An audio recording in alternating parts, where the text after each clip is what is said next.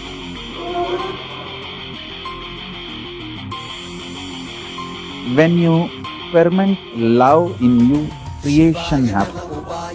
When you ferment bliss, sustenance happens. When you ferment ferocious, rejuvenation happens. When you ferment powerful cognition that truth, reality manifests in you. When you allow the Guru Bhakti, devotion, initiation, ferment in you, liberation happens. துணிலும் துரும்பிலும் எனதுயிரிலும் நிறைந்து ஆட்கொண்டவா, கனவிலும் நினைவிலும் இவை பொழுதிலும் எம்மை காக்கின்றவா. துணிலும் துரும்பிலும் எனதுயிரிலும் நிறைந்து ஆட்கொண்டவா, கனவிலும் நினைவிலும் இவை பொழுதிலும் எம்மை காக்கின்றவா. தடைகளை உடைத்து எதிரியை ஒழித்து சிவமயமாக்கிடவா.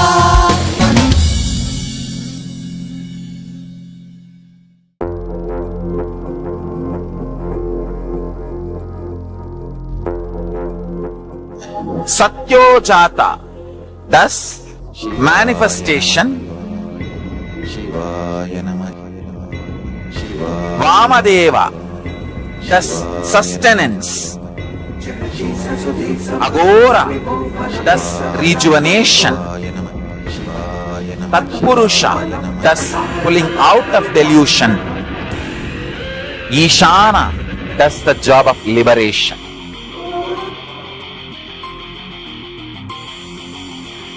When you ferment love in you, creation happens.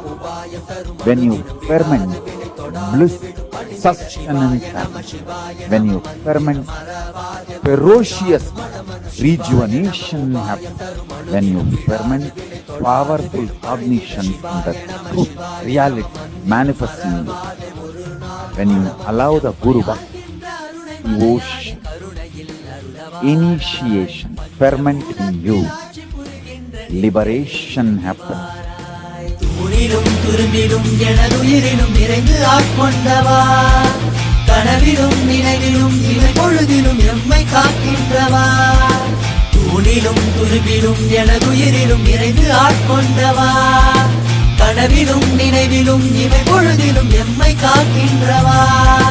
தடைகளை உடைத்து எதிரியை ஒழித்து சிவமயமாக்கிடவா.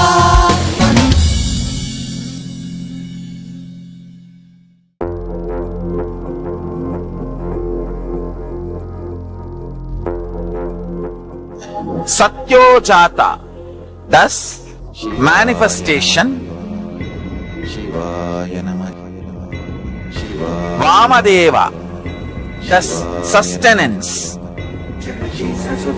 Agora, thus rejuvenation. Tatpurusha, thus pulling out of delusion. Ishana, thus the job of liberation.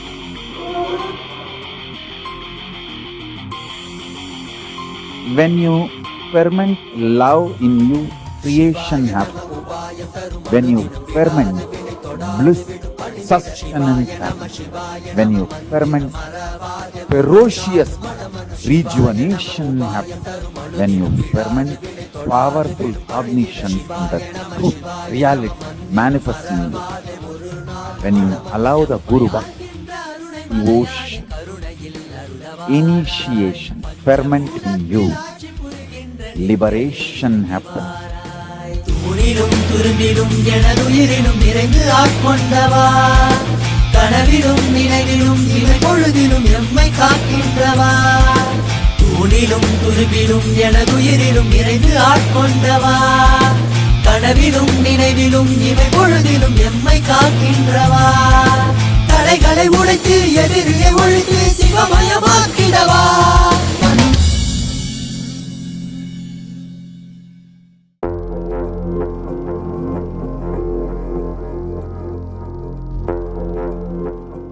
Satyojata, thus manifestation. Vamadeva, thus sustenance. Agora, thus rejuvenation. Tatpurusha, thus pulling out of delusion. Ishana, thus the job of liberation.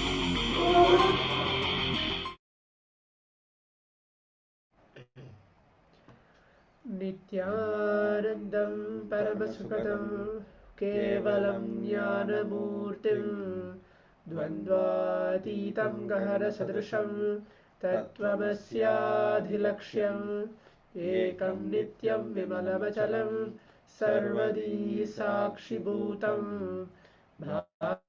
भावातीतं त्रिगुणरहितं सद्गुरुं तं Namami.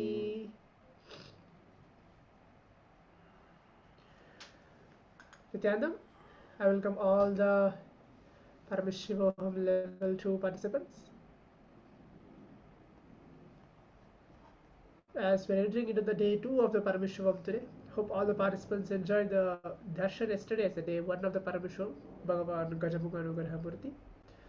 Today as we're entering into the day 2, and hope all the participants enjoy the yoga as well, the complete 308 asanas, directly guided by the Supreme Pontiff of Hinduism, the entire Dvitiya Vinyasa Krama. So right now let's move on quickly into the power manifestation, manifesting the powers of Paramashiva. So I can still see many participants who are there not on the camera. Please come on camera and be seated. See the participant name Alice, participant name Dong, participant name Amritavandi. All the participants, please come on camera and be seated. We are entering into the first power manifestation, the power of third eye. So always we'll start with the power of third eye, and today something special in today what we're going to do is we're going to have various different quiz in between the sessions. For what we're going to learn, we're going to learn of the 4 different tattvas, the 4 principles, which is integrity, authenticity, responsibility, and enriching. So today, the whole day, we're going to be manifesting the power of third eye and body scanning both, the ability to heal ourselves, scan others, and multiple different levels of body scanning.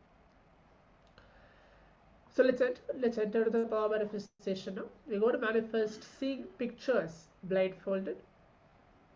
Requesting all the participants to please keep your eyes closed. Please blindfold yourself.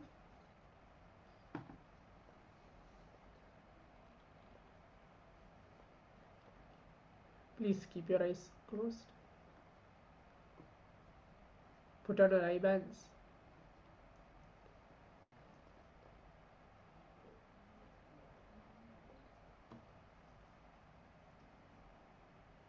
Remember Swamiji, you're in a space as Paramashiva sitting inside each one of us.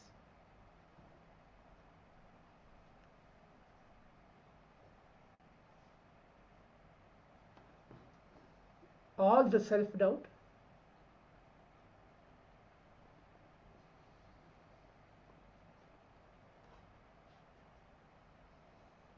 any powerless thoughts which we have, which is stopping us from manifesting these powers, drop everything at Swamiji's feet. Just allow Swamiji to manifest through us.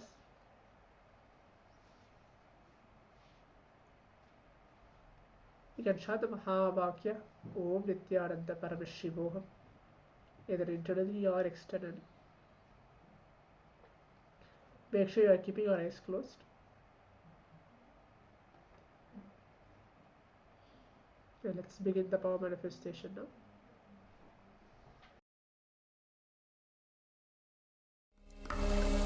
Om Nityananda Paramashivoham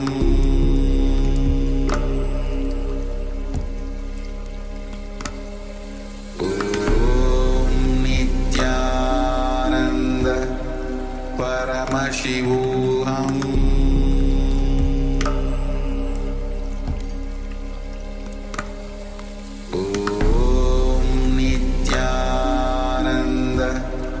Paramashivoham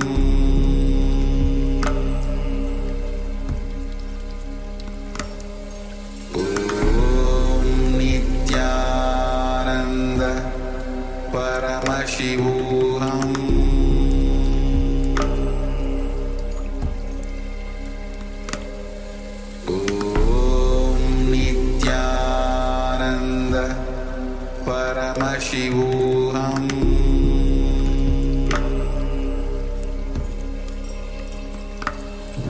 Om Nityananda Paramashivoham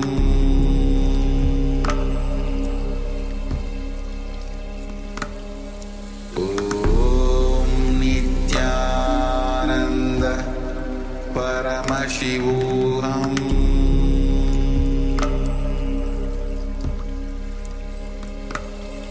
Om Nityananda Paramashivoham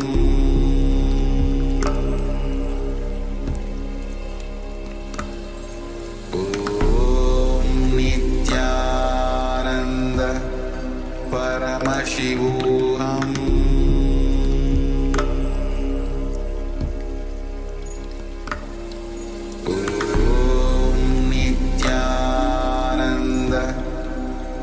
Paramashivoham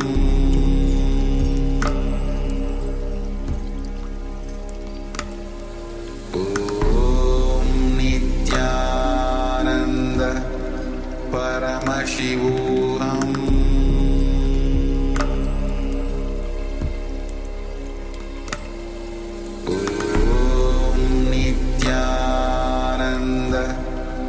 Paramashivoham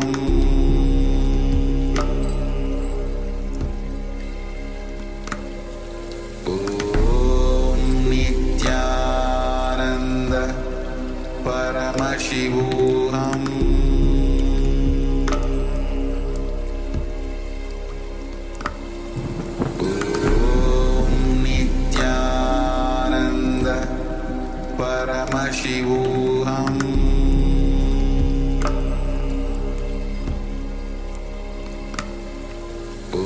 Om Nityananda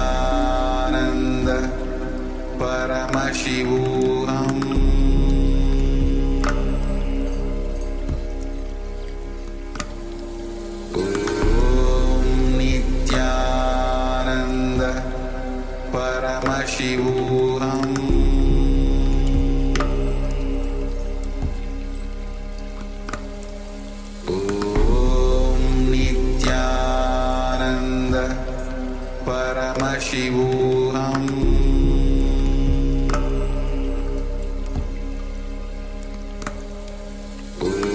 Om Nityananda Paramashivoham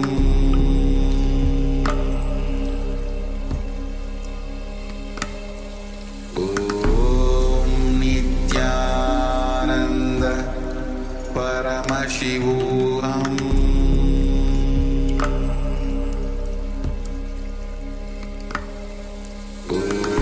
Om Nityananda Paramashivoham Om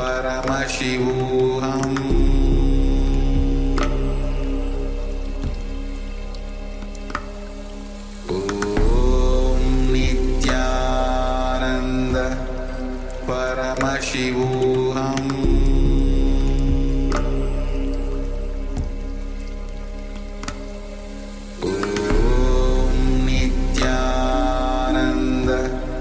Paramashivoham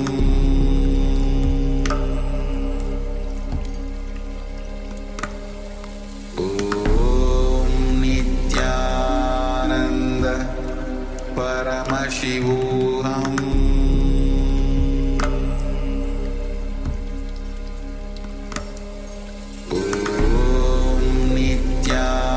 Nityananda Paramashivoham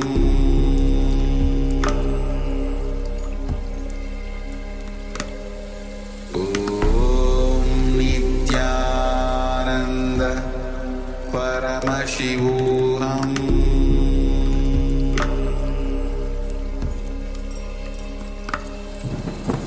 Om Nityananda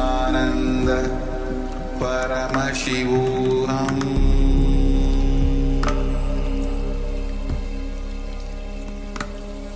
Om Nityananda Paramashivoham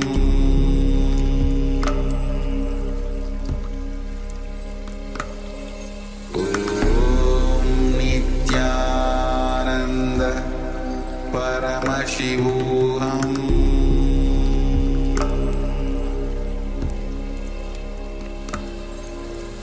Om Nityananda Paramashivoham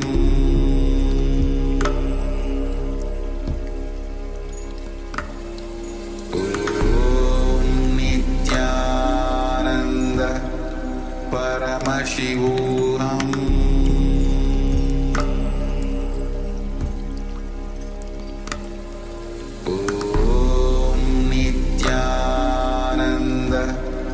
Paramashivoham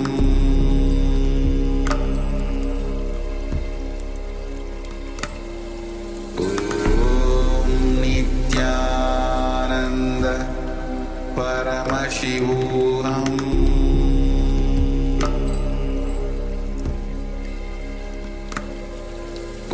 Om Nityananda Paramashivoham Paramashivoham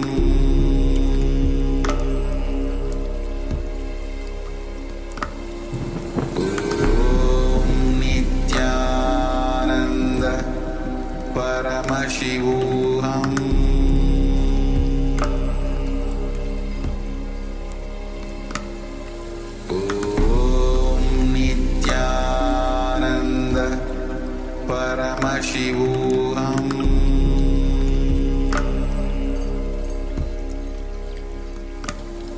Om Nityananda Paramashivoham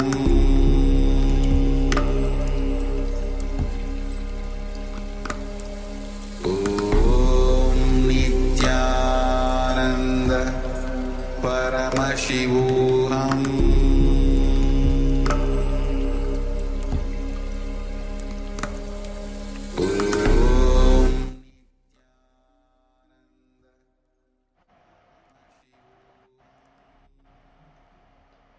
Yes, now I request each of the participants to take a moment to pen down what did you see in this round of the power manifestation.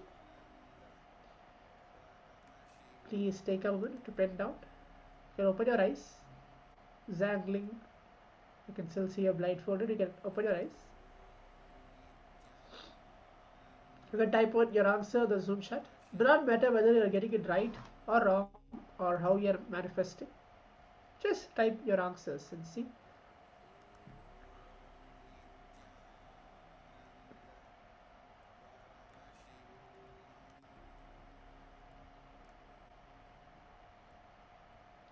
Please start typing your answers.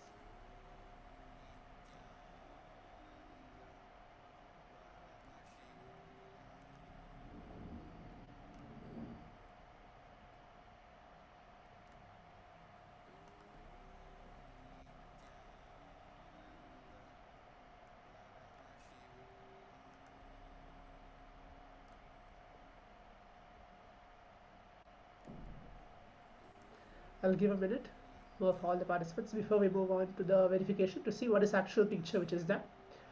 Please start typing out your answer on the Zoom chat. Whatever Paramashiva, whatever Swamiji showed to each one of us.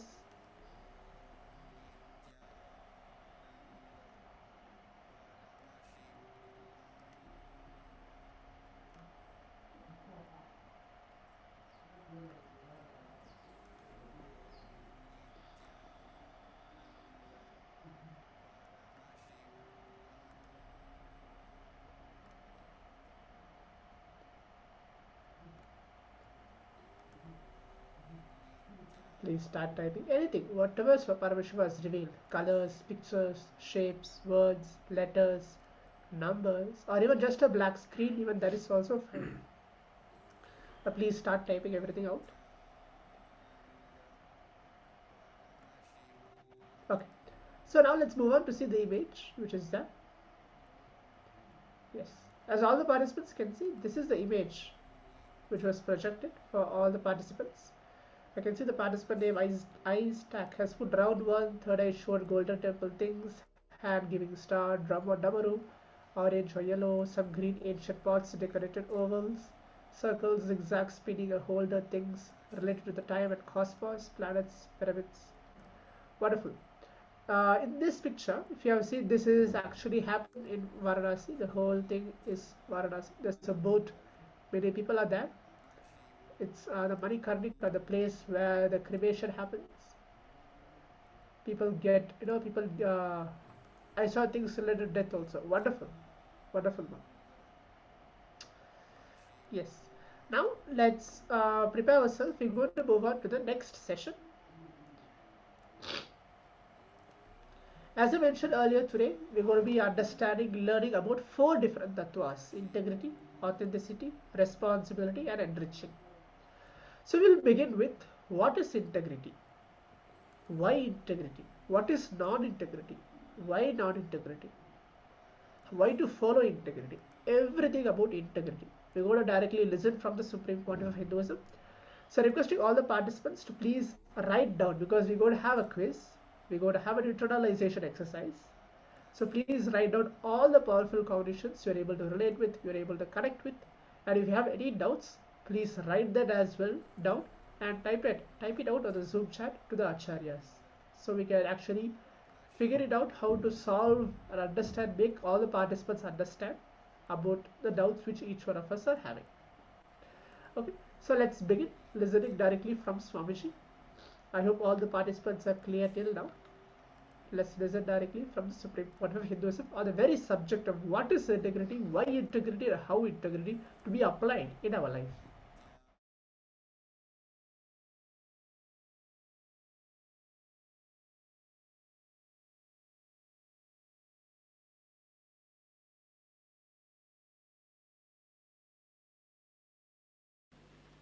Please come to the space of listening.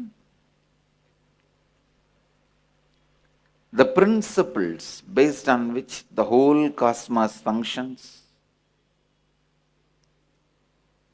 more than the principle, they are your birthright.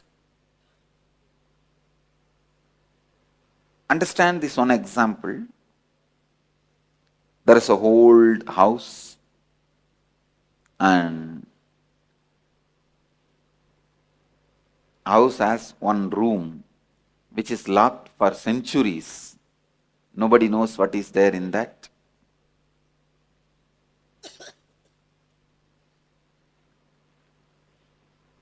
The Rajaguru of that family calls you and gives you the key. Paramashivoham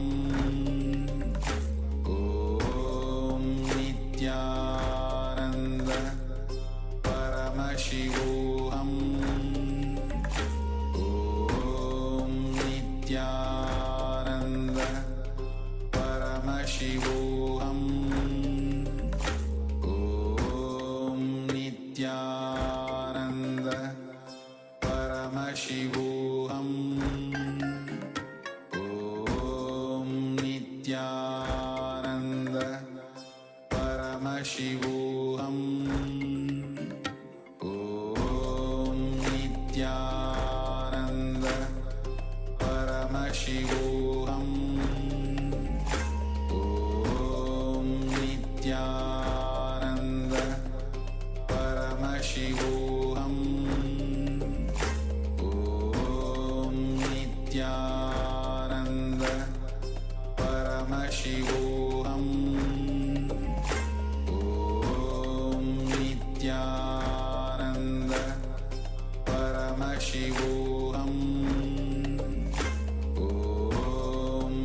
Nityananda Paramashivoham Om Nityananda Paramashivoham Om Nityananda Paramashivoham Om Nityananda Paramashivoham Om Nityananda Paramashivoham Om Nityananda Paramashivoham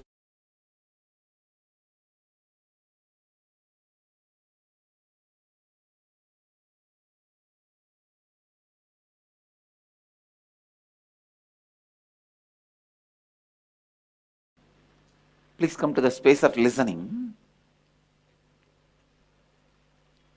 The principles based on which the whole cosmos functions, more than the principle, they are your birthright. Understand this one example. There is a old house and house has one room which is locked for centuries. Nobody knows what is there in that.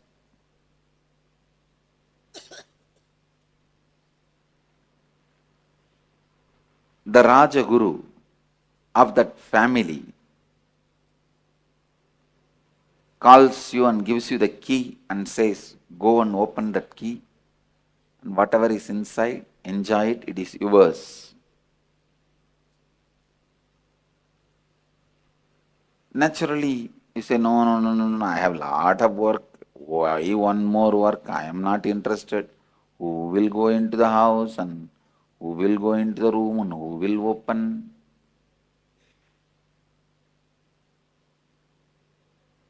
When Rajaguru insists, please do it, it looks like he is putting one more work on you.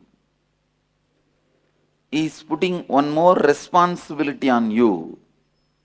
He is forcing you to do something. But when you go and open the door and see the treasure, large treasury.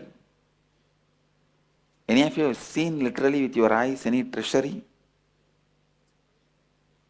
Any of you? Any of you have seen in your life any treasury? I saw twice in my life. One, Anandapadmanabha Swami. I saw in few years before it became public when that king invited me to his palace. That is now overnight it has become world's richest spiritual institution. In Kerala, nearby a state, there is a temple, Padmanabha Swami temple. It literally feels like somebody slapping you.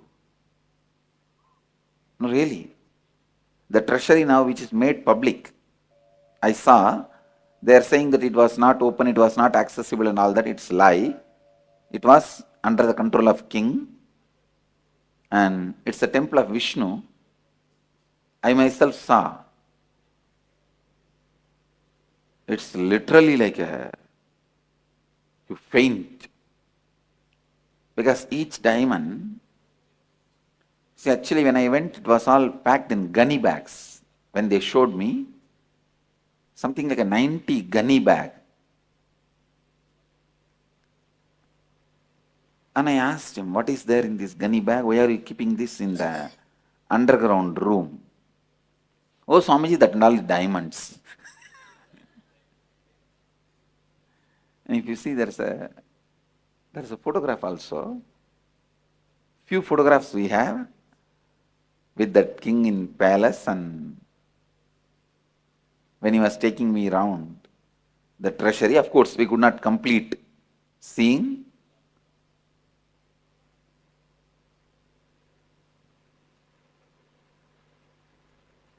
In a single Vaidurya stone, around 4 feet, throne. The whole throne is single Vaidurya stone. In single Vaidurya stone they have carved. I don't know how many 1,000 crore it will be.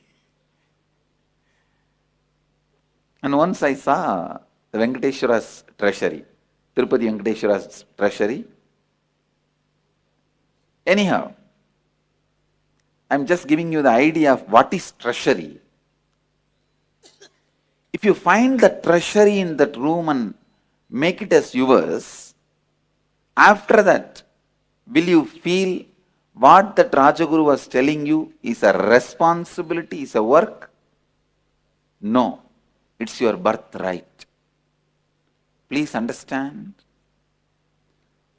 before you open the door and acquire the treasury, acquire the treasure, it's a work. After you acquire the treasure, it's your birthright. Exactly the same way, these principles, these 4 principles, before you live them and start opening up to all the treasures of these 4 principles, extraordinary powers which you will be receiving by these 4 principles. Please listen. Before the extraordinary powers of these 4 principles becomes available to you, living this may look like a responsibility. Please listen. Come to the space of listening. Before you experience the powerful principles expressing miracles through you, it is like a responsibility. But once you open the treasury, the powerful powers which comes to you by internalizing these principles, it's your birthright. How many of you are able to cognize what I am saying? So these 4 principles are not one more responsibility I am adding to you, one more rule I am adding to you, one more law I am adding to you.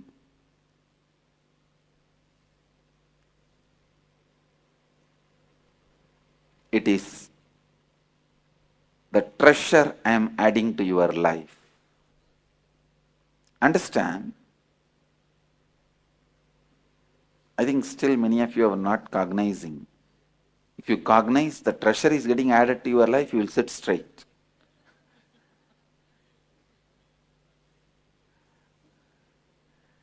Anyhow,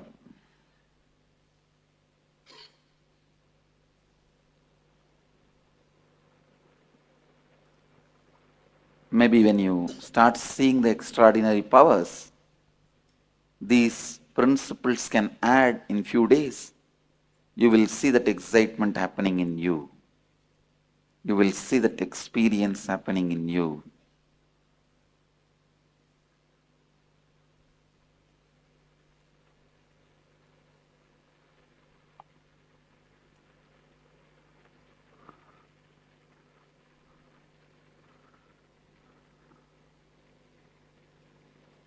I'll start the session. I'll start introducing the 4 principles.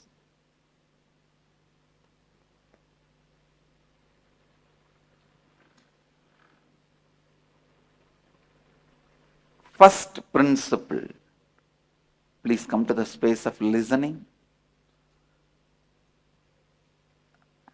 Now literally you are getting initiated into these tattvas, into these principles. How many of you are listening? So listen. The first principle, integrity, means integrity is you fulfilling the word and thought you give it to yourself and to others and experiencing state of completion with you and with life. Listen.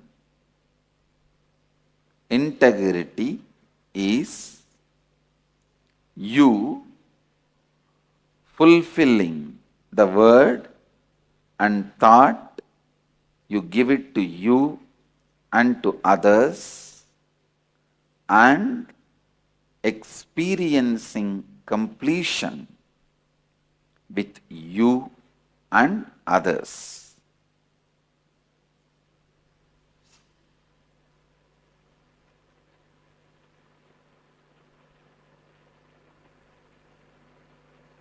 Integrity is not social ethics, morality.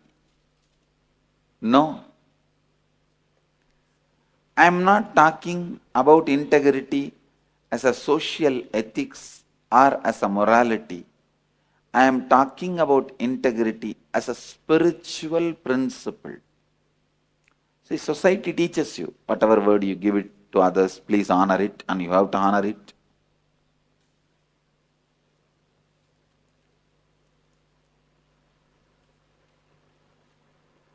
I am not talking as a social morality or ethics. I am talking as a spiritual principle. Please listen. Society many times teaches you to fulfill the words you give it to others because based on that only society runs. But here, the first thing you need to know, the words you give it to you, the words you give it to you,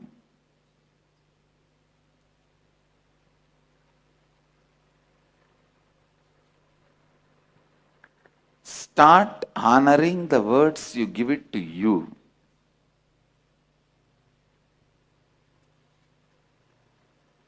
Everyone understands integrity with others. It's like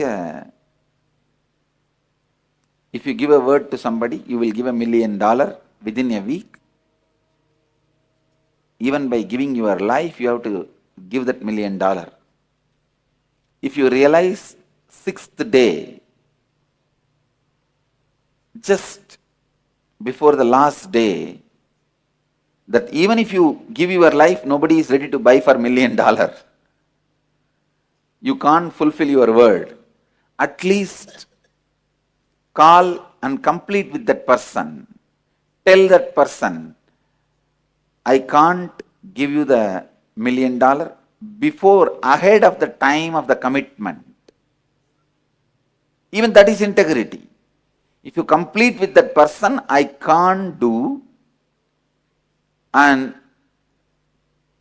stop the mess you are creating in others' life, that is also integrity.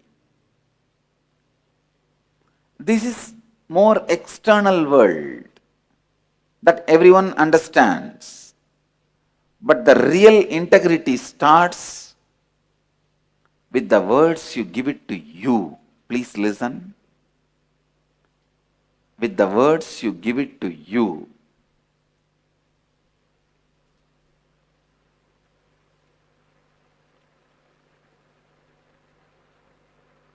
I am giving you an example. In the young age, you wanted to become a doctor. Means you already gave a word to you that I will become a doctor. If you don't,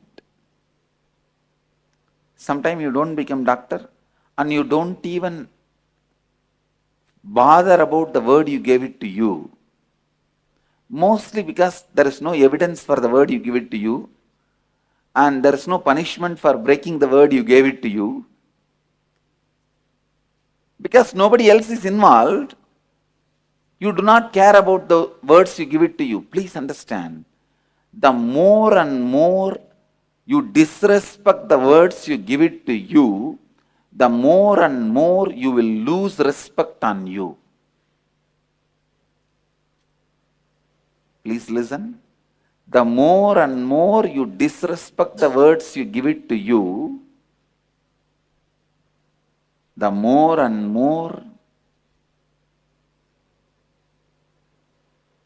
you will lose respect for you.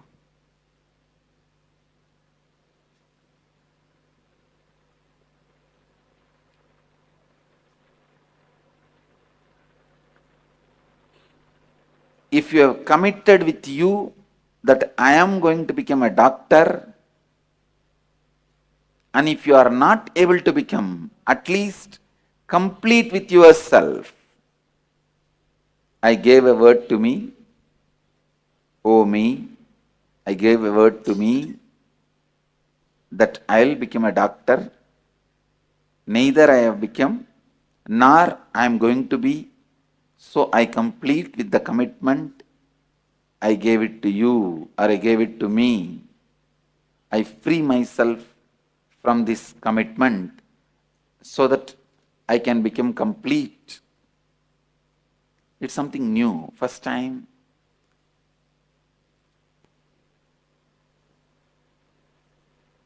Many of us even will be thinking. And you know the worst thing, not only we don't honor the words we gave it to us, and we neither complete with the words we give it to us, because this becomes a pattern, we don't even remember the words we gave it to ourselves. How many of you understand that? We don't even remember the words we gave it to us.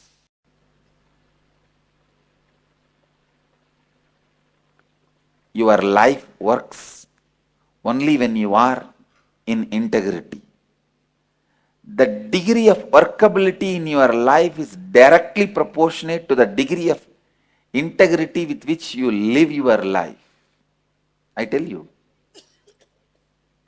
if you have integrity, even if the whole world does not listen to you, you will listen to you. I tell you, nobody needs to listen to you other than you. If you listen to you, you are a success. You are a winner. Nobody can do anything to you. I tell you from my experience. Just if you listen to you, nobody can do anything to you. The being who is in completion, nobody can do anything. Because cosmos wants him alive. Life wants him alive.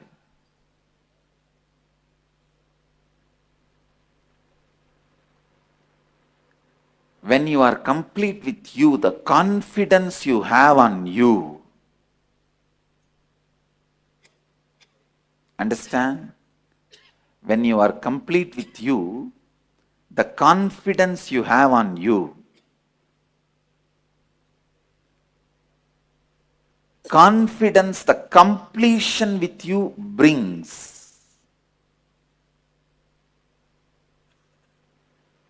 Only when you experience the completion, you will understand integrity is not a principle for you to practice. It's a treasury you got. It's your birthright.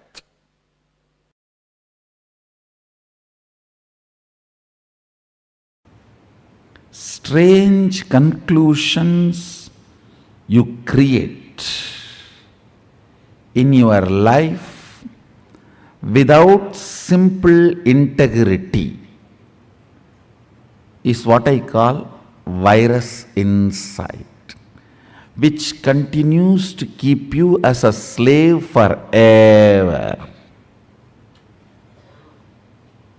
This is the straightforward, most practical solution. You need to understand almost 99% of your conclusions, the cognitions you carry about you, life, strange stupidity. If I wear the black dress, today the whole day will be bad. How you came to conclusion? If I see somebody in the morning wearing black dress, the whole day will be bad. How you came to the conclusion? Coming to strange conclusions and operating to strengthen those conclusions in your life. Understand what I am talking. I am giving a very superficial examples. I can go deeper.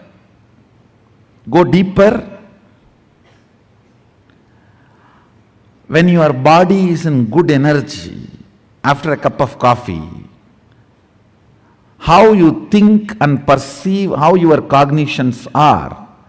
When you are tired, bored, body is tired, how your cognitions and perceptions are. See, your cognitions, your irritations, your inspiration or boredom is not logical. It is just cup of coffee. It is just few chemicals and hormones.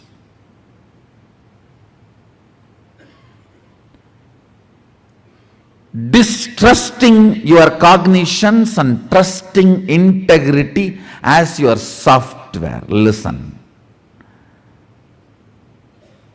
Just disowning all your cognitions, deciding to catch up with the integrity. Integrity means I am defining. Every thought current you cherish, you should put your whole being to fulfill it, because every thought current you cherish is a promise you are giving to yourself. Either you put your whole being to complete it, fulfill it, or you drop it and complete it. That's all is integrity towards yourself. Listen, I'll repeat once more. Every thought current you cherish is a word you give it to you. So you should work putting your whole energy to make it into reality. If you are sure you can't make it into reality, complete and drop it. Don't entertain, enjoy anymore. Do not date if you are not going to commit.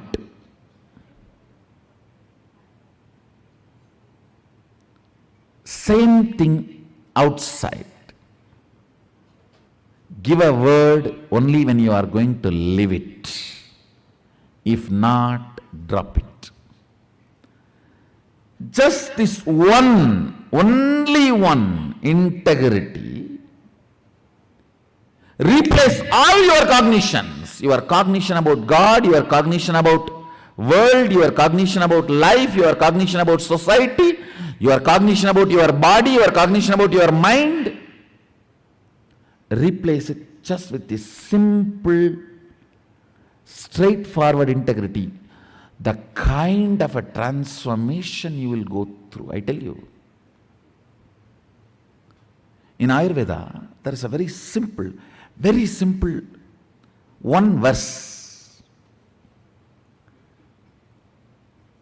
by a great Siddha. He gives deathless life, the art of deathless life. Take care, the throat is always clear. You will not have death. Looks so simple. One true, the statement is true.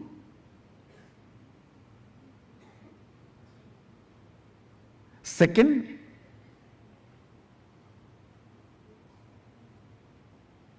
all problems start with your throat infection.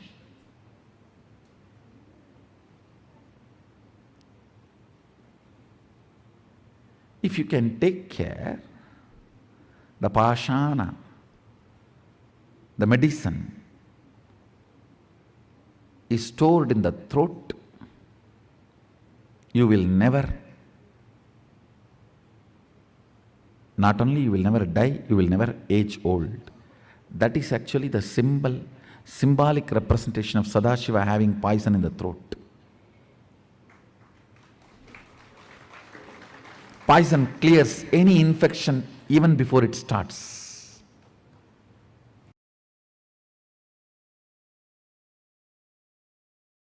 See, in anything you do, you know the first principle. Am I right?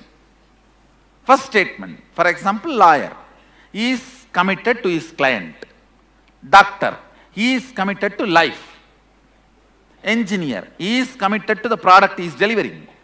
The first principle of your existence, being integrated to the first principle of your existence without the fine print footnotes.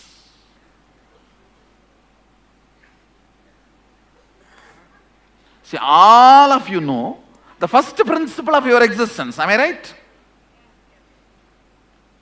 Being committed to that, being integrated to that. All the other utility transactions cannot touch the integrity of your first principle. They may be there, may not be there. But the first principle cannot be compromised. Cannot be compromised. I tell you, first principle brings strength.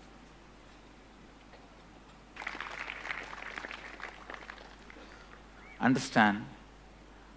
Integrity to first principle is strength. That is what Sadashiva calls it as Swadharma. He uses the word Swadharma in Agama. Means your first principle is Swadharma. All of you are very clear about your first principle. Am I right? What is your first principle? Means your declaration about you to the world. All of you know your first principle. Being integrated to that, that's all. Swamiji, when you say we know the first principle, it's something that changes from time to time, isn't it? Time to time. Yeah. I should say, the practical application may change time to time, but not the first principle itself. First principle itself does not change time to time. Surely it doesn't change. Like you said, if someone becomes a doctor, or then he wants to become an engineer, then Oh, no, what I am saying, that time what I said, multidimensional. That I used.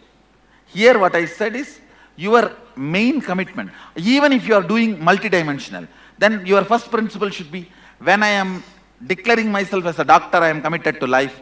When I am declaring myself as a lawyer, I am committed to client. When I am declaring myself as an engineer, I am committed to the delivery of the product. That's all. So that's the first principle. What I am declaring, that forms my first principle. Your first principle is your Swadharma. And being integrated to your Swadharma without shaking or letting your integrity to be shaken by any of the outcomes and side effects. Whether you are praised or blamed or showered, supported or beaten, being integrated to your first principle.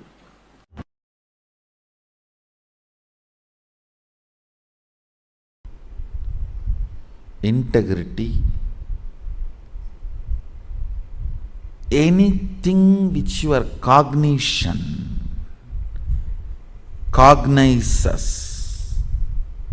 As on now, I can give you example of how your cognition cognizes anger and lust and even hunger, fear.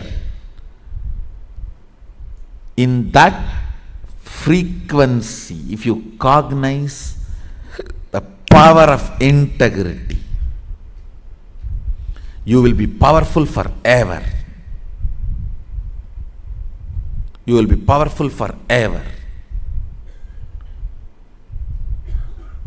Not just feeling powerful, you will start manifesting powers. Because if you are integrated to your wife, you will have a very good home. If you are integrated to your boss, you will have very good office. If you are integrated to Guru, you will have amazing cosmos.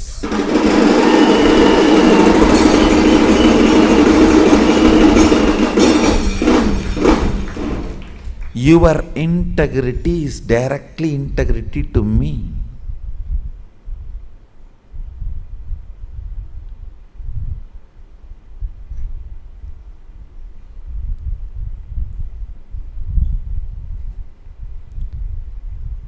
I was successful in integrity when I was young because I made it very personal.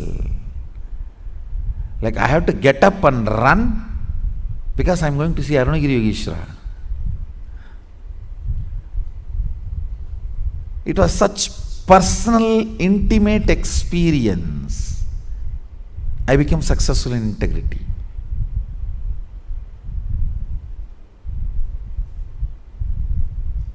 Not any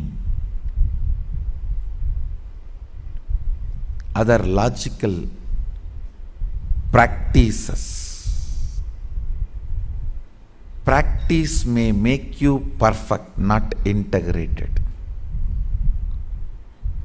Cognitive shift makes you integrated. Decision makes you integrated. That is why when you miss integrity, I am not asking you to practice integrity. I am making you to decide to be integrated from now. Declarations are decisions of reminding yourself, let me burn me with integrity. Let me awaken me to my integrity. Let the best of me be awakened in me. Let the best of me be awakened in me. Let's make integrity as a cognition today. See, once it becomes cognition, your chemical change, you see, all your sleep, everything is just chemical change, nothing else. If you keep your tube in your mouth and early morning pour the coffee, you will just wake up. Your sleep is nothing but, your struggle with the whole sleep is nothing but half a cup of coffee.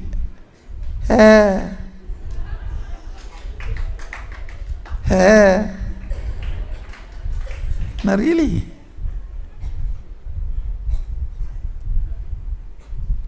Romanceless relationships are all nothing but masturbation.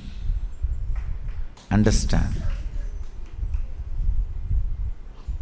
That is why in any relationship, romance is more important than the physical component of it.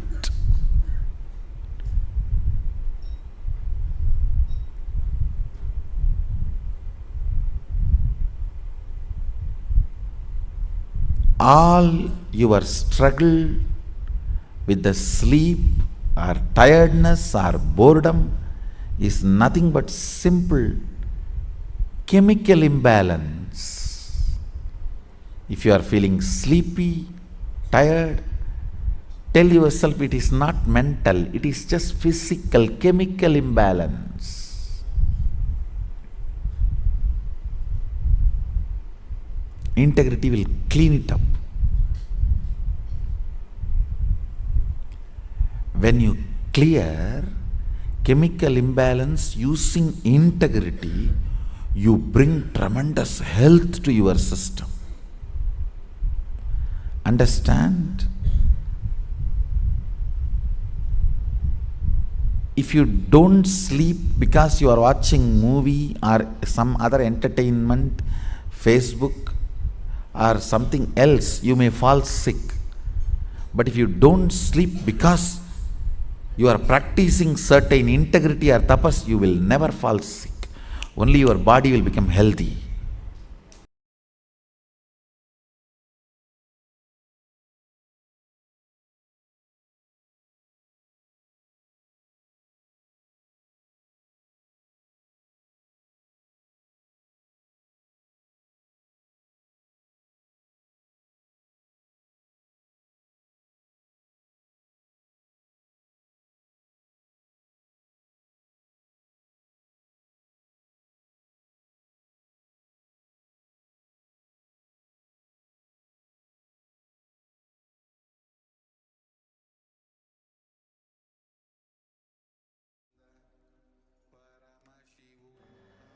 Yes. Now let's enter into the internalization exercise.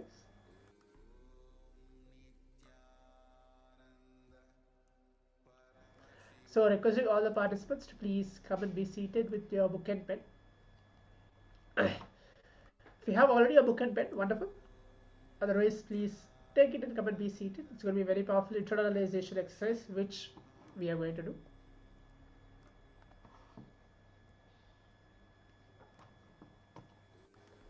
Yeah. So let us enter into this exercise after this powerful satsang on integrity. So, what is integrity? Integrity is you fulfilling the word and thought you give to yourself and to others and experiencing a state of purnatva, that is completion with yourself and with life.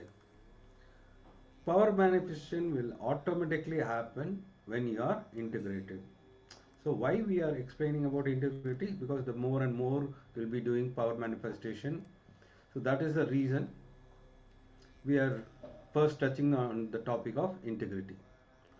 Integrity is not just about the big commitments we make in our life.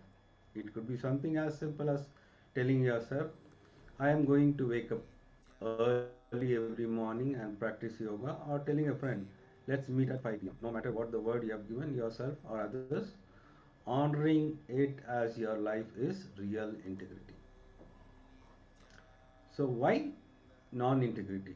Unfortunately, not honoring words you give to yourself and others begins as a habit in your very early in life. As we grow up in life, we are never taught to respect our words. By the time you are an adult, not honoring the words you give to yourself and to others becomes your muscle memory. It becomes your pattern. It becomes your thinking trend and very way of living. So let's, from today, at least for next 11 days, let's experiment being in integrity. Because the more and more you are in integrity, you will be able to manifest all the powers. Honor every word you give to yourself and to others. It may be as small as having a coffee. At 5 p.m., you'll tell, let me have coffee. So, just a simple word, just try to honor. You said you will come, you will tell to your mother that you will be coming at 5 p.m. from the college or from the office. So let's be in that integrity. So if you are telling something, you have to honor. So if you are not able to honor any word you give, complete that. For example, if you gave a commitment to finish a project you took up by a particular date, do everything it takes to see that you finish and submit that project on the time. In the worst situation, if you are not able to fulfill your commitment, speak to yourself and ensure you are complete. The completion brings self-confidence in you. When you don't bother and go on breaking your words, you will lose the self-confidence and self-respect on you. So the first step towards life is honoring or completing every commitment you gave to you and to others. No incompletion in your being and with the life. So now let's enter into the actual internalization exercise.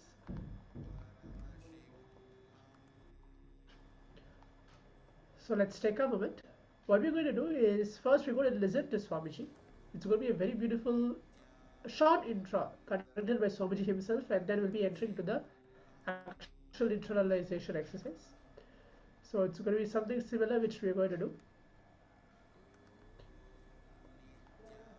Please give a complete listening again.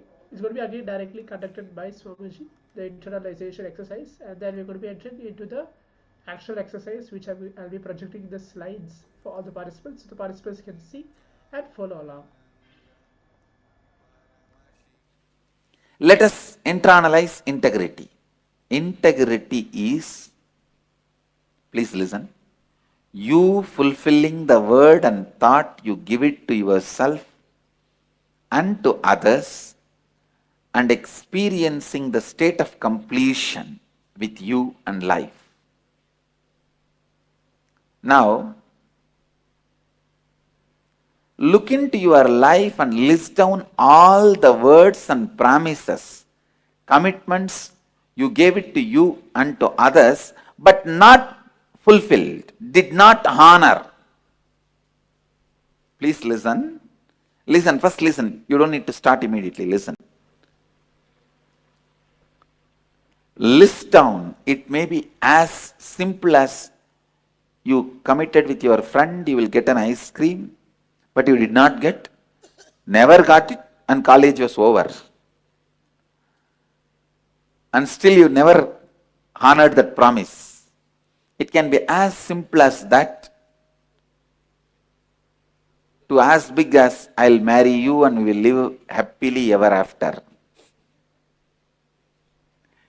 You might have married, but after that you may not have lived happily. Whatever commitments, words, promises, you gave it to you and to others and did not honor and fulfill, where you did not restore your integrity, where you have not even completed, please list. See, if you honored, you don't need to pen down.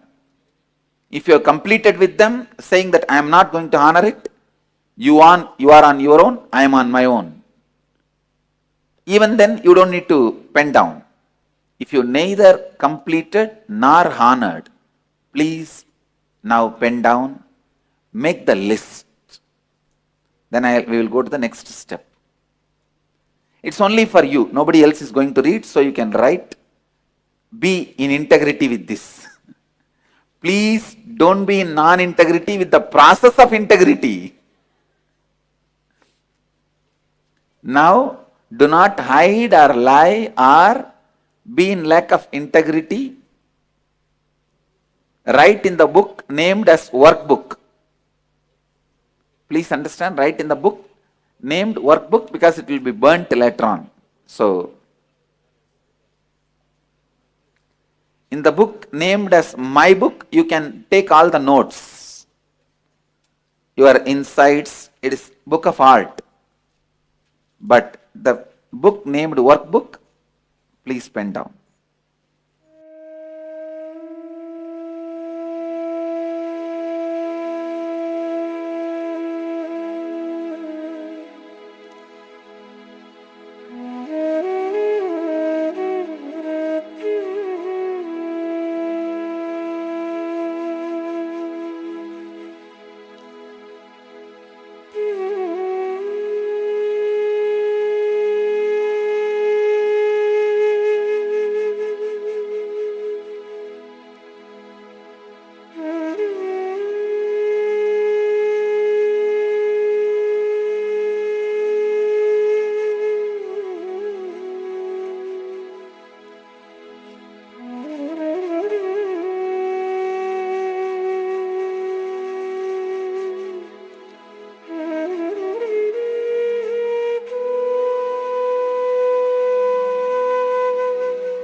Paramashivoham Om Nityananda Paramashivoham Om Nityananda Paramashivoham. Yes, so we're going to continue the internalization exercise. The first part is directly conducted by Swamiji. We're going to continue the rest of the part. Just go to project the slides. The first step is whatever commitments, words, promises you have to you and to others, you did not honor or fulfill, where you did not restore your integrity, where you have not seen even completed, please list it down. If you are not honored, you do not need to pen it down.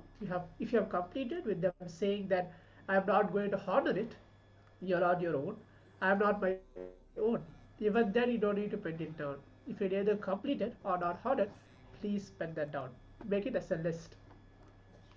And then moving on to now, please, second step is give a commitment to yourself to be in integrity and complete with your words, promises and commitment you give to yourself and others. So either fulfill what you declared or complete with all those words, promises and commitments.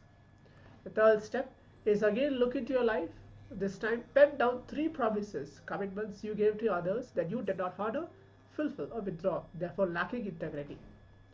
Last is make a call to 3 different people or the same 3 people and either recommit to honoring the word you gave and fulfilling it or withdraw the commitment and complete for the word you gave. Sometimes people may not remember, but if you remember, you have to complete with them. So let's do this 4 different steps for the next 15 to 20 minutes.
Yes.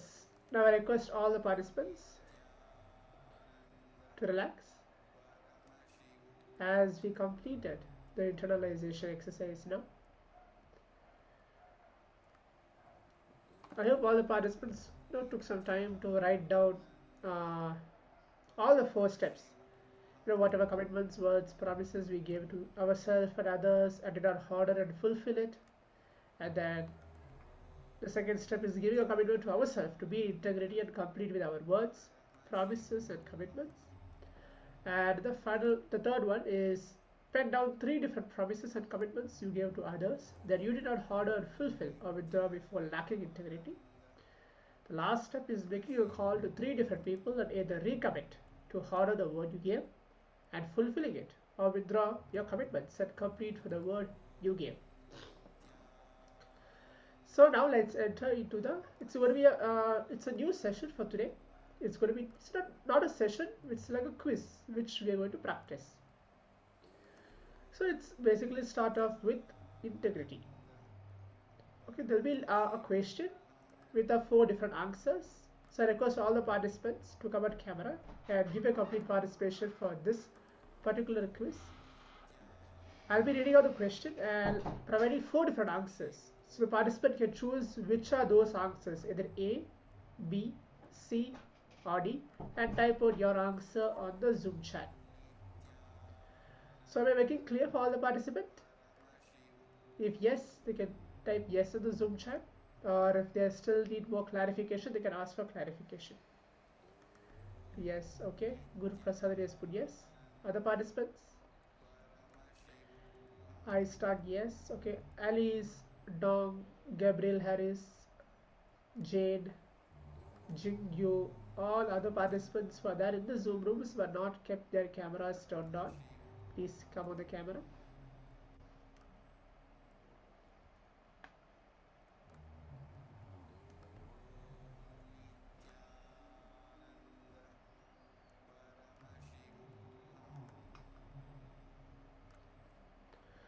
Okay. So now let me read out the question. What does integrity primarily involve? Let me project the question for all the participants. The participants can also read along. Yes. So what does integrity primarily involve? The first one, A, doing what others expect of you. B, aligning your actions with your values and principles. C, achieving success at any cost. And D, following rules without question, body. I'm repeating again. What does integrity primarily involve? A, doing what others expect of you, aligning your actions with your values and principles, achieving success at any cost, following the rules without question, body.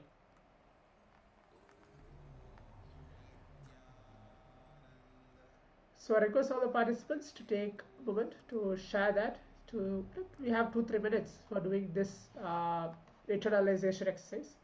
Please give your answer in the Zoom chat. Either you choose A, B, C or D. You should choose one answer, not B and C both together. A, B, C or D. I can see iStack has put B and C both.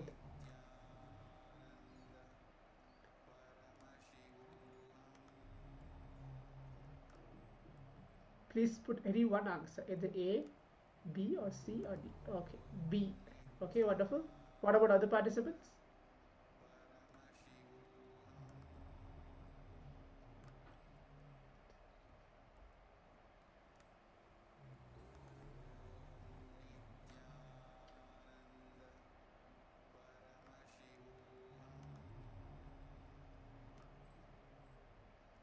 I request all other participants as well to leave your answers on the Zoom chat. Nitya Guru Prasad, Joyce, Alice, Dong, Gabriel Harris, Jane, Jingyo, all other participants.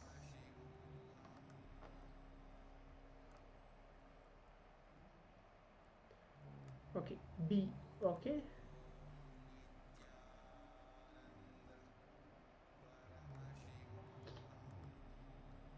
request all other participants as well. You can see many participants are out there.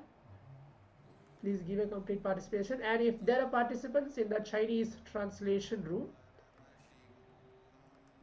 please ask them also to give their answers, and requesting the number of participants who are there in the Chinese translation room as well.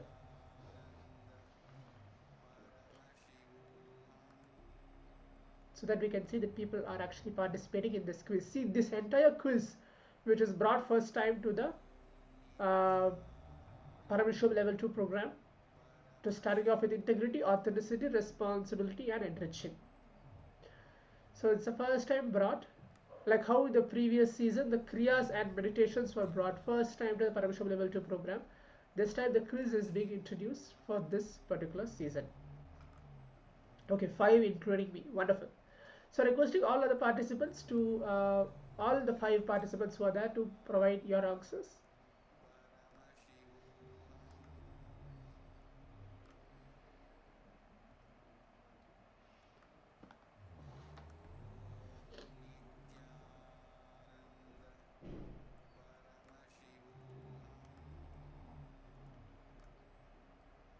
Okay, so let me tell the answer. So what does integrity primarily involve? What does actually Swamiji say about it? Maybe participant can tell that. What does actually Swamiji say about integrity? How does integrity primarily involve? So participants can actually share what do you understand from what Swamiji said about integrity. After that, I'll be telling the answer.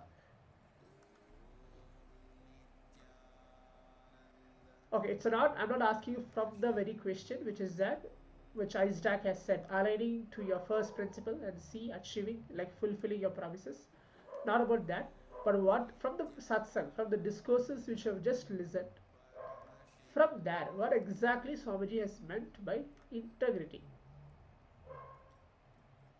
Not from the A, B, C or D which I'm projecting, but from the exact discourse which Swamiji has said about integrity, from the powerful cognition. Type out your understanding. It does not need to be verbatim exact Swamiji's words, but your understanding about integrity. What do you understand on integrity? Do not choose the answer from A, B or C or D.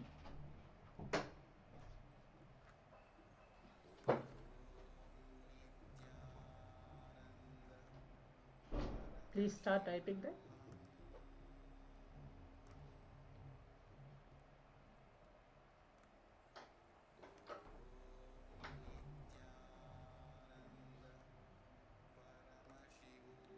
So the participants' involvement is very important, because there we know, because these are the fundamental principles that we have to apply in our life. See, I'm giving this time for the participants because all these fundamental principles, which is integrity, authenticity, responsibility, and enriching, are the 4 different major tattvas Swamiji introduced to the Sangha, to the Kailasa. Those are very important, that it can bring tremendous change in each of our lives as well. If you are new to the Sangha, then you have to learn more about integrity, authenticity, responsibility, and enriching. Okay. So integrity, Isaac has put, integrity is fulfilling or completing your declarations, promises that you have given to yourself and others. Wonderful. Okay, so let me tell the answer for the whole thing. I think most of the participants would have got the answer. The answer is B. Okay, so what does integrity primarily involve? The answer is B, aligning your actions with your values and principles. Okay, so this is the answer. The answer is B. If you have got it, be wonderful. If you have not got, not at all a problem. You can just keep learning more about integrity. Swamiji has spoken about integrity elaborately in various different satsangs. Yes, now let's enter into the power manifestation today. So today we are going to manifest the power of body scanning. So we're going to manifest the power of body scanning now. So what we're going to do in this particular round of the power manifestation, in this particular round of the power manifestation, we are going to manifest the power of body scanning, ability to heal ourselves. Okay, ability to heal our body. The first level. We're going to scan our body, not others. Our body, scan our body and see what is really happening. Are we well? Are we right? Are our body and mind are in coherence? Always Swamiji said our body, mind and heart has to be in coherence. And then we know that what we are actually doing is right. Are our bodies responding to whatever we are doing? Or is it not responding? Are we feeling well or not? Everything.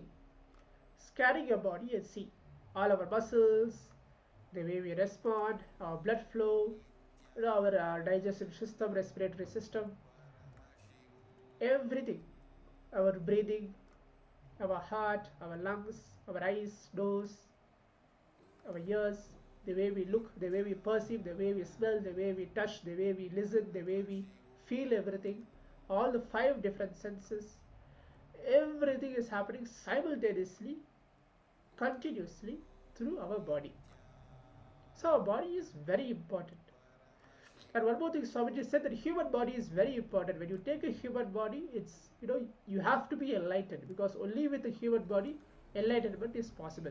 Not through any animal body, not through any other method. Only through human body. So when you are in human body, your body is very important for you. So let's scan ourselves, see what is going on inside ourselves. That's going to be the first level of power manifestation of the body scanning, which we are going to do. So I'm going to play the Oneness capsule for all the participants, so the participants can sit, connect with Swamiji. Shanta Mahavakya. Om Nityananda Paramashivoham. Remembering Swamiji through our third eye, putting Swamiji onto our body itself. Let him flow through us. Let him give the healing. After the power manifestation, let's share the experience before and after. Let's begin now. Please sit straight. You can either close your eyes or open your eyes. It's up to you. But you're going to heal yourself. Scan your body and heal yourself.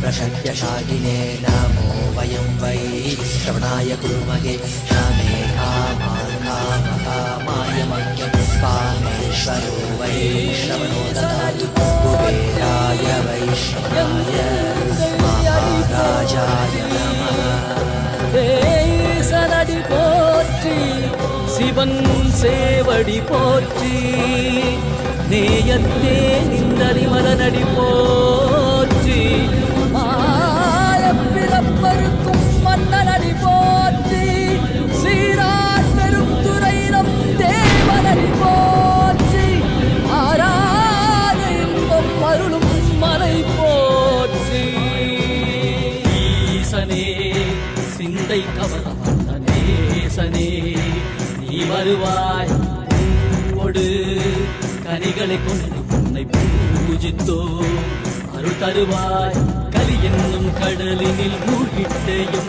இனி கரம் தந்து காத்திட்டு கருணை பொய்கையில் அலர்ந்திட்ட அலவத்மம் போல உன் திருவடியில் வாழ்ந்திட வாராய் அருணாச்சலனே நீ வாராய் அகண்ட ஜோதியனே வாராய் அல்லல் நீக்கிடவே வாராய் அகிலம் போற்றுகின்ற ஈசனே சிந்தை கவர்ந்த நேசனே நீ வருவாய் பூவோடு கனிகளை கொண்டு பூஜித்தோம் அருள் தருவாய்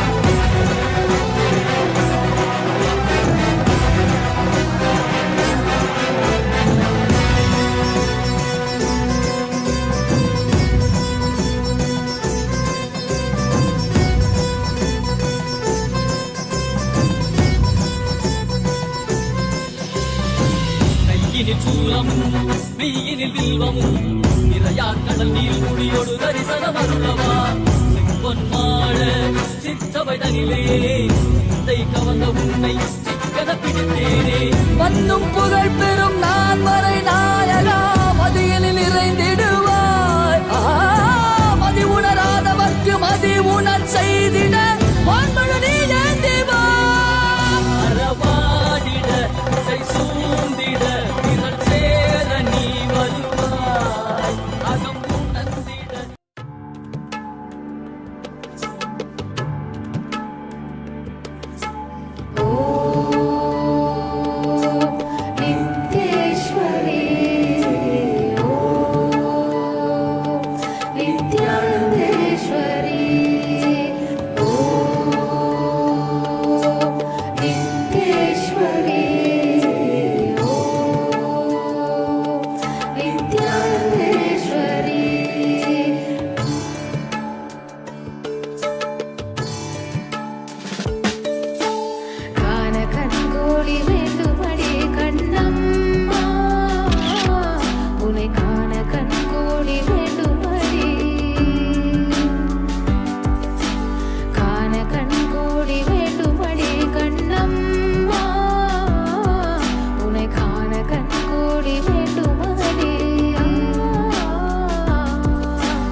Yes.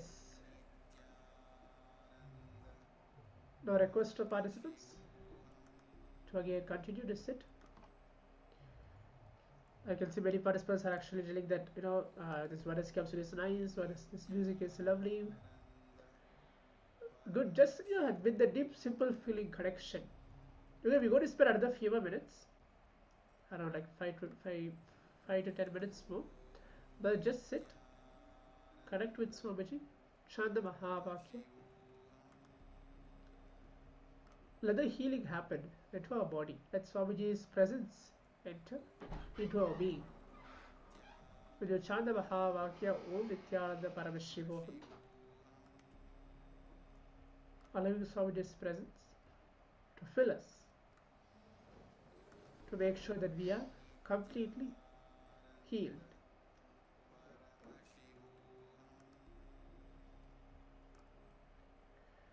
Let's continue.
காத்திடும் உத்தமத்தியே சத்குருவாய் வந்த நித்திய தாயே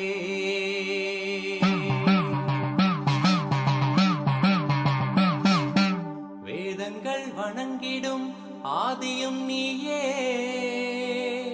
ஜோதிமலையிலே அவதரித்தாயே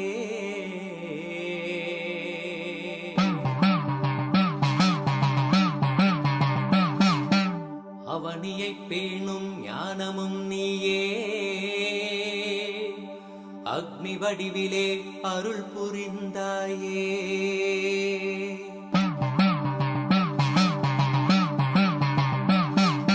பூதங்கள் ஐந்தையும் ஈன்றவள் நீயே அழல் உருவாகவே ஈன்றெழுந்தாயே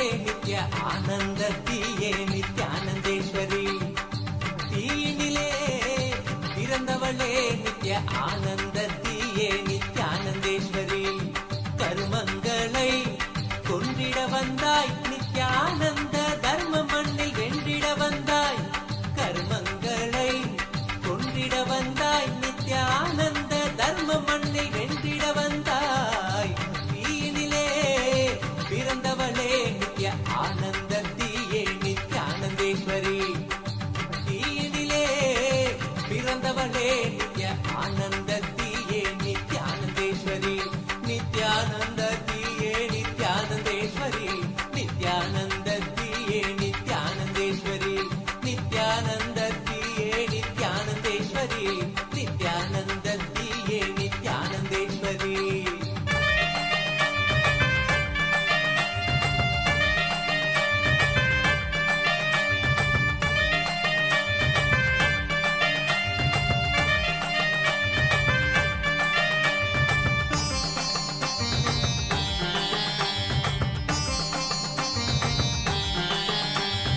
அண்டமெங்கும் ஆளுகின்ற தேவியும் நீயே இந்த பிண்டத்திலும் வாழுகின்ற ஆவியும் நீயே அண்டமெங்கும் ஆளுகின்ற தேவியும் நீயே இந்த பிண்டத்திலும் வாழுகின்ற ஆவியும் நீயே குண்டத்திலே தீயனவே சிரிப்பவள் நீயே குண்டத்திலே தீயனவே சிரிப்பவள் நீயே யோக தண்டத்தையும் தந்த நித்ய ஞானத்தின் தாயே யோக தண்டத்தையும் தந்த நித்த ஞானத்தின் தாயே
Yes.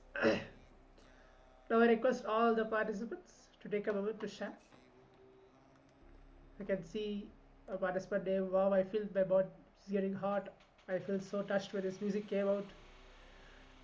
Oh, I cried. Wonderful. That's all Swamiji's presence are. These are just wonders capsule, which are energized from Swamiji, blessed by Swamiji. All these contains the blessing or darshan of him. And also because it's not just the music. Of course, music is one of the reasons that you are feeling connected, but because you are feeling has deepened with Swamiji, that's another reason that you are feeling so much connected and touched by it. Okay, so now we'll be continuing with the next session, which is going to be on authenticity. So I request all other participants who are not yet shared, what did they feel in their body before the power manifestation and after the power manifestation? I request Istack, Alice, Dog, Gabriel Harris, Jade, Jigyu, Bash, Shukra, Indrananda, all other participants. Please take a moment to share. What did they feel before the power manifestation and after the power manifestation? Were they able to feel any difference, specifically in your body?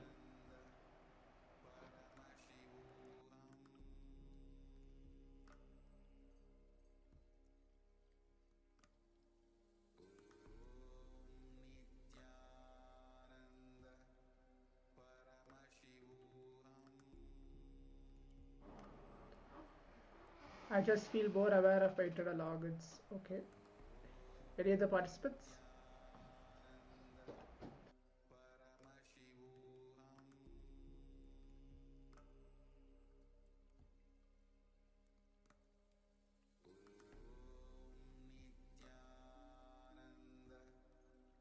Okay.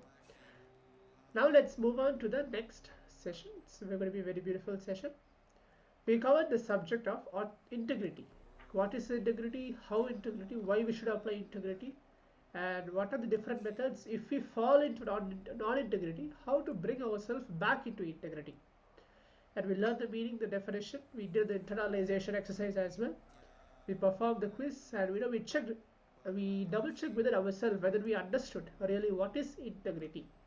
And obviously we did the power manifestation. Now moving on to the second tattva, the second principle, learning on authenticity. It's going to be a very short video, 10 to 12 minutes of video. So requesting all the participants to give your complete listening to Swamiji so that you can grasp how much or whatever you can from Swamiji on the very subtle truths on authenticity. It's going to be again a definition. Swamiji is going to give it various different examples and powerful cognitions on this very subject, on the very tattva, authenticity. Let's provide our complete listening to Swamiji now.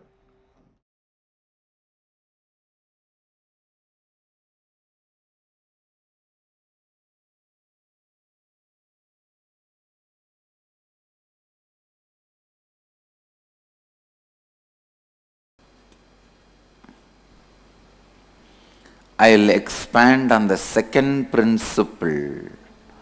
How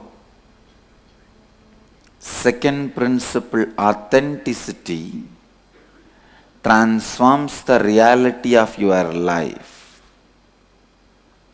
First line, first tattva you need to know is whatever you experience as reality is only possibility. Please listen. If you are experiencing your reality as rich, everything good, that is also only a possibility for great which is supposed to come. If you are experiencing your reality as bad, poor, suffering, suffocation, that is also a possibility for the worst which is going to come. Listen.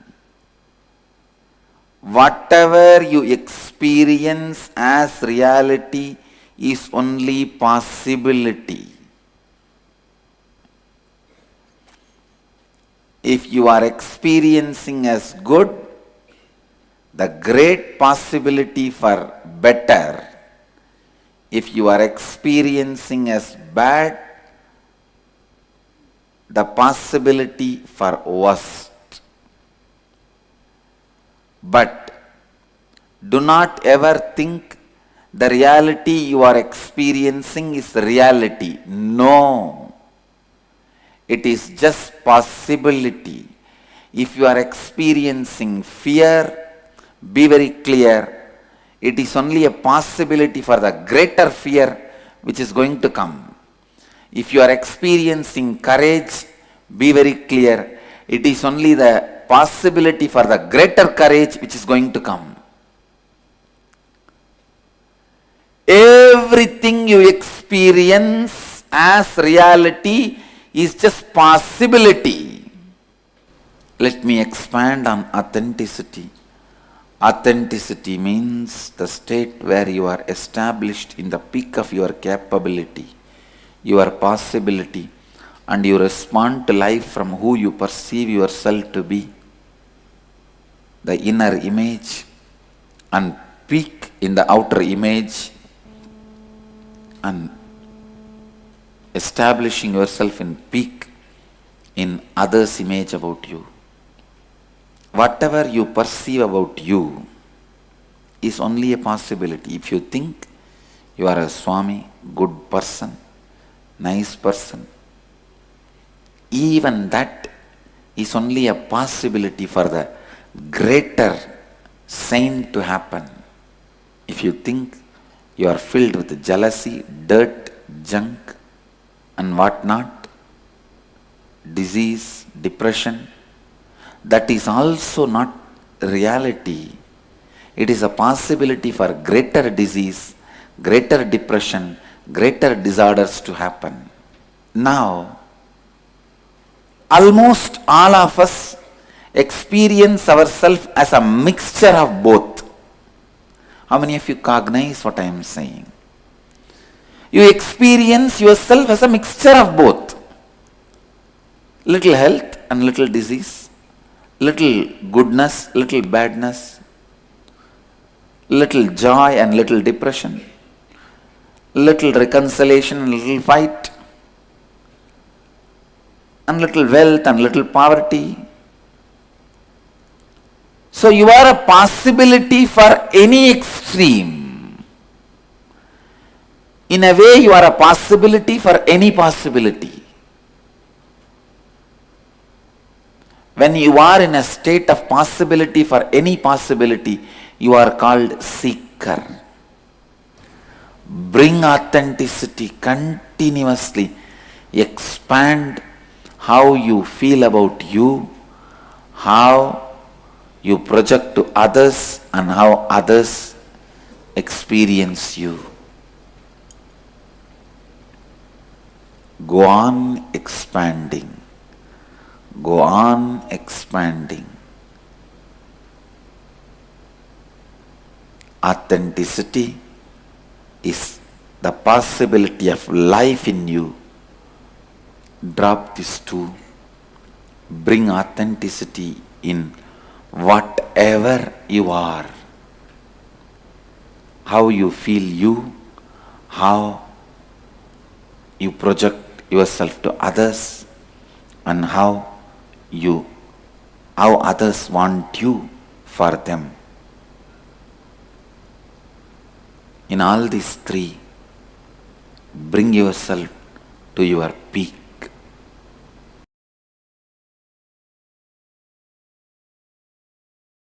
When you bring authenticity to your thinking, please understand,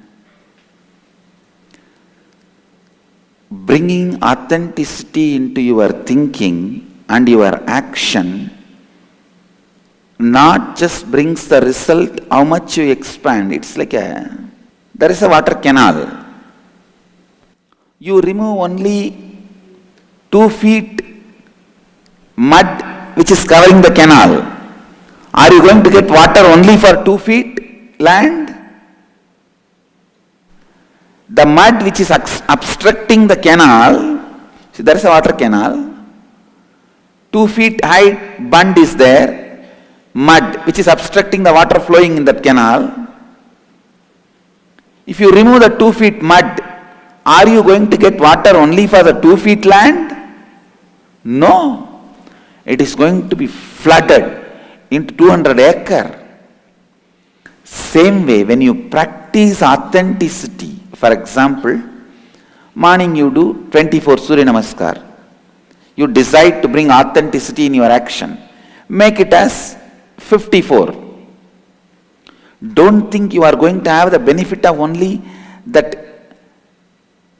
extra 29 Surya Namaskar. No. Your whole body is going to respond to your authenticity. You are going to have hundreds of many other extraordinary powers by that authentic decision. Don't think, if I do 24 Surya Namaskar, I'll build 16-inch muscle. If I do 54 Surya Namaskar, I'll build 17-inch muscle. No! Authenticity does not bring results in proportionate level. It brings results in exponential level. That is what you need to learn, because inauthenticity is not functioning based on mathematics. Inauthenticity is a black cage. There is a water canal. The entrance of the water canal is 2 feet wide, and the 2 feet wide is covered by 2 feet height mud. If you remove the 2 feet wide mud, you may remove 2 cubic feet mud. Removing the 2 cubic feet mud is not going to help only to reach water to 2 cubic feet. You can't say, all right, I removed 2 cubic feet mud, so now water will come for 2 cubic feet. No. It is going to reach to 200 acres. Because inauthenticity works as a black cage. It does not function in mathematics logic. The logic of maths. So when you become authentic, the result is not mathematical. It is exponential.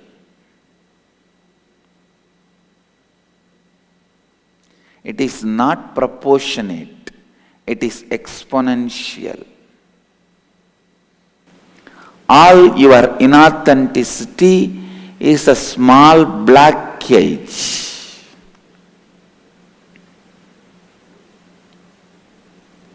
If you make your Surya Namaskar from 24 to 54, you are not going to have the benefit of just extra 29 Surya Namaskar. No.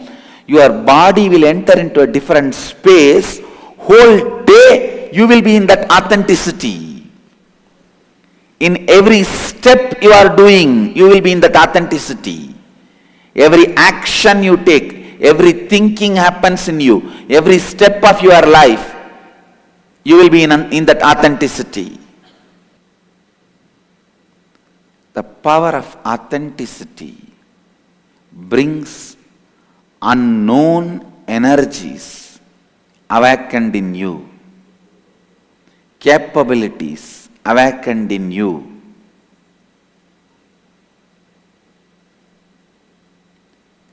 Authenticity straight away brings strength in your presence.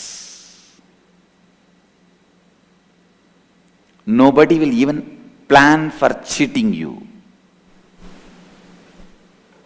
I go around everywhere wearing so much of gold. Not a single thief thinks of stealing from me, because he knows it will be too costly mistake. Even 2-gram chain, 3-gram chain, people snatch. And it's not that I don't walk alone. Many times I walk alone. In the streets, even if you walk as 10 people, few gram chains, people snatch. There are chain snatchers.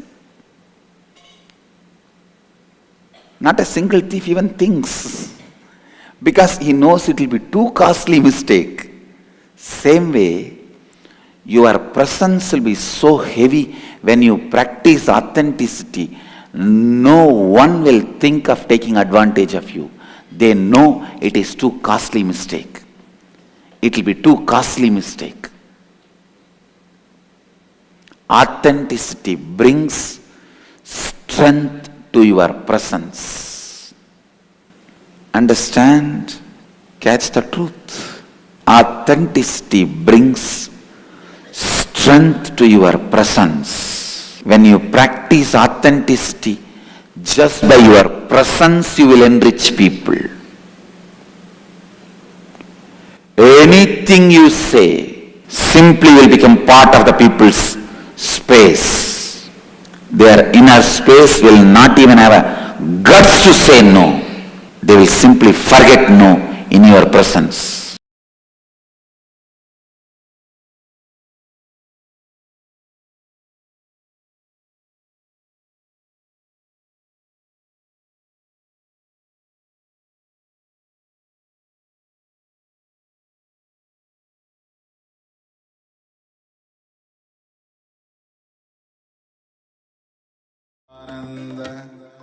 Paramashivoham Om Nityananda Paramashivoham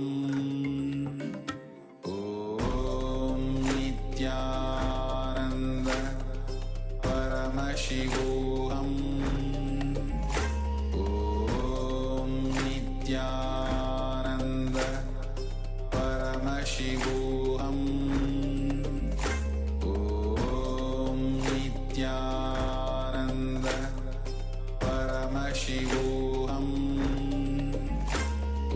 Om Nityananda Paramashivoham Om Nityananda Paramashivoham Om Nityananda Paramashivoham Om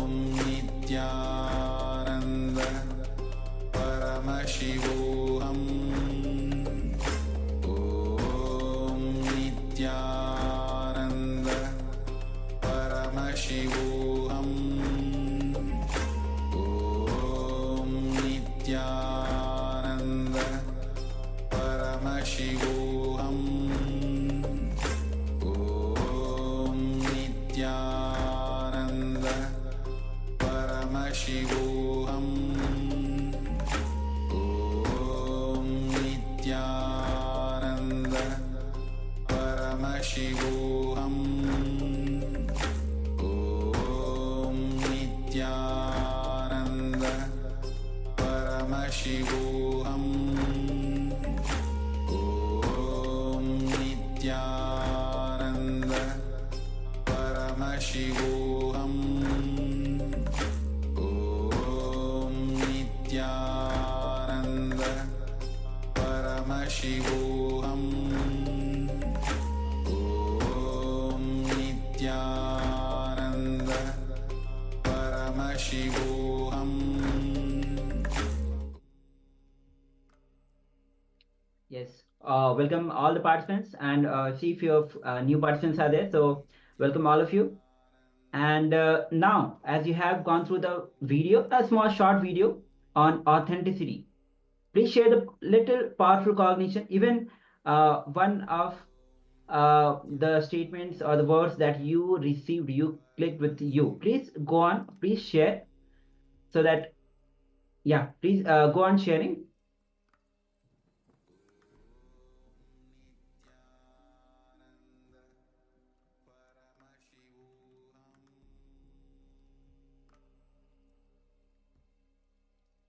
So now, as Swamiji was sharing, when you are authentic, when you are in authenticity, your presence will be so strong. Whatever you speak will become a part of others' being itself. And in authenticity, you live the peak of your possibility. Everything that experience as reality is a possibility. So when you are authentic, whatever you live to the peak of your possibility. Peak of your possibility means having the inner image, whatever you feel about yourself, you live to the fullest of it. Outer image, whatever you project to others, you live to the fullest of it. Others image, whatever others feel about you, whatever others think about you, will live fullest to the peak of it. And life image itself, all the four images, you'll be living at the full possibility, full capability. So this is a short intro. We'll be having much more on the authenticity. Now we'll be entering into a internalization exercise. So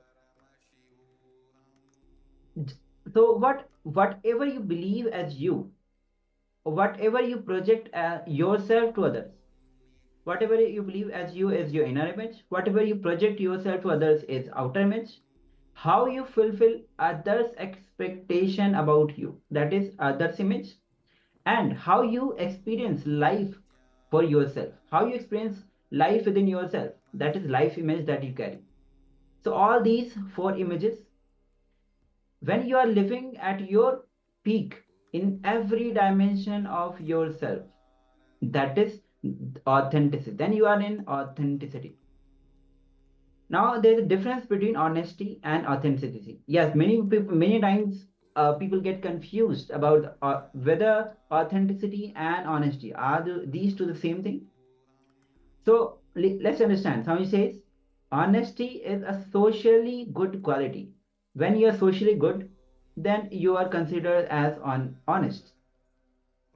But authenticity is a spiritual quality.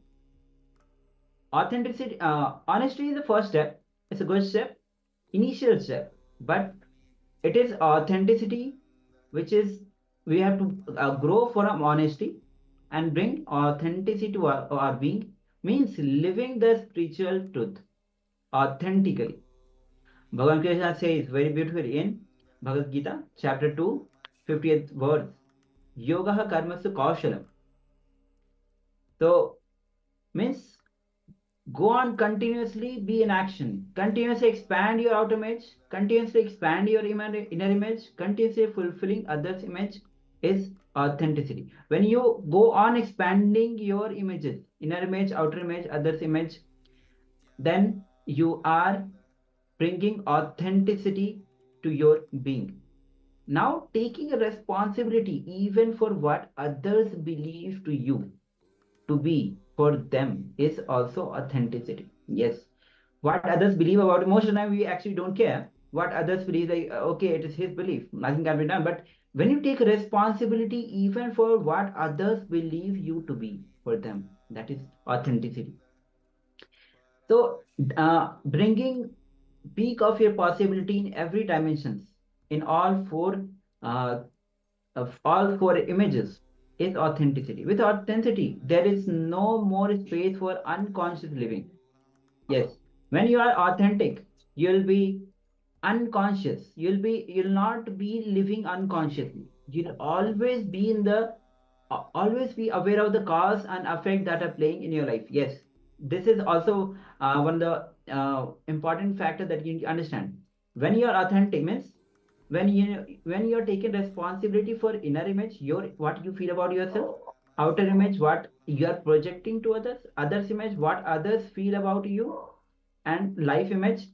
If you are aware of all these things, you will not be unconscious, you will be aware of all the cause and effect that are playing in your life, because these are the four images that are playing in your life. If you are aware of these four uh, images, then you know what and cause and effects that are playing in your life.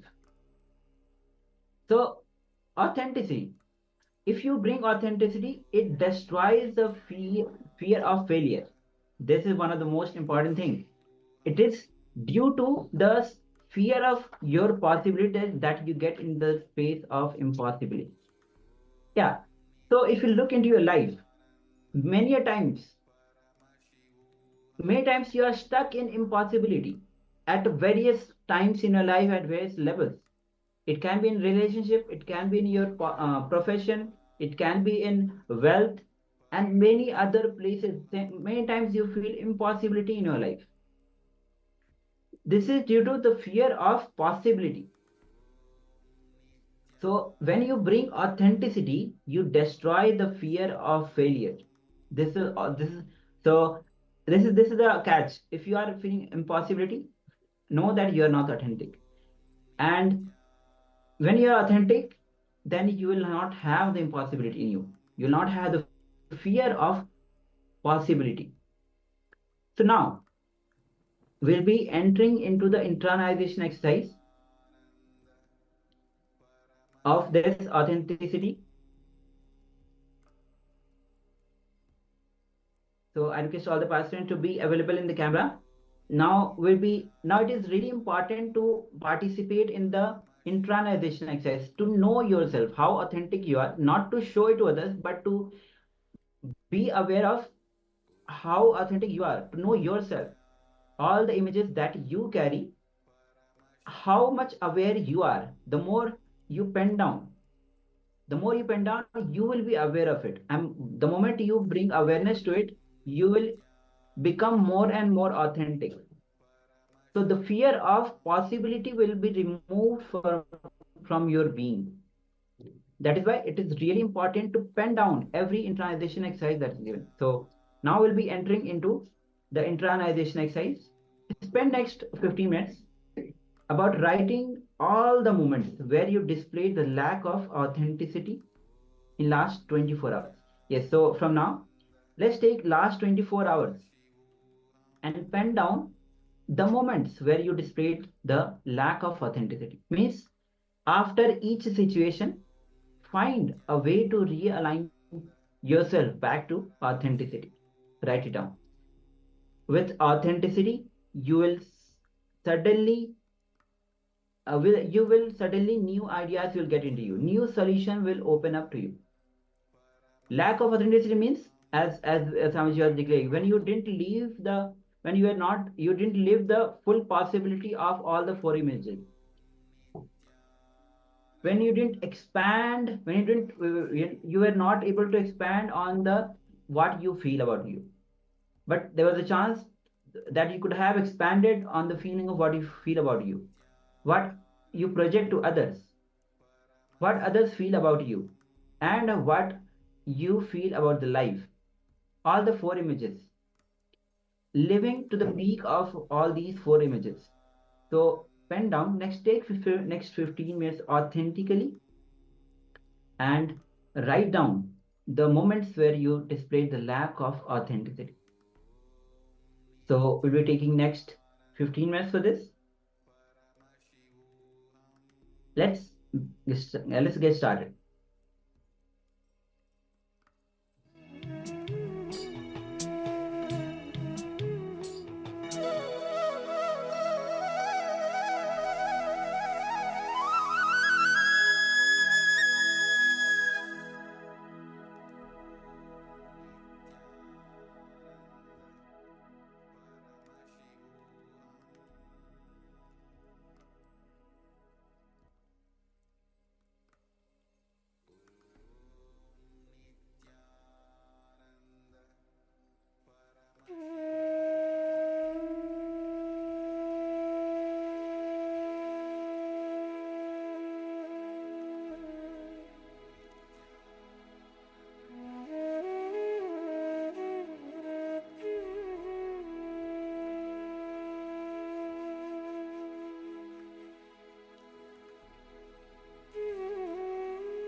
Yes, so please continue to write down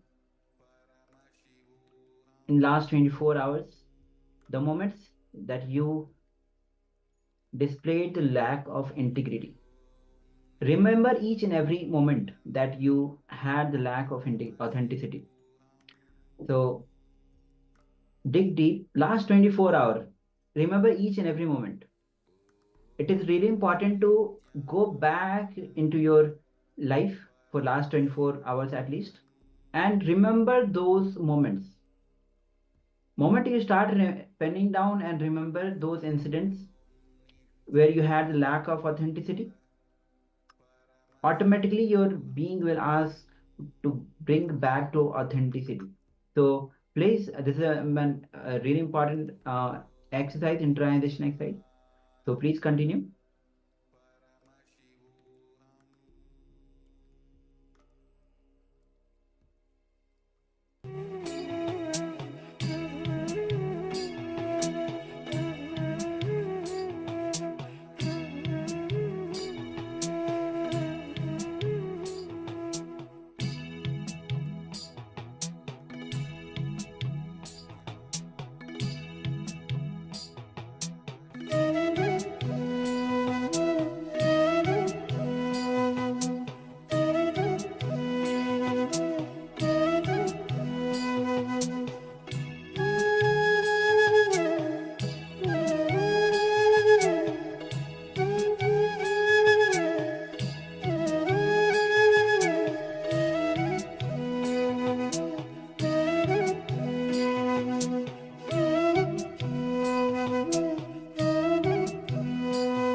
all of you can relax now from this exercise. Okay. Yes. So now we'll be entering into a special quiz about your understanding about the authenticity itself. So it is really important to cognize, understand these tattvas, the principles, because only when these tattvas are integrated in you, you'll start, Swami says, you'll start manifesting the state, space, powers of and being of Paramashiva. And each tattvas is, even is each individual tattvas, if you are aligned to it, you will manifest the state, space, and powers of Paramashiva. So we'll be entering into a small quiz. So there's a question on authenticity and 4 options will be given. Choose the right answer and you can share in the Zoom chat. And I also request all the participants in the Zoom to participate. And also please, if you can switch on your camera, please go ahead and switch on your camera if you haven't done. Ma Alice, Jane, Jing Guang, please switch on your camera.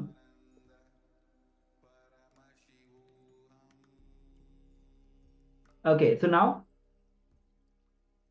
for your reference, we're gonna project the slide as well with the question.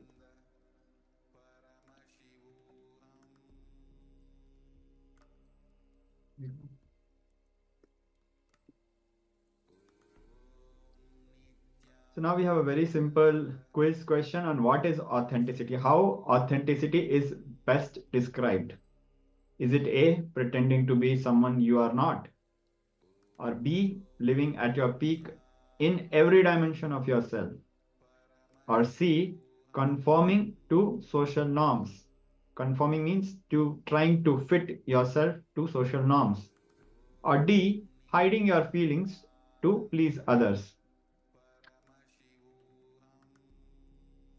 So I request everybody's participation. Take a moment and understand each of these options, the question and the answer that is being projected, and select and put your answers in the Zoom chat. Yes, so we have started receiving answers. We also request the translators, if the translator is Ma Guru Prasadini, to also make sure that this is translated to all the participants so they can also participate and post their answers. Okay. So if they have their sharings, if we can share that as well. And meanwhile, I would request other participants, Jane, Alice, Jing, Go, please share your answer.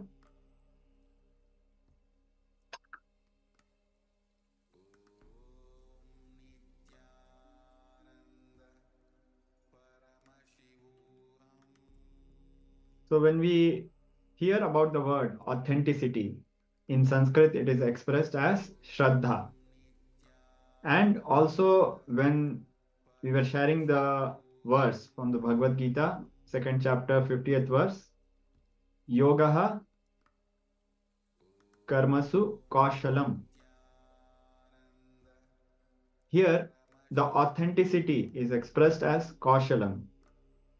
Yoga is authenticity in action, is the revelation that Swamiji had revealed about this verse. Yoga is authenticity in action. Likewise, the word authenticity is a translation of the very deep concept of the sacred teachings of Hinduism.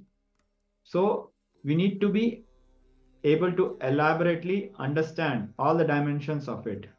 So authenticity is not just being honest or being efficient. It is you being at your peak capacity, at your peak in every dimension, in your inner image, outer image, others image, life image.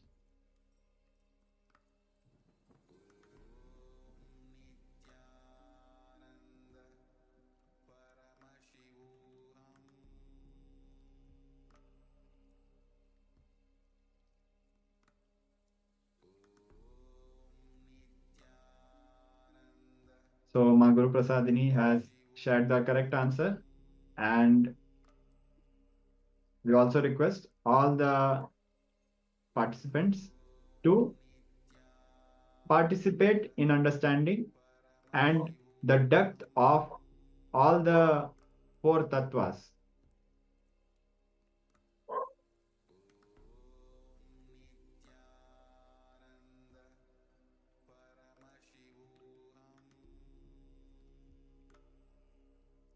Okay, so now we'll be after this quiz, interesting quiz. So we'll have more quiz of these types, one on the 4 tattvas, especially as we are going through the 4 tattvas today.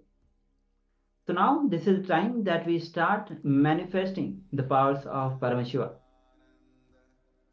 So today we are doing the power of body scanning. So the first round we have already finished, where you have scanned your body.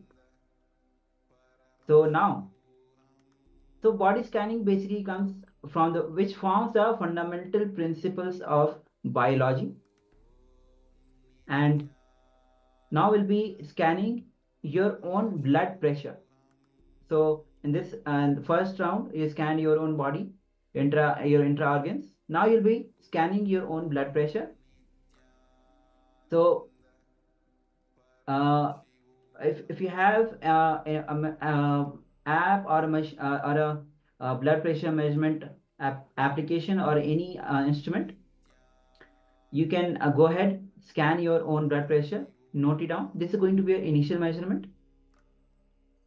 And also, if you have the timestamp camera, please go on and start recording your manifestation so that you become the Sakshi Pramana of this power manifestation. Sakshi Pramana is one of the 4 Pramanas as mentioned by the scriptures itself. The Sas Pramana, Apta Pramana, Atma Pramana, and Sakshi Pramana. So please go ahead, take an initial measurement of your blood pressure. And then we'll be playing the oneness capsule so that you can entangle with Swamiji, start chanting Mahavakya intensely.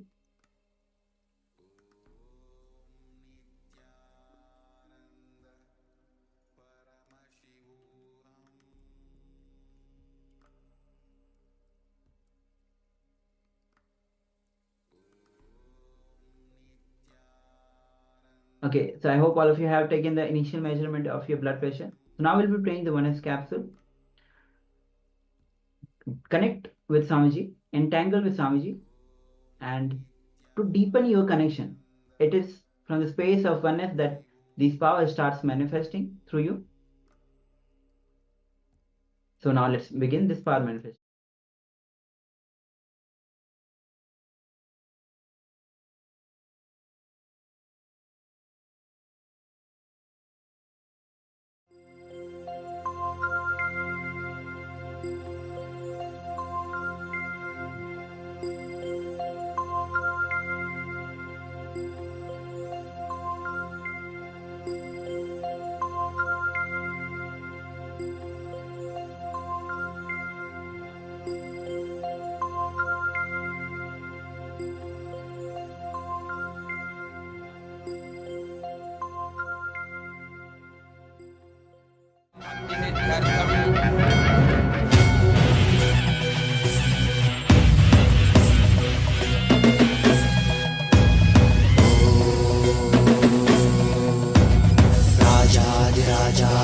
प्रशक्यशालिने नमो वयं वै श्रवणाय कुर्महे श्यामे कामाय मह्यं कामेश्वरो वै श्रवणो ददातु कुबेराय वै श्रवणाय महाराजाय नमः சனடி போற்றி சிவன் சேவடி போற்றி நேயத்தே நின்னடி மலனடி போற்றி மாயப்பிறப்பருக்கும் மன்னனடி போற்றி சீரார் பெரும் துறையிடம் தேவனடி போற்றி ஆராத இன்பம் அருளும் மலை போற்றி ஈசனே சிந்தை கவர வந்த நேசனே நீ வருவாய் பூவோடு கனிகளை கொண்டு உன்னை பூஜித்தோ அருள் தருவாய் கலி என்னும் கடலினில் மூழ்கிட்டையும்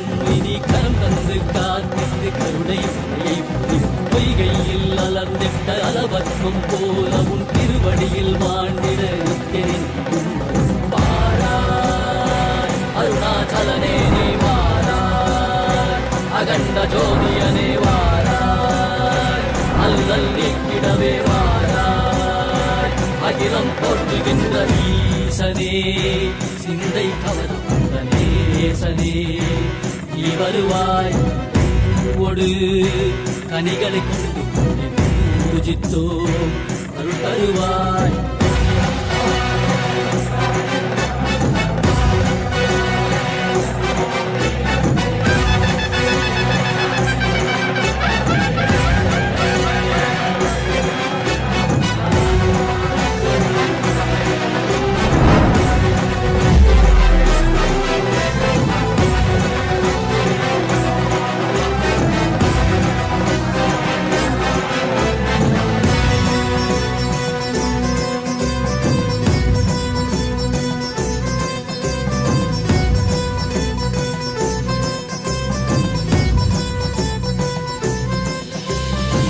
கையினில் சூலமும் மெய்யினில் வில்வமும் நிறையா கடல் நீர் குடியோடு தரிசனம் அருளவா செம்பொன் மாழ சிற்றவை தனிலே சிந்தை கவர்ந்த உன்னை சிக்கன பிடித்தேனே மண்ணும் புகழ் பெறும் நான் வரை நாயகா மதியினில் நிறைந்திடுவாய் மதி உணராதவர்க்கு மதி உணர் செய்திட வான்மழு நீ ஏந்திவா அறவாடிட இசை சூழ்ந்திட திரள் சேர நீ வருவாய் அகம் உணர்ந்திட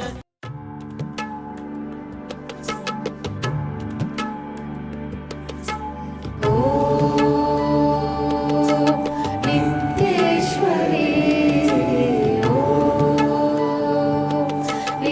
नित्यानन्देश्वरी नित्येश्वरी नित्यानन्देश्वरी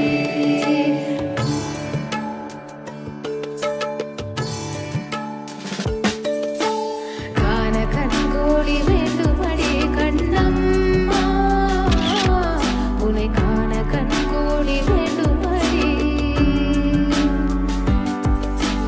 காண கண்கோடி வேண்டுமடி கண்ணம்மா உனை காண கண்கோடி வேண்டுமடி உன் சுடரிழி பார்வையினால் கண்ணம்மா கண்ணம்மா சக்திகள் சொரியுதடி உன் மாய கண்களாலே கண்ணம்மா கண்ணம்மா மலர்ந்தன உயிரினங்கள் சித்தத்தின் தெளிவுதலை கண்ணம்மா சிரிப்பால் உணர வைத்தாய் சித்தத்தின் தெளிவுதலை கண்ணம்மா சிரிப்பால் உணர வைத்தாய் உன் சிரிப்பால் உணர வைத்தாய் காண கண்கோடி வேண்டுமடி கண்ணம்மா உனை காண கண்கோடி வேண்டுமடி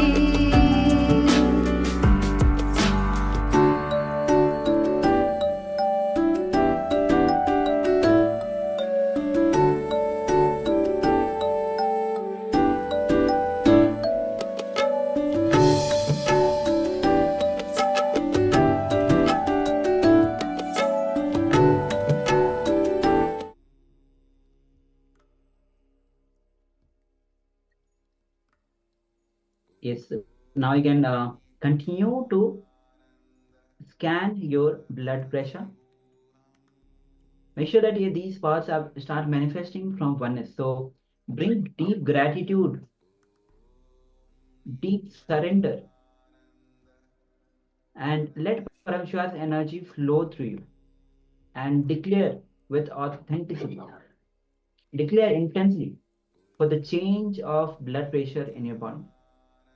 and you'll see the power manifestation starts happening. So declare intensely for the change of the body temperature, body blood pressure. So please continue.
Yes, now.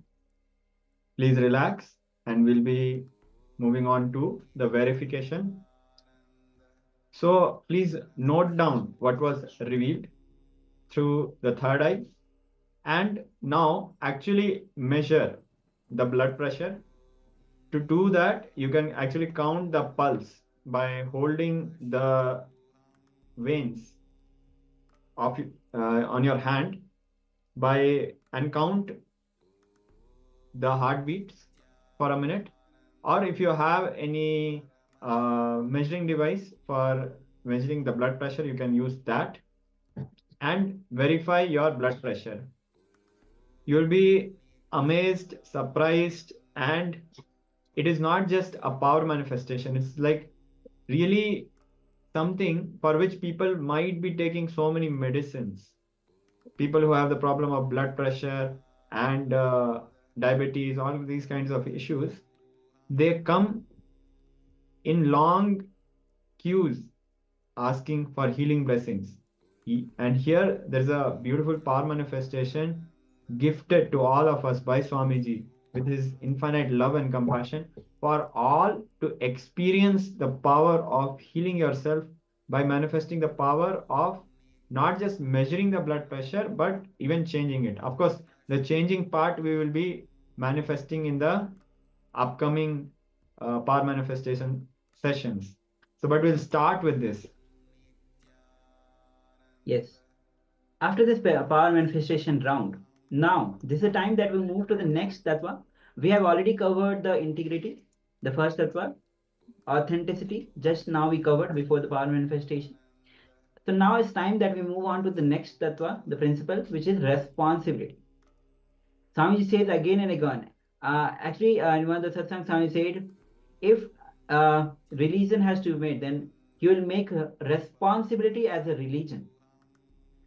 So Swamiji has talked a lot about responsibility. Even be responsible for everything that is around you.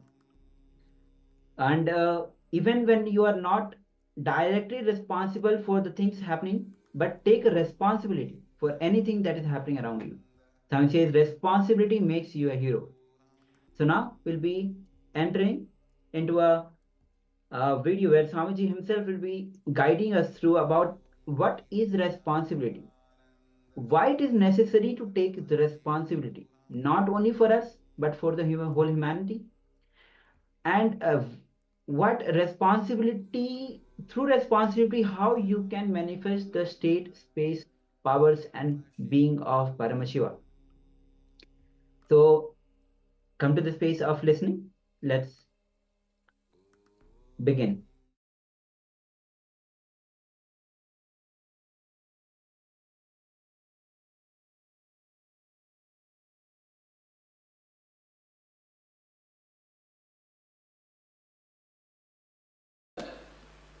Responsibility in your being means the space from which you cognize, carrying responsibility in that zone. Please listen. If you don't feel you are responsible for something, you don't even think in that line. If you feel you are responsible for something, only then you will even look into that part of your life. I'll give you one example. The TV channel headlines reads, bomb blast, 172 people dead.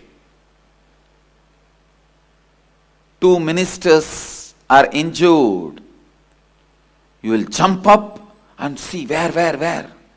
Iran. You will settle down. How many of you experienced this?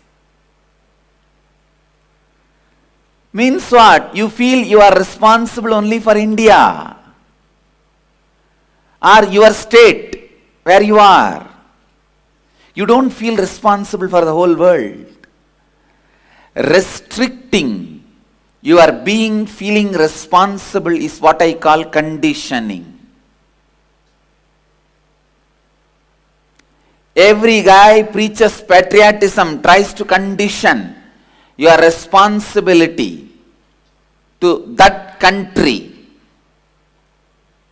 Every man tries to teach religion, conditions you, restricts your responsibility to that religion. Every person tries to teach you a language or the language-based affiliations. Language or the language-based affiliation.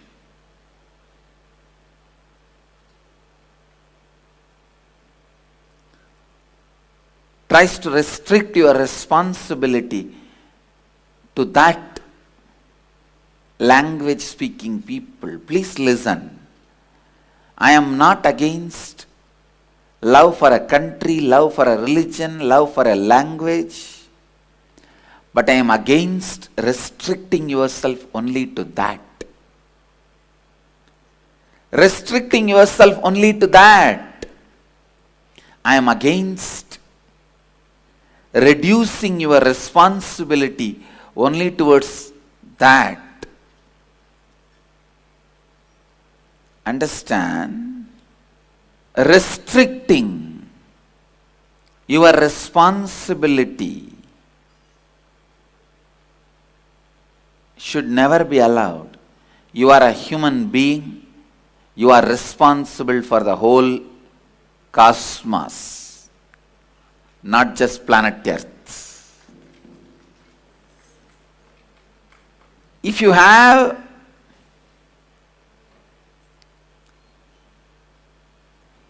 immediate action plans towards some responsibility, nothing wrong. But you not feeling responsible for the whole is seriously wrong. Your being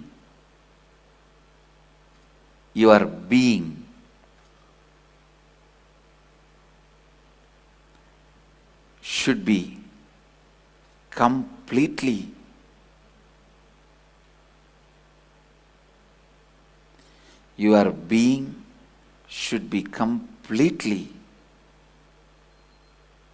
taking responsibility for everything. Listen. When you carry responsibility in your being, please listen. That very carrying responsibility in your being will raise you to a totally different level. I'm really telling you, feeling responsible makes you hero. Not feeling responsible makes you a comedian. It is feeling responsible that decides whether you are a hero or comedian in the life. A being without feeling responsible is a useless being. Filled with responsibility is the most powerful energy. Being feeling responsible is an energy center. Listen. Even when you go near that being, you will catch that responsibility. You will catch that feeling. Understand? Feeling responsible in your being. I can give you all this as a very powerful technique. You don't need to do any action. You don't need to do any thinking. Decide from your being, you will feel responsible for the whole world. Suddenly you will see all your actions will have authenticity, thinking will have integrity. A person who has 10,000 crore wealth will not lie for 10 rupee. No, a person who is having 10,000 crore wealth surely will not cheat out of integrity for 10 rupee.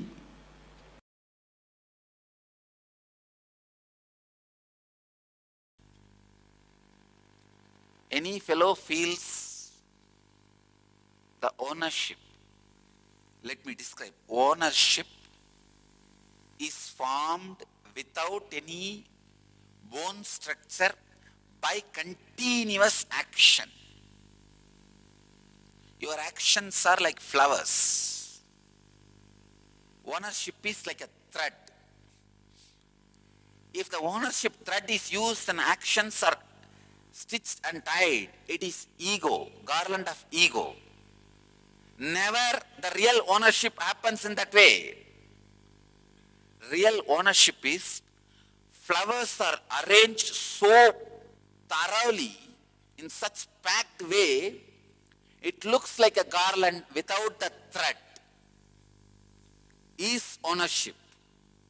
The ownership I feel, there is no separate thread of ownership running. Continuous actions performed so meticulously, perfectly, constantly creates the feeling as if all these flowers are looking like garland, but they are not tied.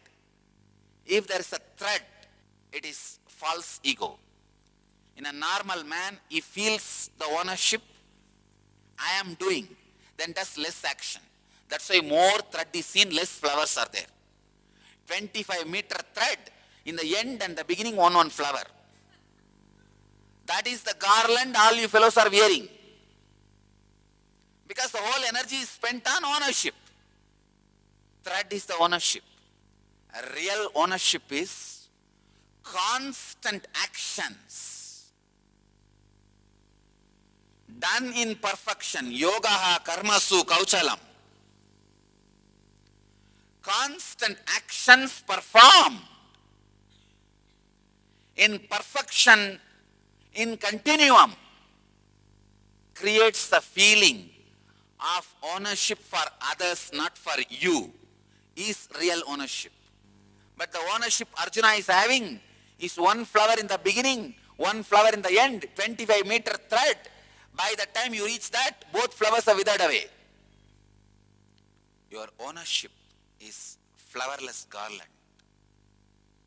Drop that. Real ownership is felt by others by your continuous action. Perfection continuum. Before even taking cognizance of somebody's surrender, the first prima facie requirement is perfection. Before even taking somebody's surrender into cognizance, the prima facie requirement I look into is perfection. Feeling of ownership, which Arjuna is carrying, not only useless, dangerous. In feeling of ownership, actions are never tied properly. Please understand, 2-inch thick thread, rope cannot be used to make jasmine garland. The ego itself becomes so thick, jasmine cannot stay with it. And the ego cannot bend for action. Jasmine is too fragile. It's perfect, but too fragile. Your ego will hurt the action. Your feeling of ownership abuses the very fundamental of the action. Real feeling of ownership is felt by others by the perfection of your action, but never felt by you. Bhagavan gives the next command. Having given up your affliction. Give up. A personality like Bhagavan, when he says Nirashir Nirmamo Bhutva, Arjuna, still sitting with his long face and continue to let Bhagavan talk. Bhagavan is using his whole energy, finally giving a last word. Nirmamo Bhutva tattva means without having fear about your higher identity, higher self, disrespecting your lower self.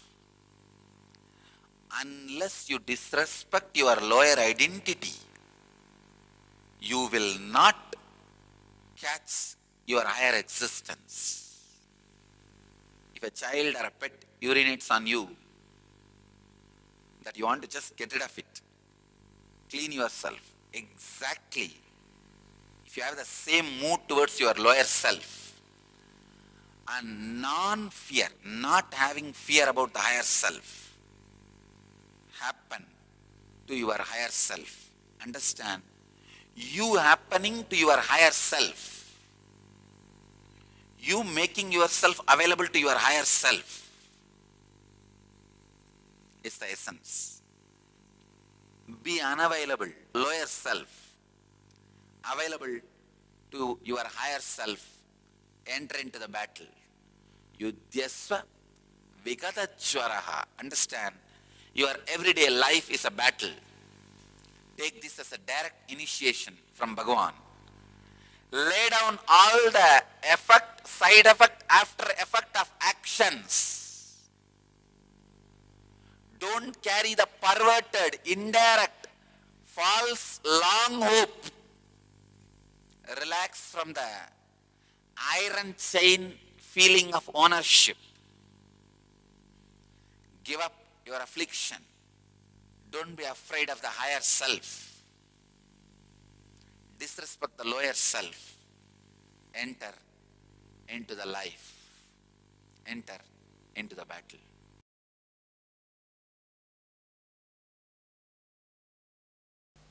Responsibility is living and operating from the understanding that you are the source of, and therefore you are responsible for all happenings in and around you in your life.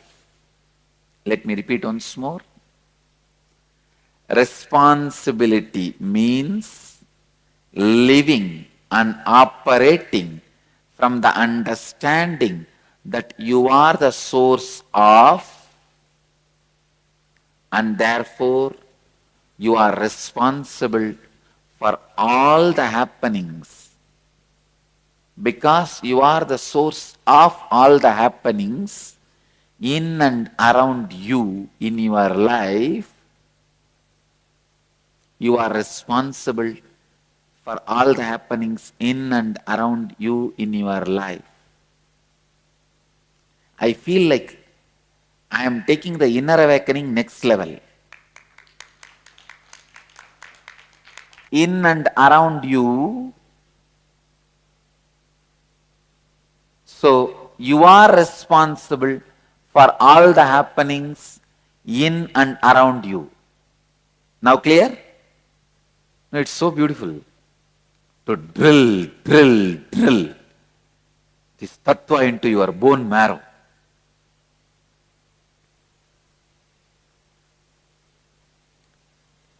When you take the responsibility not just for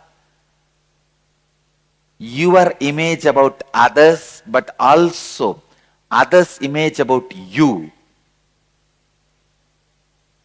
you expand. I tell you, you express miracle powers in you. This is the science of siddhis.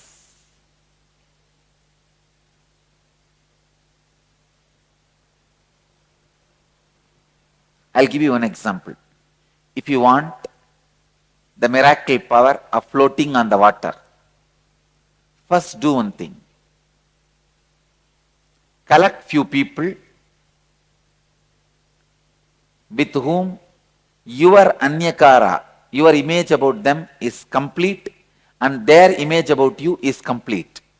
Means either you fulfill what they expect from you or you complete what they expect from you. The complete alignment is there. So sit as a group and declare to them authentically with integrity, I am going to float on the water. Please understand? Keeping Kala Bhairava as witness, I am teaching you the science of miracles. Have few people with whom you are complete and they are complete with you, and declare, I am going to float on the water. Authentically decide you are going to do it. I promise that power will start expressing from you. Because all miracle powers start expressing when your image about others and others' image about you is complete in your life.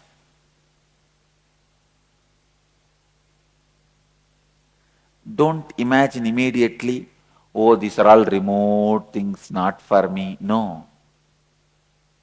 I am talking about possibility. Straight possibility, not impossibility. There is nothing impossible. When I am possible, there is no impossible.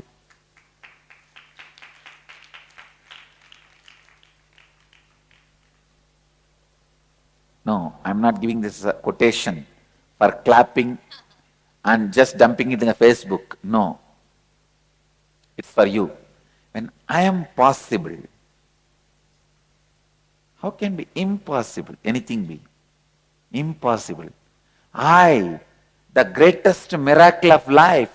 That is why I love me so much. I don't want to lose me. That's the biggest thing I have in my life. This is the biggest thing. All of you know, you are the biggest thing for you. You don't want to lose that. When that biggest thing has happened, when I am possible, how can anything be impossible? For example, if I say, I'll give you the power of floating in the water, will you give up on you? Will you give your life? Will you die? You will say naturally, no. It means what? Then you are the bigger possibility than floating on the water. Am I right? When you have that itself, how can the floating on the water be impossible? Tell me. See, I tell you, all right, I'll give you the power to float on the water. Please die, commit suicide. Will you do? You won't. Because you know that I am the biggest possibility. I am the biggest happening. How can I give up that just for floating on the water? Then, when that big possibility itself has happened, why can't the floating on the water can happen?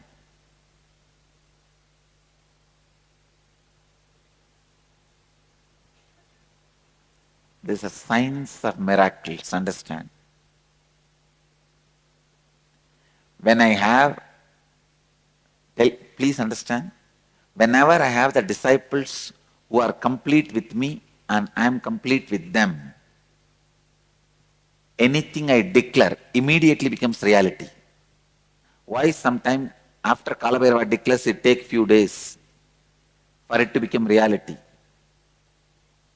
Because the receiver may not be complete. So little completion is required.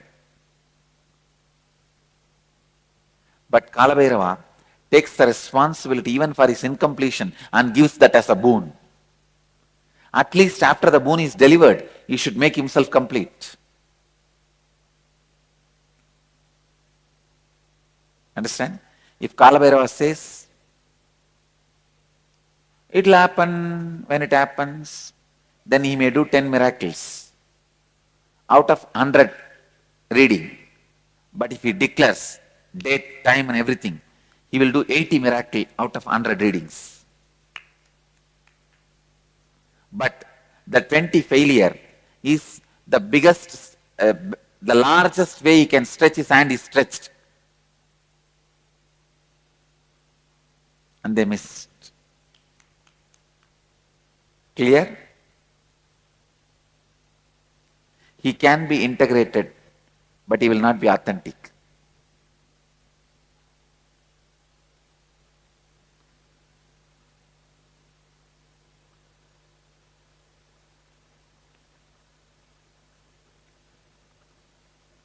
Anybody has a doubt? Sometime Kalabhaiva blessed, and that day exactly it has not happened. It's still getting delayed. Understand, this is the Tattva, truth.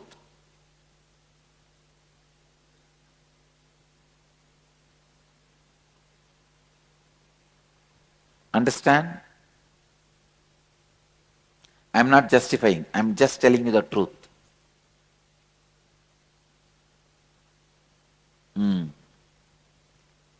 I am not justifying, I am just justing.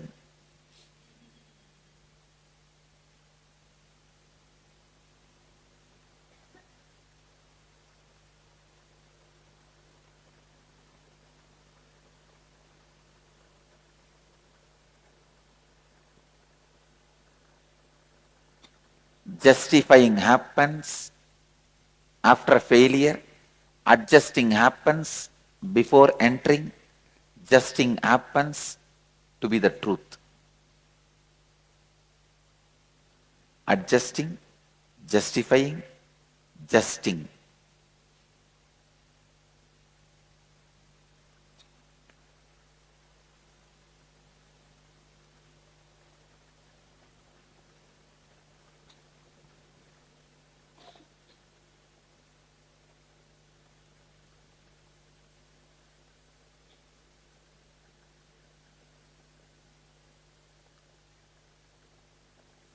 Usually, you take responsibility based on your understanding of the peak of your energy. I wanted to make you very clear. I wanted to declare it and make you understand. When I started this Sangha, even though I declared it will become an international organization, that was not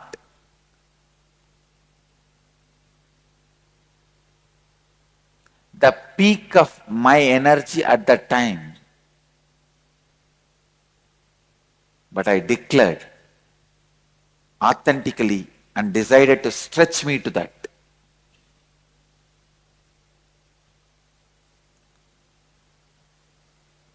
Usually we take responsibility based on our understanding of peak of energy. It is actually other way around. When you take responsibility with integrity and authenticity, the peak of your energy just expands and fulfill the responsibility you have taken up. Psychoanalysis is a solution given to the levels of the problems of the beings by the philosophers. But the solution never works. If you are bored, totally, if you are tired of going to the same psychoanalysis, if you yourself decide that I have become alright, then you are alright, that's all. There is no other way of solving it. Enlightenment is a solution for the being level problems by the mystics. Philosophers give the solution of psychoanalysis. Mystics give the solution of enlightenment. Enlightenment means not analyzing, just throwing away. Analyzing your dustbin, is it going to help you? Analyzing your dustbin, is it going to clear you? Analyzing your dustbin is not going to make. To solve the issues, if you want to clean your house, if you put everything from the dustbin, start analyzing it. Is it going to clear your house? Is your house is going to become clean? No. Only by throwing the things totally away, merging into the ananta, ecstasy, the problems are going to be solved. The three things. For a physical problem, they make the energy to come from inside. For mental problem, they teach you how to switch it off. For the being level problem, they put you in the ecstasy or the bliss. The solution from the mystics is total. Solutions from philosophers is intellectual. But for the logical mind, if you look superficially, the healing system born out of logical things feels like good.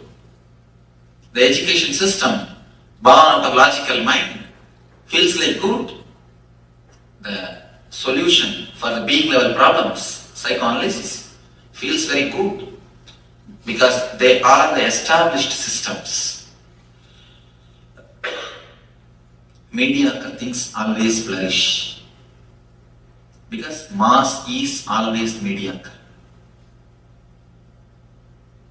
The mystical things are never for mass, it is only for very few intelligent people. For mystical things, you need to have little patience. You need to go through it. You need to allow the process to happen. You cannot just jump. But mind is monkey. Mind is totally restless. It wants instant. A small story. 3 monkeys. They got 1 mango. All the 3 wants to share the mango.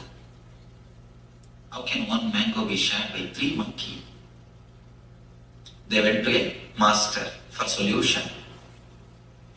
Master said, all right, all the 3 of you, plant this mango. Once the mango tree comes, you will have a lot of mangoes. You can satisfy your whole life by eating the mangoes. These 3 monkeys thought, all right. They planted. 1 monkey took the responsibility of pouring water. The other monkey putting the manure. 3rd monkey, security. 6 months, they did their job religiously. But unfortunately, the seed has never sprouted. The tree has never happened. They went to the master to complain. What did you teach? What has happened? We have lost even that 1 mango. Why did you give such an idea for us? The master called all the 3 of them, started inquiry. What has happened? First monkey said, every day religiously I poured water morning 6 o'clock. I stopped even going for a morning walk, but I poured water religiously. Second monkey, every day evening 4 o'clock I put the manure. I stopped even going to the gym. Doing this religiously I did. I do not know what has happened. Third monkey, 24 hours I was standing there as a security. I never even went for my dating. I was there as a security. Not only I was standing there as a security, every day at least once I digged out and saw whether it is sprouted or not. You need to give little space for a mango to sprout. Not only water or the manure, a little bit of space for the mango to sprout. Your very urgency, your very restlessness will not let the mango to sprout. With mystics, you need to give little bit of space, little bit of time to let the meditation work in you, to let their presence work in you. If you want the plastic rose, it will be available ready-made. But if you want the original rose, you need to wait for a few days so that it can flower. If you get from the market cut rose, don't think it's original rose. When I say original rose, I say the rose with the plant. You need to wait for a few days. So you need to wait mind is such, we are not ready to wait. The restlessness, that is why we take the solutions given by philosophers. We take the solutions given by logic mind.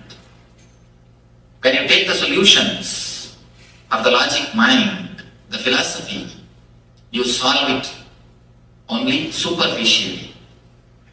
When you take the solutions given by the mystics, not only you solve it, you dissolve it. Your very personality transforms. Your very being undergoes a new alchemy. Man becomes divine. Man just reaches the ultimate flowering. Just you become enlightened. Your consciousness takes a new dimension. You reach a different space. With philosophy, you will be solving your problems every day.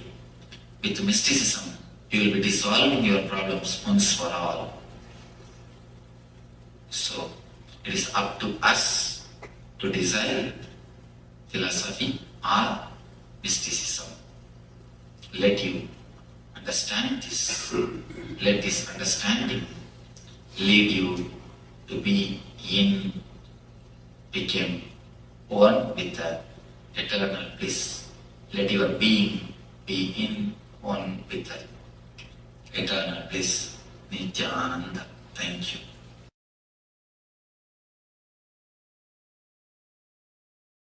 If I am giving that as answer, it is only an all-encompassing answer. Stage intellectual stunt.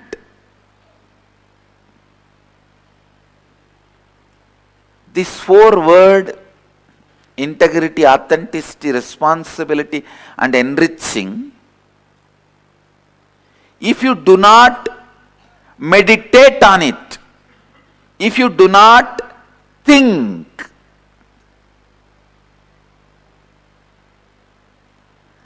these 4 words can be just like Buddha's answer. Desire is the root cause of suffering. What will you do with that answer? Tell me, can you give up all the desires? That is why people decide living with the desires and having some suffering is much better than throwing away all the desires. Because now when you try to throw away all the desires, that becomes one more problem. You get into one more impracticality.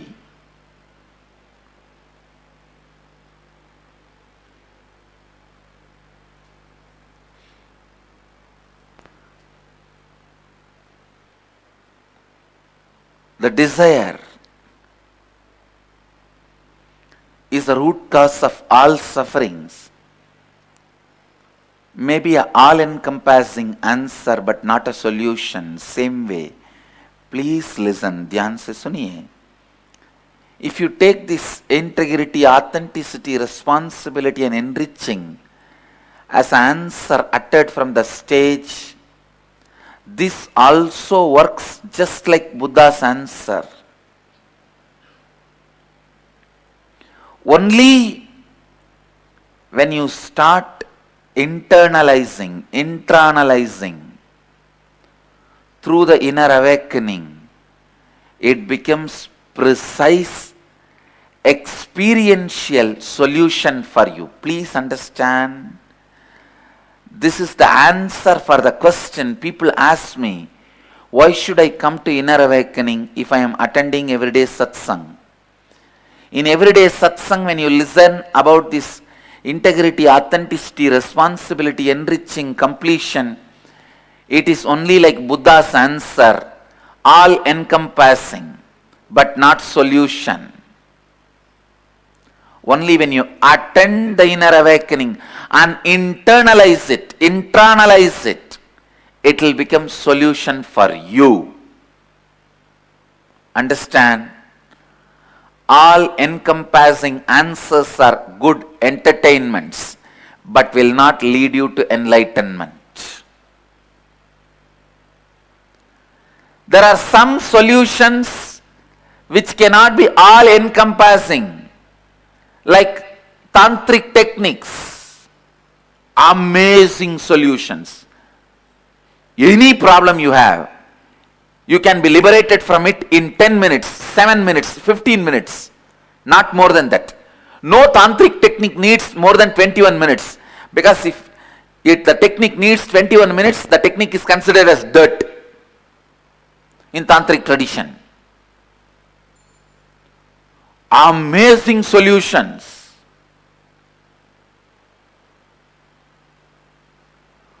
Such easy solutions. But the philosophy itself does not have all-encompassing answers. So it cannot be accepted by mass. It cannot be accepted by society. Society cannot live it. Society cannot have it. Society cannot understand it.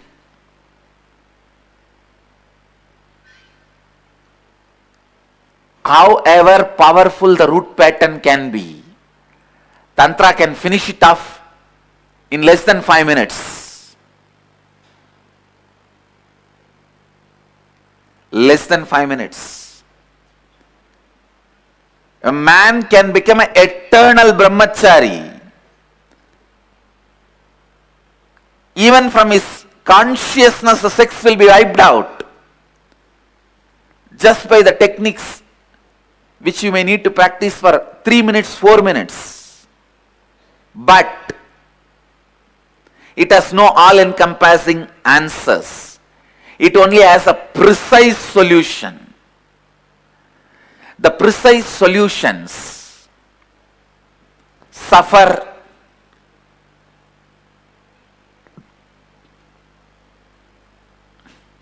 without being recognized by the common mass, and the common mass is such bullying,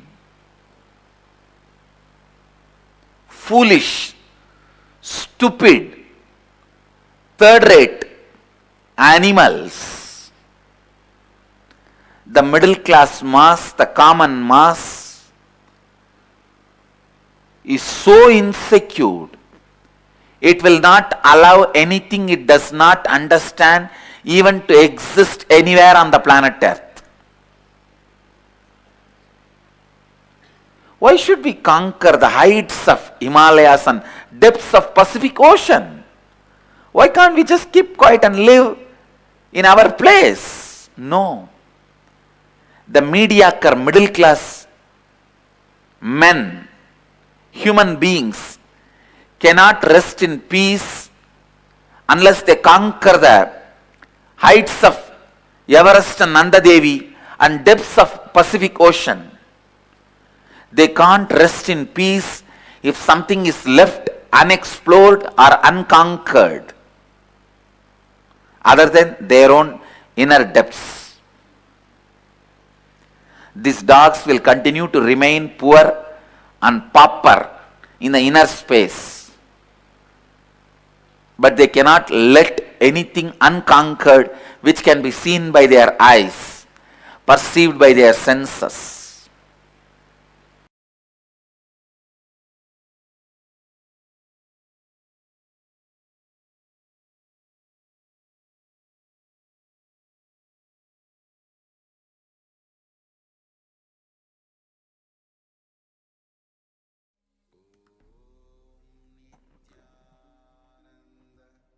Yes. So we went through this beautiful discourse on responsibility. How responsibility makes you a hero. So we request all the participants to kindly switch on your cameras, and we'll be going through internalization exercise. So as we know, there is something called internalization, which means just we are contemplating something inside, but internalization, which is a technique or a teaching of Swamiji, the Supreme Pontiff of Hinduism. Internalization means it involves both something which happens inside and also which happens outside. So we are going to contemplate on some powerful thought currents, powerful cognitions, and then you're going to do a small exercise to imbibe these and make it a part of our life. Living and responding to life from the truth that you are the source of everything, and therefore you are responsible for all happening in and around you. This is responsibility. Responsibility means feeling responsible for everything that is happening. When you take up responsibility, you begin living life. When you sit with this responsibility in your Ananda Gandha, you will see that your Kundalini awakens and sends a strong wave to the cosmos, and your words changes the world. Now, with this understanding, we'll be doing a short exercise. Now, before we start, we would like to request all our participants to share any powerful click, any powerful understanding they had from the previous session, the discourse of the Supreme Pontiff of Hinduism. As in this exercise, we will be actually making those powerful cognitions a part of us. So we have Ma Shukra Indrananda and we have Istak. We request all other participants, Ma Alice and Jing Joa, to also switch on your cameras. Yes. So we are going to read out the steps and we'll also project it for you. So first step is start writing whatever is happening in your life, whatever you feel you're responsible for, whatever you feel you're not responsible for. Example, we might feel responsible for the marks we get in our examination. That is an easy thing for us to feel responsible for. But we will not feel responsible for a war happening in some other part of the world. We might think, how can I be responsible for that? So first start writing these two things, whatever you feel you are responsible for and whatever you feel you are not responsible for. Second, for all the happenings you think you are not responsible for, just as in this example we said, a war happening in somewhere in the far off some other country. For all the happenings you think you are not responsible for, visualize and write down what will happen in those areas if you actually take the responsibility with power and completion. So for this particular example, just start thinking, what will you do if suddenly you decide, you think you are responsible, and even for the war which is happening somewhere far away, and you start, what will happen to you? Third, for all the situations in your life where you experience conflict, that is visualizing taking responsibility, start visualizing that you are taking responsibility even for those places where you are feeling conflict, and write down what will be the thoughts, words, and action you will now have in the same situations. So this third step, so it is a gradual progression. First, we just demarcate clearly what we feel we are responsible for, what we feel we are not responsible for. In the second step, we decide to take responsibility even for those things which we were previously considering ourselves not to be responsible. And third, now that our understanding has changed, we will be looking at applying this in our life where we experience conflict, and visualize taking responsibility even in those situations, and write down how our thoughts, words, and actions will be now. That is after we have completed the step 2 in the same situations. So please do these steps one after the other, and we'll also be projecting these slides.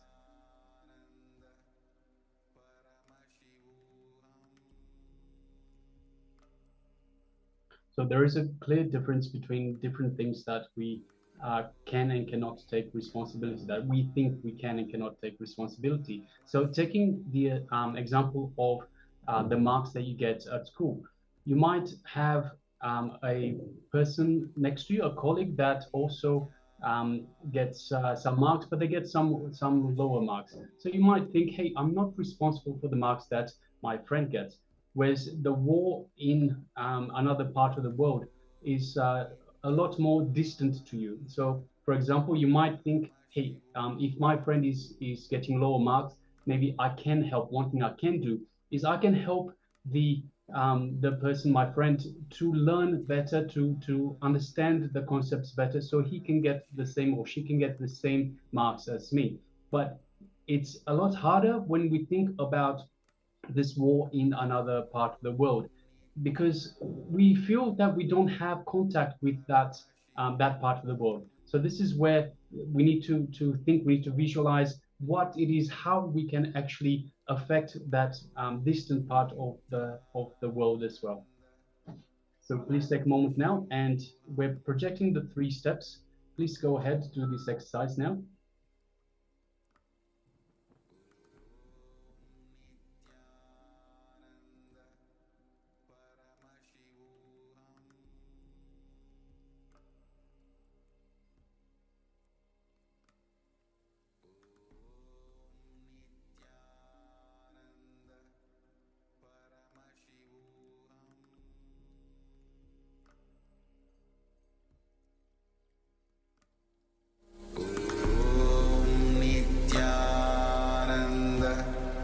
Paramashivoham.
you can relax now.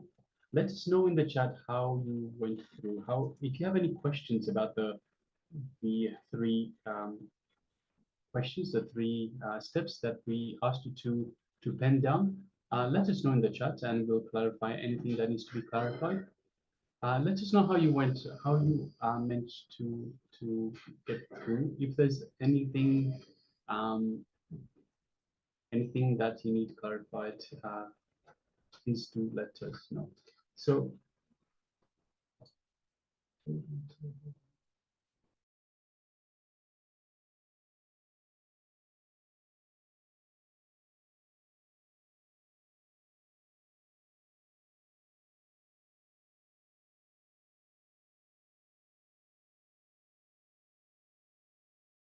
Sorry for the technical glitch. So with regards to what is happening in your life, what you feel responsible for, what you don't feel responsible for, anything happening that you are responsible for and that you want to take responsibility for with power and completion, and all the situations where you experience conflict in your life. How will that look when you, like, what will be the thoughts, the words, and actions once you take that responsibility in those same situations? So we'll project the exercise once more. We request all the participants to share the revelations, the clicks which happened.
And now for a continued homework. So once you finish with this, for the next 21 days, experiment with this truth.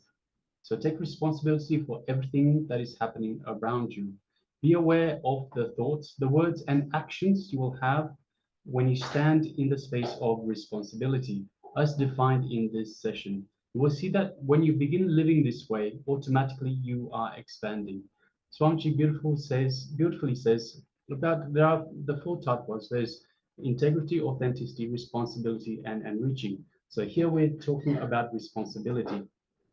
When you expand to take responsibility for everything and anything in your life, and not just in your life, but everything that's happening around you as well, you expand, you become the authentic you, the true you. So our true nature is Paramashiva. Paramashiva is everything, is everywhere. So taking responsibility for everything and everywhere is your true nature, your true authenticity. Now we'll be moving on with the next segment, which is power manifestation. And we'll be bolting these powerful understandings deeper into us. In this round of power manifestation, we will be manifesting the power of changing the pulse. So in the previous power manifestation round, we scanned the blood pressure. Now we are going to change the pulse.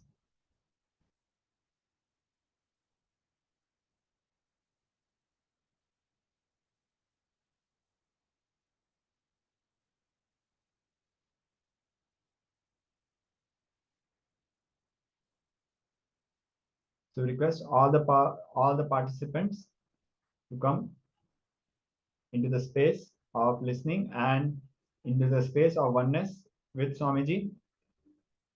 Please relax, and we are going to move in this round of power manifestation.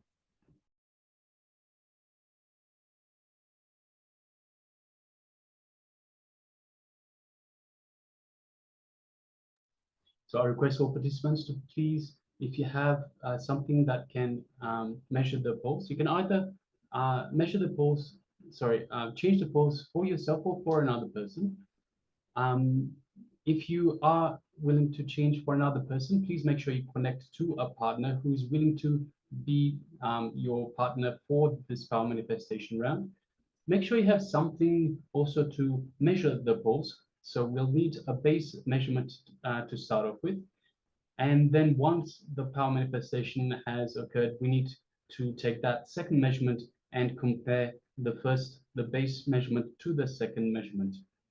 So I request all participants to please either grab a partner, so find a partner, and also to find a measuring device to measure the pulse. So please take a moment and do that now.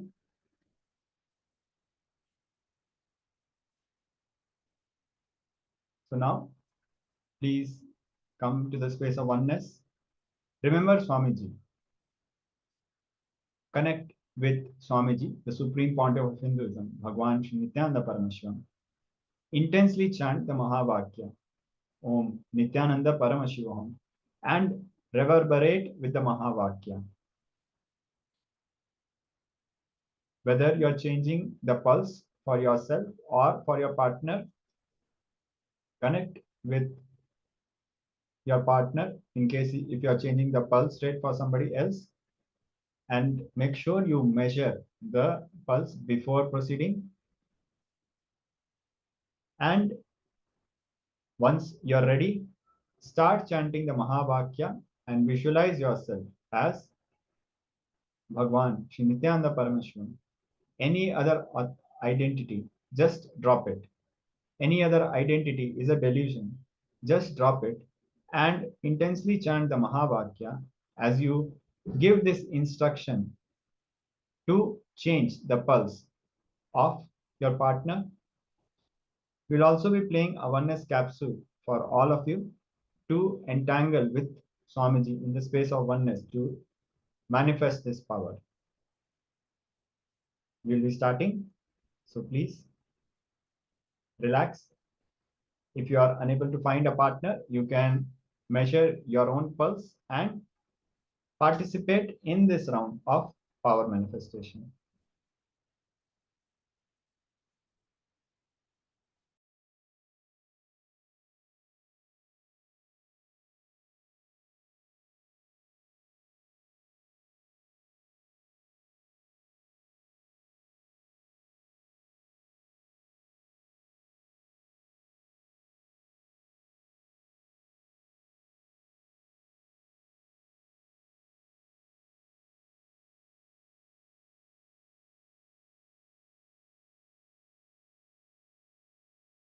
नित्यानंदीये नित्यानंदेश्वरी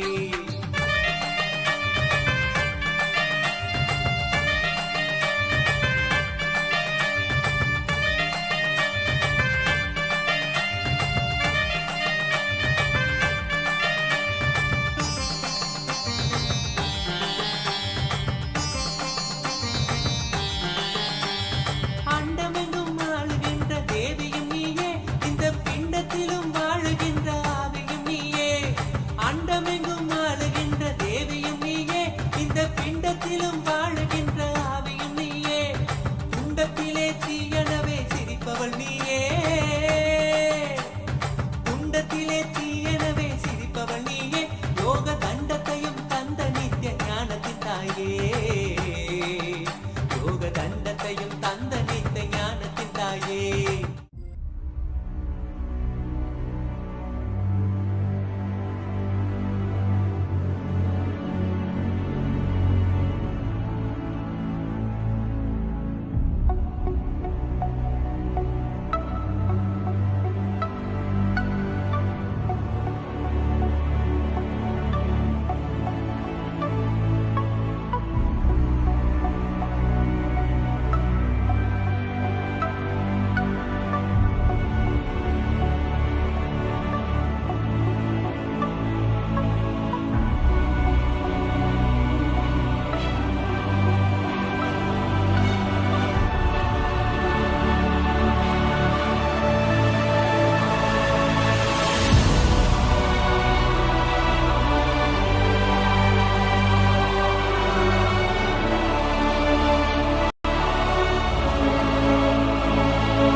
नित्याय नमः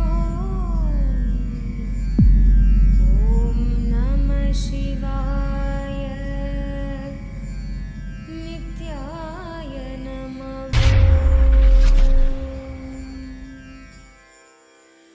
ॐ नमः शिवाय नित्याय नमः ॐ नमः शिवाय नित्याय नमः ॐ नमः शिवाय नित्याय नमः ॐ नमः शिवाय नित्याय नमः ॐ नमः शिवाय नित्याय नमः ॐ नमः शिवाय नित्याय नमः ॐ नमः शिवाय नित्याय नमः ॐ नमः शिवाय नित्याय नमः शिव शिव हर हर नित्याय नमः हर हर शिव शिव नित्याय नमः शिव शिव हर हर नित्याय नमः हर हर शिव शिव नित्याय नमः शिव शिव हर हर नित्याय नमः हर हर शिव शिव नित्याय नमः शिव शिव हर हर नित्याय नमः हर हर शिव शिव नित्याय नमः हर हर महादेवा हर हर महादेवा हर हर महादेवा हर हर महादेवा हर हर महादेवा हर हर महादेवा हर हर महादेवा हर हर महादेवा हर हर नित्येश्वरा हर हर नित्येश्वरा हर हर नित्येश्वरा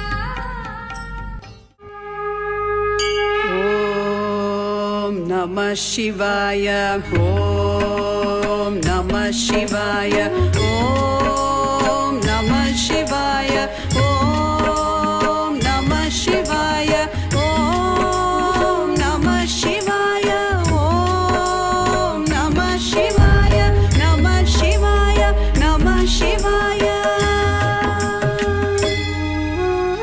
गंगाधरा लिंगेश्वरा शंभो महादेवा गंगाधरा लिंगेश्वरा शंभो महादेवा गंगाधरा लिंगेश्वरा शंभो महादेवा गंगाधरा लिंगेश्वरा शंभो महादेवा जटाधरा जम्बुलिंगेश्वरा ॐ नमः शिवाय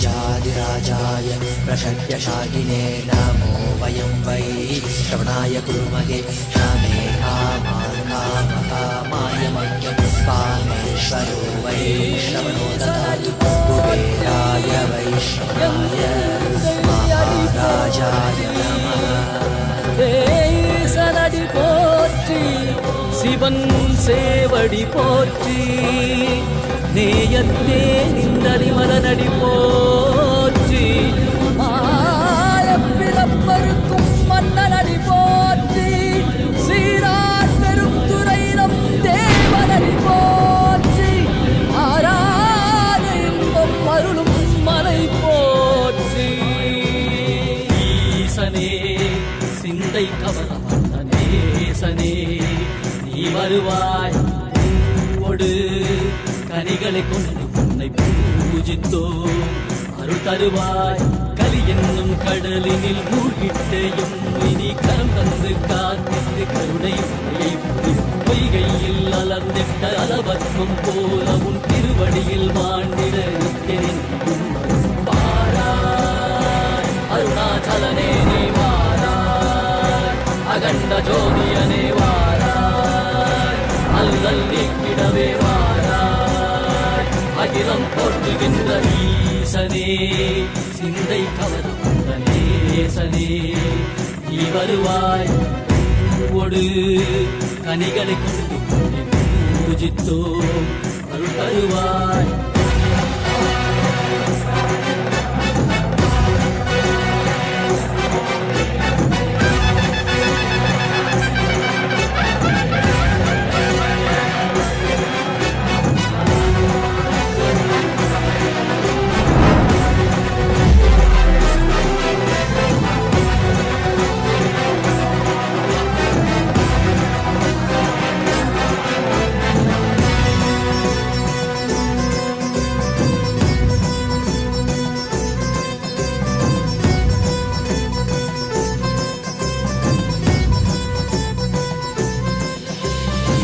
கையினில் சூலமும் மெய்யினில் வில்வமும் நிறையா கடல் நீர் முடியோடு தரிசனம் அருளவா செம்பொன் மாட சிற்றவை தனிலே சிந்தை கவர்ந்த உன்னை சிக்கன பிடித்தேனே மண்ணும் புகழ் பெறும் நான் வரை நாயகா மதியனில் நிறைந்திடுவாய் மதி உணராதவர்க்கு மதி உணர் செய்திட வான்மழு நீ ஏந்திவா அறவாடிட இசை சூழ்ந்திட விரல் சேர நீ வருவாய் அகம் உணர்ந்திட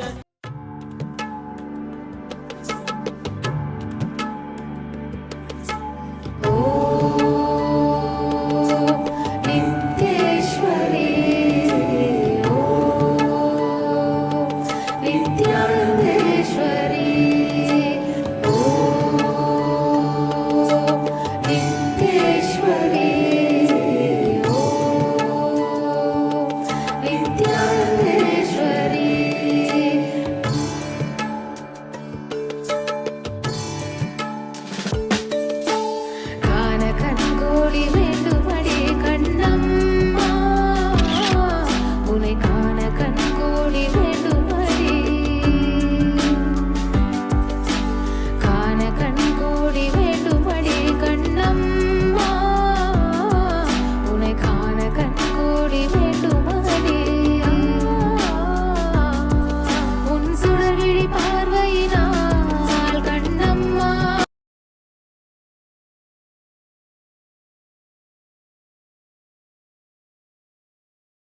சொரியுதடி உன்மாய கண்களாலே கண்ணம்மா கண்ணம்மா மலர்ந்தன உயிரினங்கள் சித்தத்தின் தெளிவுதலை கண்ணம்மா சிரிப்பால் உணர வைத்தாய் சித்தத்தின் தெளிவுதலை கண்ணம்மா சிரிப்பால் உணர வைத்தாய் உன் சிரிப்பால் உணர வைத்தாய் காண கண்கோடி வேண்டுமடி கண்ணம்மா உன்னை காண கண்கோடி வேண்டுமடி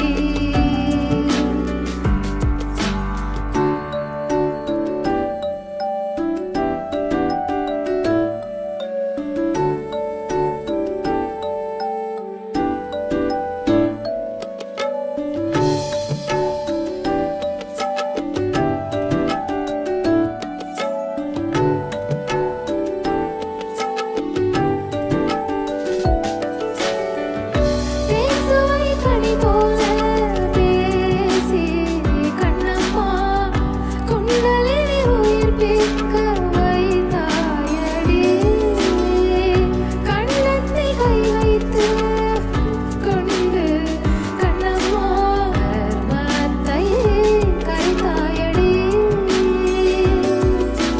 கண்களால் கவி சொல்கிறாய் கண்ணம்மா கருணை நாயகியே நித்யானந்த மீனாட்சியே கருணை நாயகியே நித்யானந்த மீனாட்சியே நித்யேஸ்வரி நித்யானந்தேஸ்வரி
சத்குருவாய் வந்த நித்திய தாயே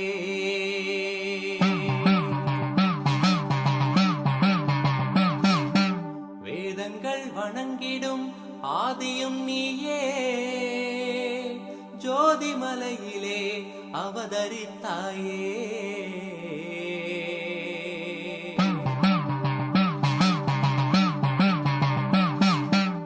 அவனியை பேணும் ஞானமும் நீயே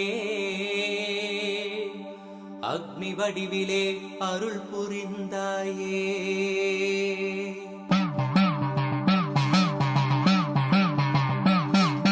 பூதங்கள் ஐந்தையும் ஈன்றவள் நீயே அழல் உருவாகவே ஈன்றெழுந்தாயே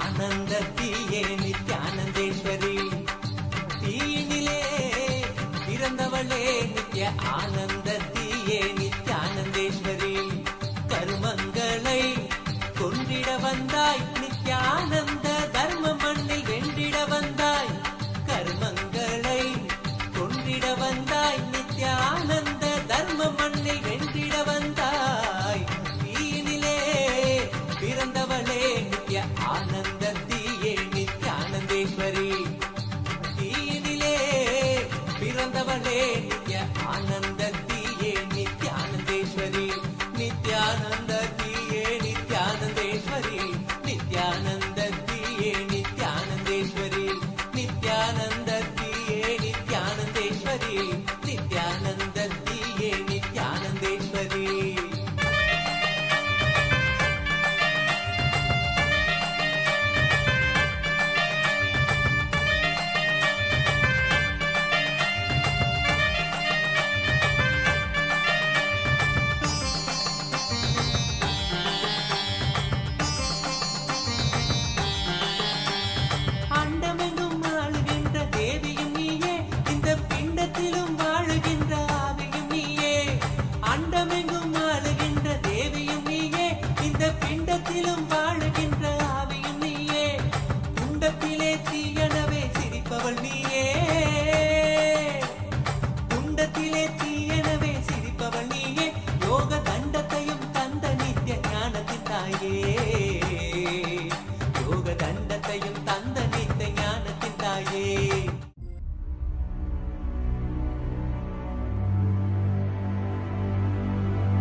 Please relax.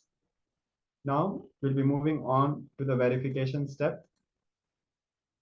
So as we were also sharing and understanding yesterday in our power manifestation segment, when we are manifesting the powers, we might feel nothing is happening, or we might feel like, what is this? Am I even doing? Self-doubt will come, self-hatred will come, self-denial will come. So many things will happen. It is a part of the whole process. Power manifestation When we just, for example, especially if you are doing the blindfold reading, when we are putting the eye band, the first thing we'll see is darkness.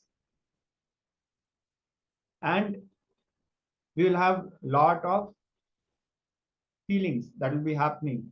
Once we bow down to that darkness, we accept that darkness as Kali, as Devi Paramashiva Shakti, as Mother Goddess, because from the darkness happens light. From the darkness, from the whole emptiness, from nothingness, from the darkness, the whole universe manifests.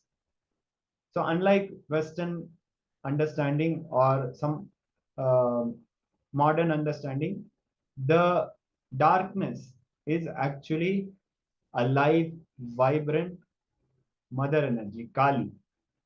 When we bow down to her, the next revelation happens and we move on and progress in power manifestations. Likewise, when we are going through the power manifestation, we'll have a lot of different feelings. We'll be having some incompletions, we'll be having self-doubt, self-hatred, self-denial, we'll be doubting ourselves. All these roller coasters of emotions, as we are going through while manifesting the power, we are brought into integrity, we are brought into centeredness by chanting the Mahavakya, Om Nityananda Paramashivoham, by constantly remembering Swamiji and our true identity, that I am Bhagwan Shri Nityananda Paramashivam, I am Bhagwan Paramashiva, and manifesting the power. This will be the spindle which will be centering us to integrity, and we'll be going through all that roller coaster of ups and downs. As we are going through that, the completion will be happening while we are manifesting the power. The power manifestation will also happen as part of the power manifestation. And finally, with that, we'll get a strong click, a strong, powerful cognition. With that powerful cognition, we'll manifest more completion. With more completion, we'll be manifesting more powers. And this cycle, this virtuous cycle, will be helping us, expanding us, enriching us. So a power manifestation is having so much to offer to all of us. So I'm sure all of us have participated in this round of power manifestation and have their own various experiences to share. So please verify the pulse and share your experiences of changing the pulse rate, whether you increased it or you decreased it. In the meantime, we'll be moving on to the next segment, which is actually a kriya for hypertension. So like we were sharing last time about kriyas are not just a physical process. They have multiple dimensions. One is just if we do the physical process, we gain the benefits out of it. But doing it in the presence of the master, in his breathing space, in his extension of his breathing space, as a part of this Paramashivoham level 2, that gives us a total different experience. Not only it heals us, the basic benefits of the physical process, we get a strong awakening of the Kundalini Shakti. Yes, so Swamiji was telling us beautifully. So the kriyas themselves, the techniques, there are three different parts. There is the doing part. So these are the asanas. There's the non-doing part where it just sits and internalize and feel the energy. And of course, the fact that it is in the presence of the master, you feel the energy, you feel the power, the consciousness inside of you.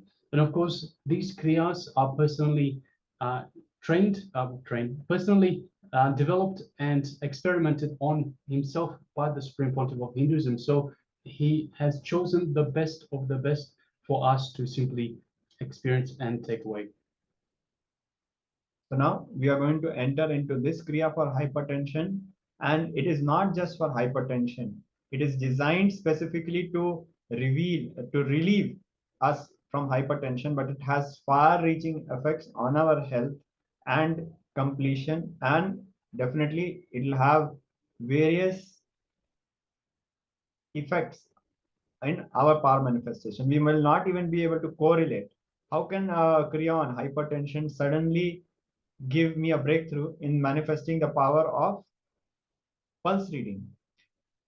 In various ways, all these completion processes will be giving us a breakthrough in all dimensions of our life. So now let us move on to this next round of Kriya. Please come to the space of listening.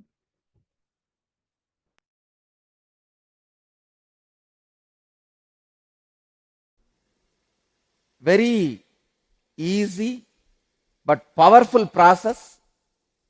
I can prove in front of your eyes how the blood pressure comes down and becomes normal.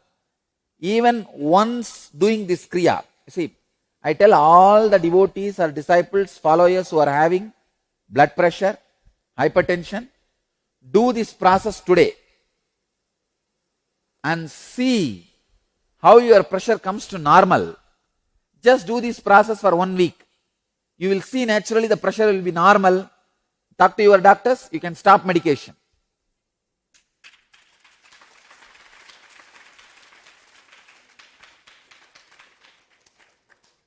Before stopping the medication, better have one sitting with doctor, talk to the doctor, but I can tell you, within a week, your hypertension will become normal. Very simple Kriya. The whole Kriya will take maybe maximum 10 minutes, not more than that, just 10 minutes. But I give you the 100% guarantee, hypertension will become normal. It may be any level. Even if it is 150 by 100, it will become normal, because the setup, the process, the pattern through which I am making your hypertension normal is from the biomemory level, not from muscle memory. From biomemory, from the depth of your being. The first step, Mritasana in Chinmudra. Mritasana means corpse posture. Let me describe. Uddanam Shashvat Bhumau Shayanantu Savasanam Shavasanam Sramaharam Chitta Vishranti Karakam. Garanda Samhita's second Upatesha, 19th verse. Lying flat on the ground like a corpse is called the Mritasana. This posture destroys fatigue and quiets the agitation of the mind. Please lie down. No pillow, nothing should be for the head. You can use mat. Mat or mattress is okay. Better use mat or mattress, because otherwise you will feel cold and you will not do the technique properly. You may not do the Kriya properly. Please use mat or mattress.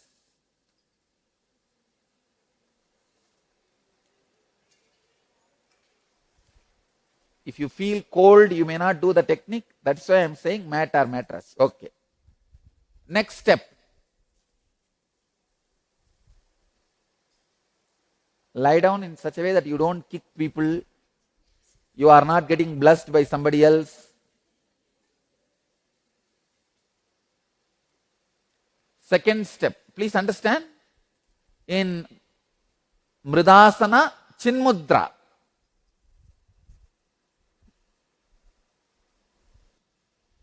See, if it is some complicated posture, I can tell, no, I can understand, you can say that, oh, I can't do this, that. Mritasana and Chinmudra. Chinmudra is bring your index finger to your thumb. This is Chinmudra. Understand, next instruction. Uddiyana Bandha. All of you know Uddiyana Bandha.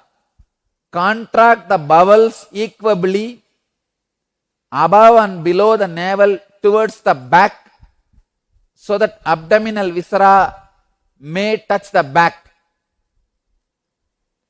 Hold like that in Uddiyana Bandha as long as you can. When you can't hold anymore, relax. Do this Uddiyana Bandha lying down 21 times.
Do it 21 times. Hold as long as you can, then relax, then hold as long as you can, then relax.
next step.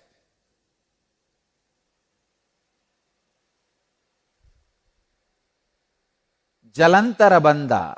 Listen. Contracting the throat, place the chin on the chest. Means lock the throat.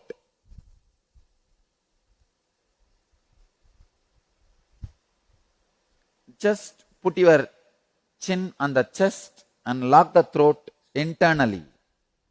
Hold as long as you can. And exhale slowly when you feel you can't hold anymore. Do this again 21 times.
step.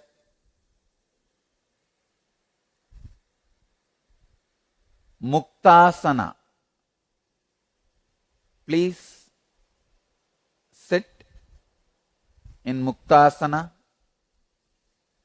Place the heel at the root of the organ of generation and the right heel above that. This is the way. Please understand.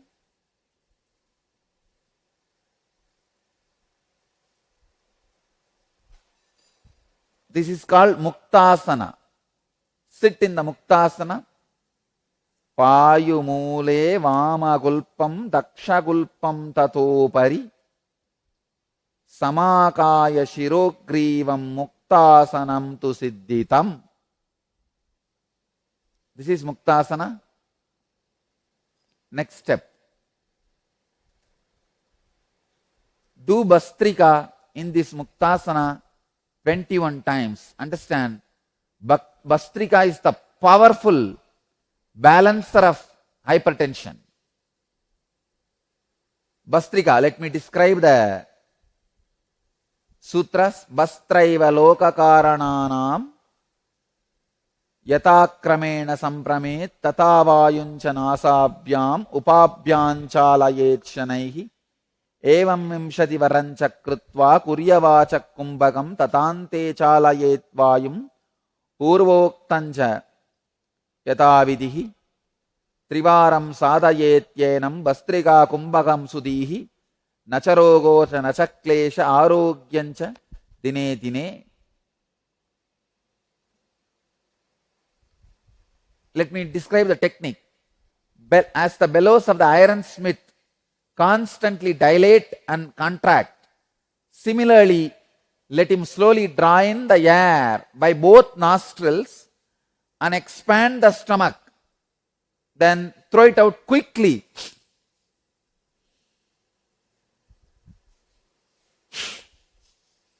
Inhaling should be very, very slow. Exhaling should be fast and quick. Do this 21 times.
Now, next step, come back to Brahmari Pranayama. Ardharatre kate yogi jantunam shabda varjida. Varjide karanao pitaya astabhyam guryat puraka kumbhakam. Shrunuyat dakshine kame nata mantarthakam. Nata mantargatam. Shupam pratamam jinjiminatam cha vamshinatam tataparam megacharjara brahmari kantakamsyam tatapparam turiberi mridangadi ninadanaka dundubihi. Translation says, at the past midnight in a place where there are no sounds of any animal, etc., to be heard, let the yogi practice Puraka and Kumbhaka, closing ears by the hands. He will hear then various internal sounds in his right ear. The first sound will be like that of crickets, then that of a lute, then that of a thunder, then that of a drum. These are some of the descriptions. Let me give you the exact technique. Put your thumbs in the ears and hum intensely, as deeply as possible, as loudly as possible, as intensely as possible. Start.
relax.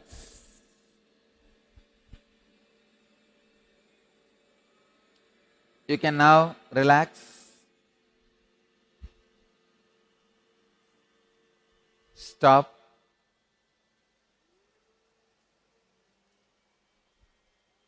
Relax. Do this kriya every day.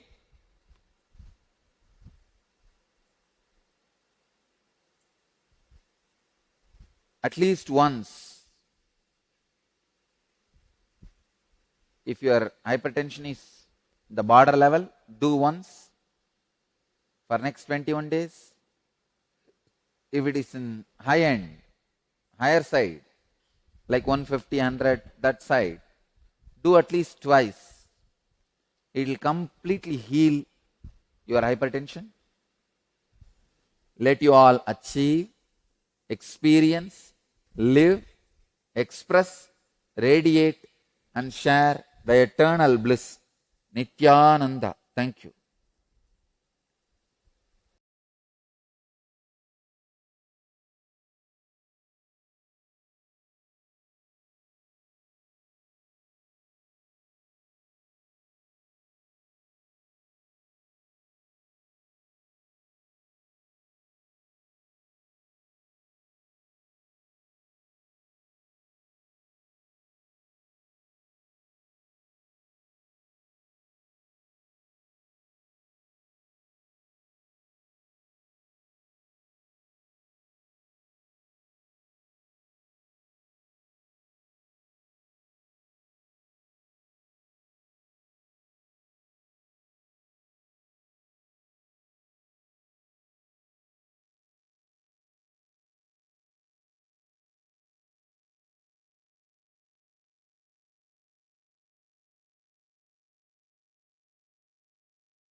Yes, hope that you are able to hear us now.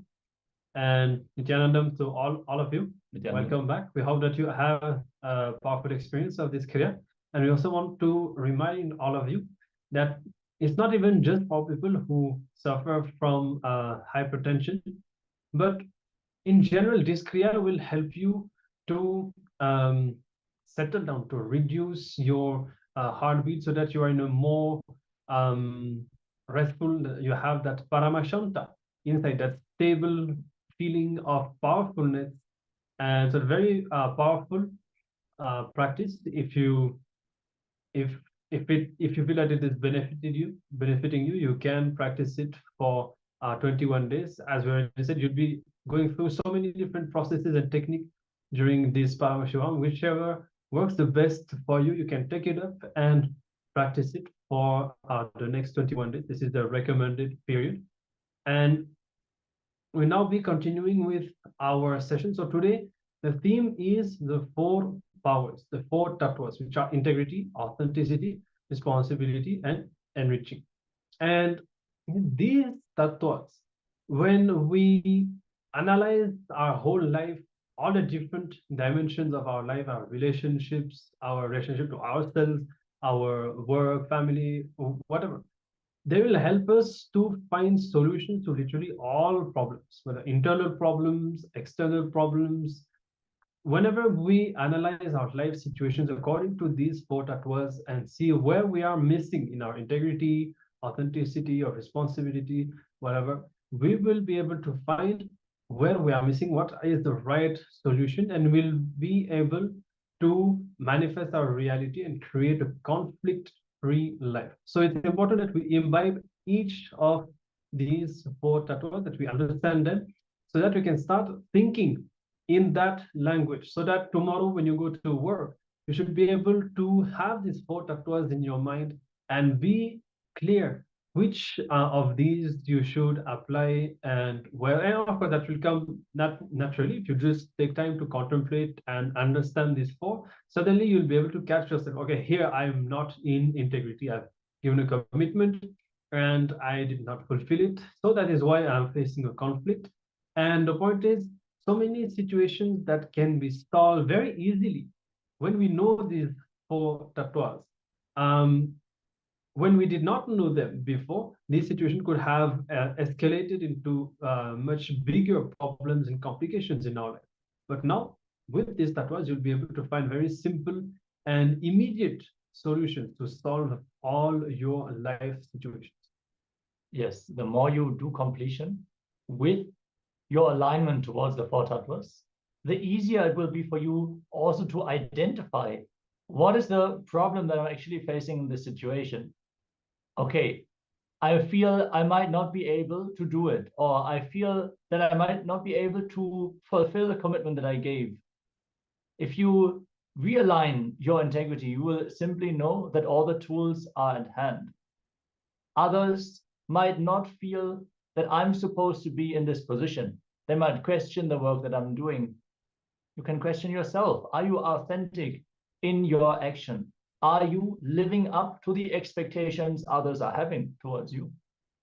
Or do you feel that the outside circumstances are overpowering you? Look in. Are you taking the responsibility? Or are you trying to make others responsible for the things that are happening inside and outside of you? Like this, we are now going to enter into a jnana segment with the Supreme Pontiff of Hinduism, where we are going to learn what is the difference between responsibility and being committed to do something. We're going to learn the difference from Swamiji directly. Yes, responsibility is a power, commitment is more like a load or a bondage. So here we are going to learn how to consciously take responsibility for everything in our life, which will make us more powerful and in turn will give us more freedom instead of making us bound. So we now invite all of you to come to the space of listening. We'll be listening from Swamiji again in this session. And after that, we'll be taking some time to contemplate and apply all these truths. Let's start.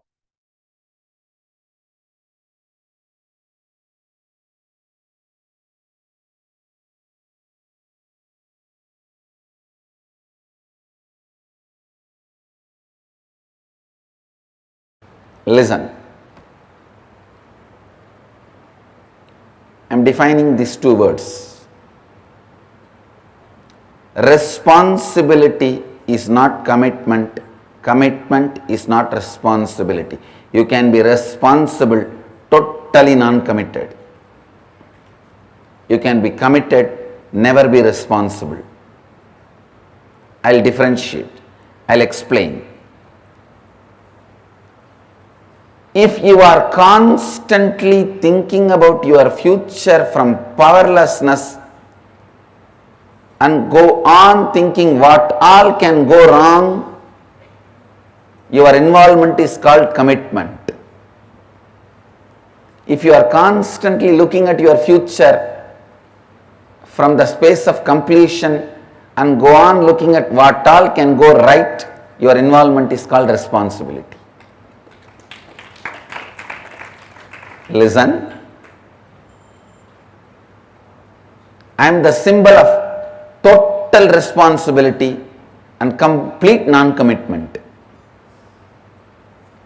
I am totally responsible but completely non-committal.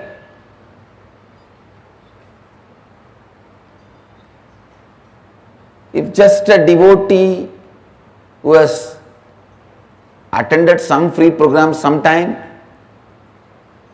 if he is bitten by a snake or if he is caught into some accident or if he is in emergency,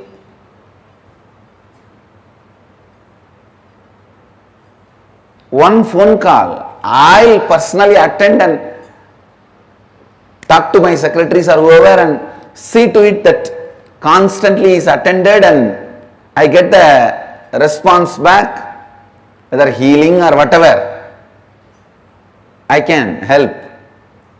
You will see that responsibilism. Same way,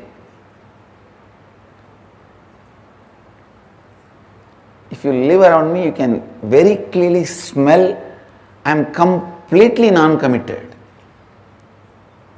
to the whole thing. Listen. Any future plan which erupts out of the pattern, what all can go wrong is commitment. Any future plan which comes out of the completion, what all can go right is responsibilism. Responsibility. He asked me again, then what is accountability, Swamiji? I said, if you are constantly thinking from what all can go wrong, even if you are committed, you may be accountable, but you will not be accountable. You may be accountable, you will not be accountable. You will just stand and say, yes, this is what I am, what can I do? This is where I am.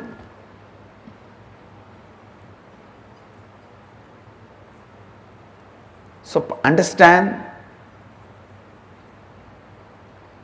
this subject is very, very, very confusing and people feel no.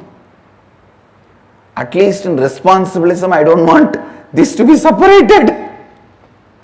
Because in the name of responsibility, you get a little consolation to worry, space to worry.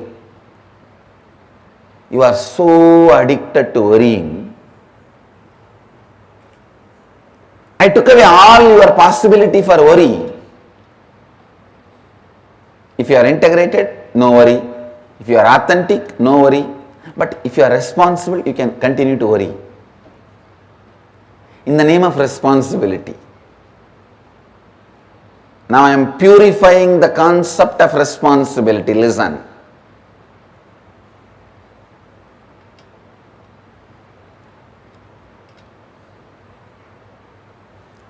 If you can move based on what all can go right,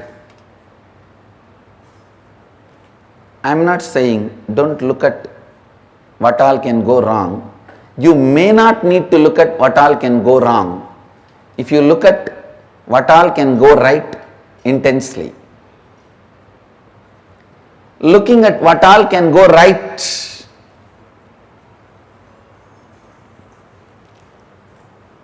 I tell you, looking at what all can go right gives you the ability to start 2000 projects. Even if you win in 20, you will be in the space of unimaginable expansion. The mind which looks at what all can go wrong will not even move to the second project. People constantly say, from morning I was making this call, this. Understand. Even when you are doing some action, is your worrying pattern keeping quiet? Is your lust pattern keeping quiet? Is your fear pattern keeping quiet? Even when you are working, doing your work, all the three are functioning. Same way, instead of lust, fear, worry, why can't your planning, celebration, gratitude function?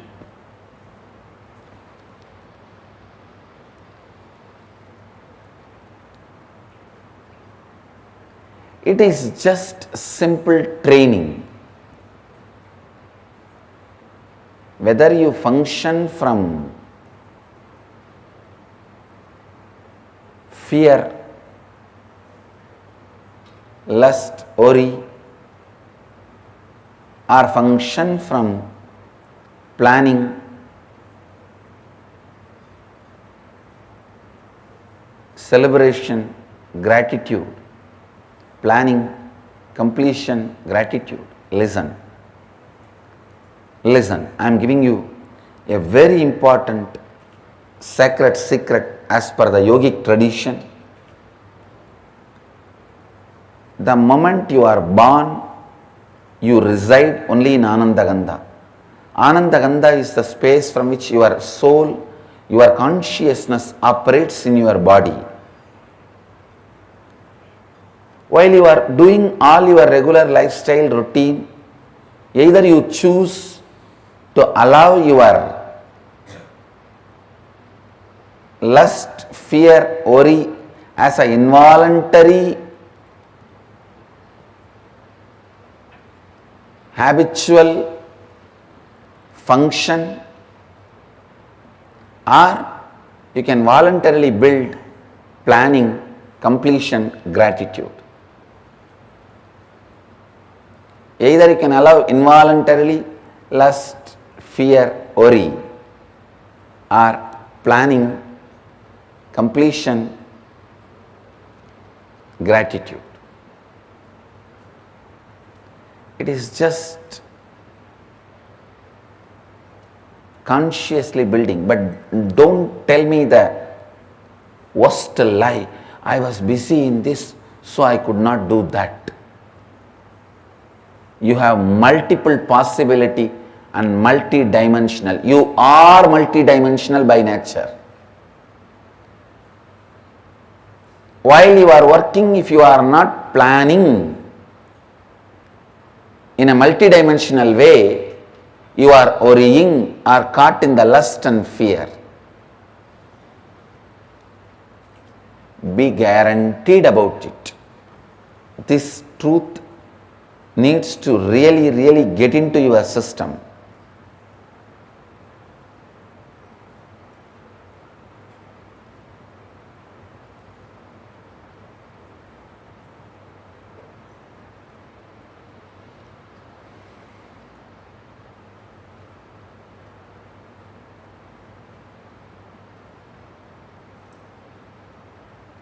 This truth need to really get into your system. Listen. Only then you will understand the difference between commitment and responsibility. If you don't take responsibility, you are beaten black and blue by commitment in the life. When you take responsibility, you are given the reward of the freedom from all commitments.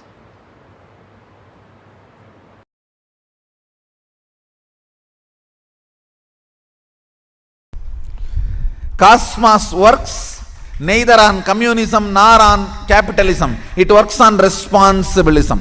What is the responsibility you take in life? What is the context you set for yourself in the life? Based on that, he manifests. That's all. He manifests based on that. So the whole Sadashivatva is manifesting for the people who decided to do his work as not just first priority, only priority. See, first priority is different, only priority is different. Because they decided it as only priority, the manifestation becomes totally different, altogether in a different scale.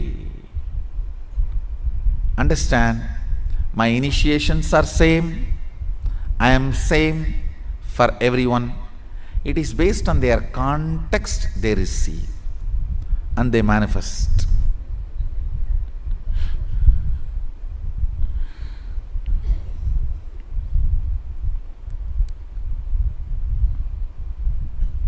So the context sets the consciousness to a different frequency. So what you are, surely I am available for you as much as you can receive.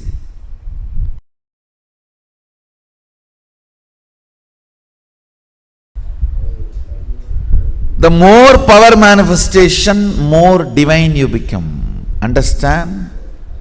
Shakti comes with buddhi. Only siddhi comes without buddhi. Shakti is mother, siddhi is stepmother.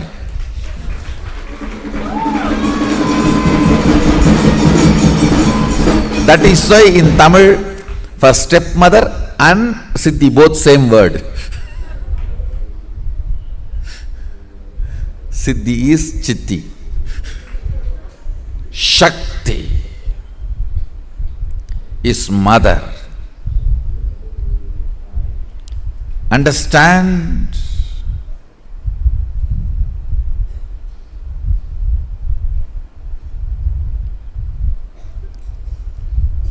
First principle about manifesting powers, it will not strengthen your ego, it will only take you beyond ego. First. Second, manifesting powers means manifesting qualities, state and space of Sadashiva also. Understand? When you manifest powers, naturally the state of Sadashiva and space of Sadashiva starts manifesting in you. I have always seen people who manifest powers have a very high level of integrity and unclutching, because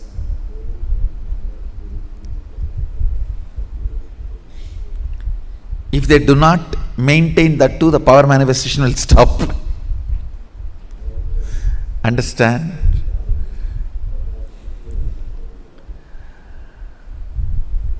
How much ever you would have paid to buy your cell phone, but unless you charge every day, it will not function. How much ever you may manifest powers, unless the integrity of your life is maintained, it will not manifest. Actually, when you manifest powers, automatically the frequency of your integrity increases. The trust in integrity, trust in authenticity starts increasing. The reasons why you don't live a life of integrity is powerlessness. That starts melting down. With more and more power manifestation, powerlessness goes away. You become more integrated, more authentic. The second principle of power manifestation, listen carefully. Shakti comes always with buddhi. Means more power manifestation, more integrity. More power manifestation, more unclutching.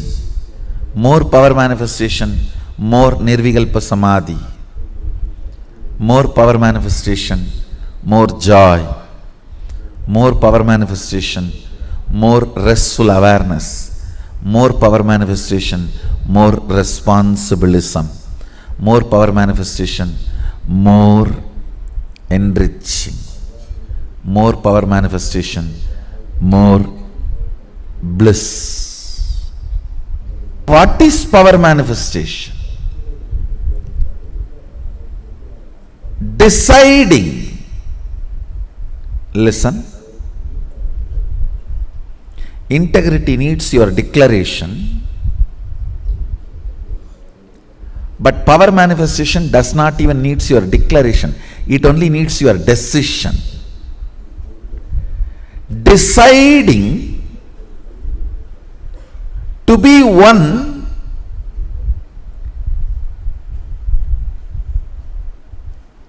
with the original source, Sadashiva, which is you, even when you don't understand.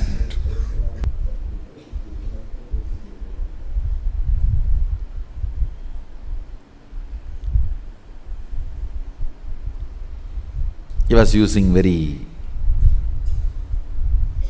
few words. That is his beauty.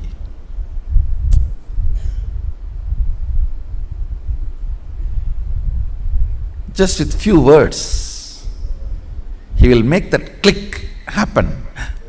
You know.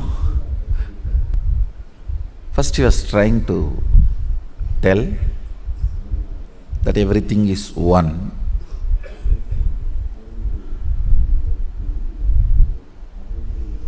Few words. Somehow I was looking at him. He was not convinced that the click has happened in me. And many times both my gurus, Kuppammal and Vibudanandapuri and Yoganandapuri, both have tried to explain Advaita to me. Annamalai Swamigal even used to read out Ribu Gita. Annamalai Swamigal was one of the enlightened disciple of Ramana Maharshi. Used to read Ribu Gita in Tamil.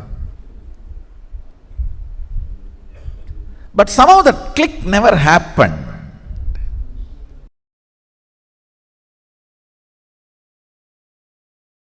First awakening you need to have. No cunning strategies. No cunning strategies are going to work. Shortest distance between 2 points is straight line. Shortest distance between 2 points is a straight line. Understand? Most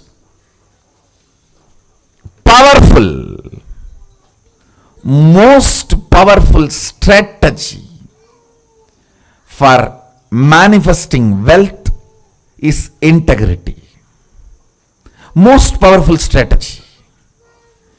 If you want 2-digit, 3-digit level money, maybe 1 or 2 lakhs or 1 or 2 crores, then cheating, stealing, all that may work.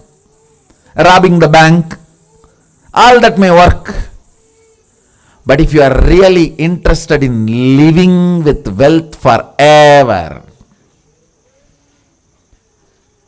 living with wealth forever, the most easiest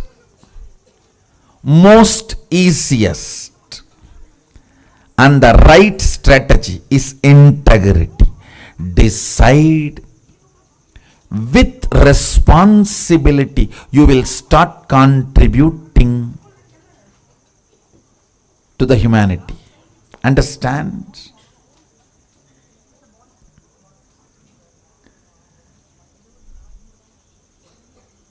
Manifesting your cognition is life. Understand? Whatever cognitions, conclusions you have about life in your life, you will go on be manifesting that every day. If you have the conclusion, you are going to fall sick day by day. The more and more you breathe every day, every night, finally you will manifest that. It is your conclusions you manifest. If you have the conclusion, the cunning methods, cheating brings wealth, you will only be manifesting that, or waiting to some cunning methodology to click so you can manifest wealth. No.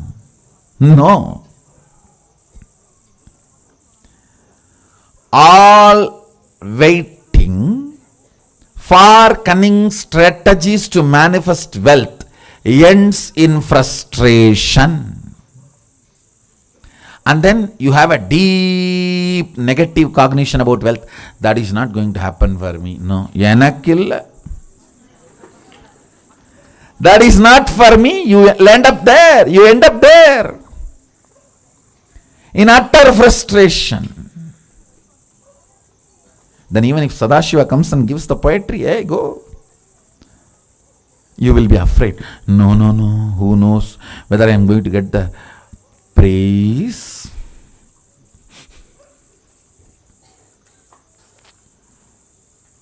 Or beating. Listen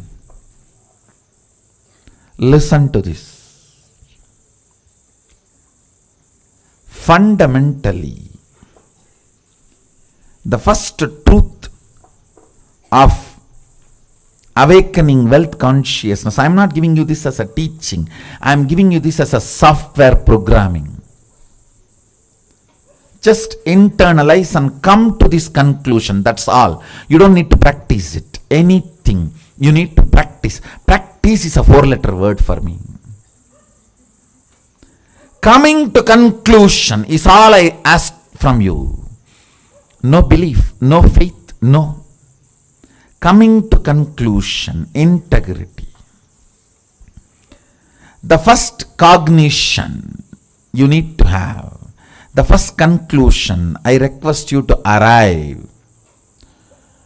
No cunning strategy will manifest wealth in your life.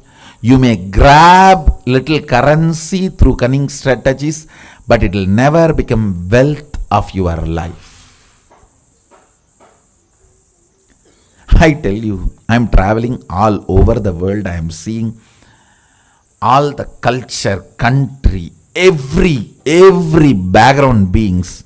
Still now, I have heard at least about thousands of types of lotteries, but not seen a single man who has become permanently wealthy, rich by a lottery. Understand? I have not seen a single man who really became wealthy, stayed with his wealth through a lottery. No. That's the most funny thing. Then what is happening to all the big lotteries going on? The economy Sadashiva is teaching is neither capitalism, nor communism, or socialism. It is responsibilism.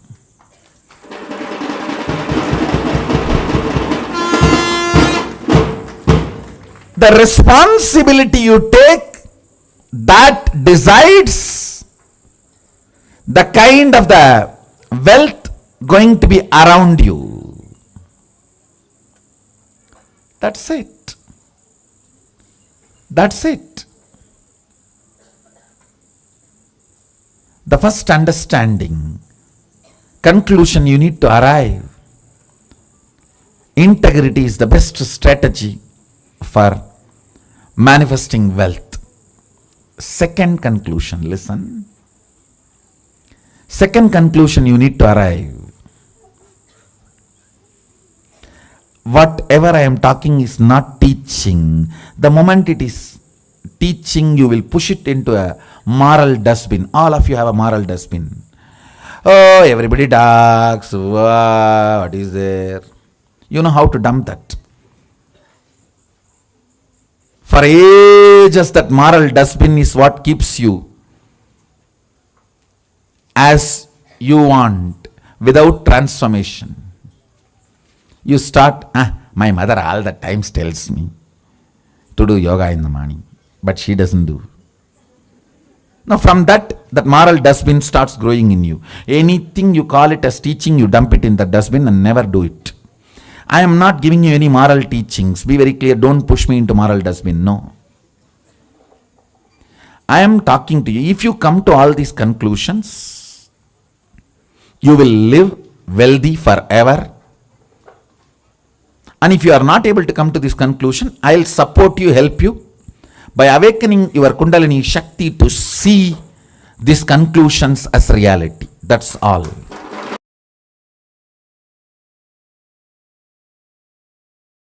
Please internalize it. The first truth. Anything which is truth strengthens you. Anything which is overlapped on the truth, believed, whether it creates greed in you or fear in you, weakens you even while you are believing. Not only after you are disillusioned, even while you are believing, it weakens you. Please listen. Anything which is truth goes on strengthening you. Even while you are working with it, while you are practicing it, The great truth Nityanandoham, Shivoham, I am the ultimate possibility. When you work with this truth, understand, when I say I am the ultimate possibility, I mean you are the ultimate possibility. When you are working with the truth, even while you are working, it strengthens you day by day. But anything which is believed, which is not truth, which creates greed or fear in you, weakens you continuously. Even while you are believing it, not only after the disillusionment. After disillusionment, you will completely feel powerless. You will feel deprived, cheated. You lost, you wasted.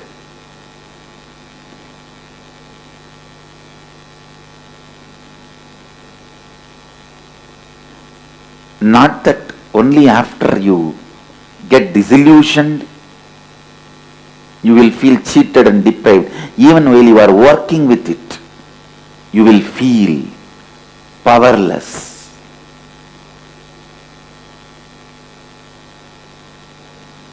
Shivoham, deciding to work with the truth, Shivoham. Please understand, this truth you can't just believe and keep quiet. The truth is so powerful, it will provoke you to work towards it. It will provoke you to work towards it.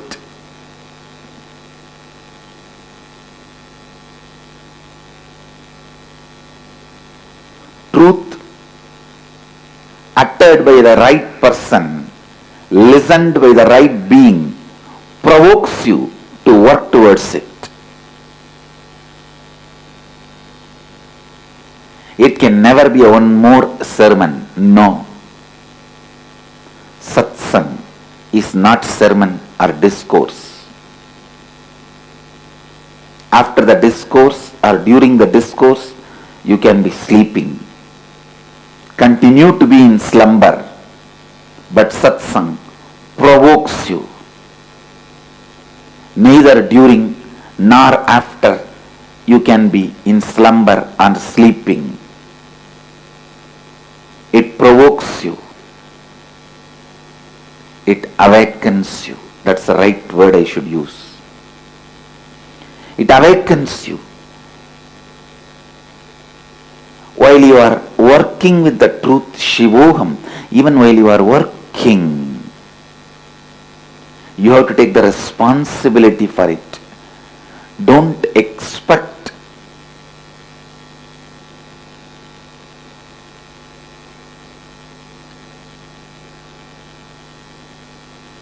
somebody else can take the responsibility for your reality.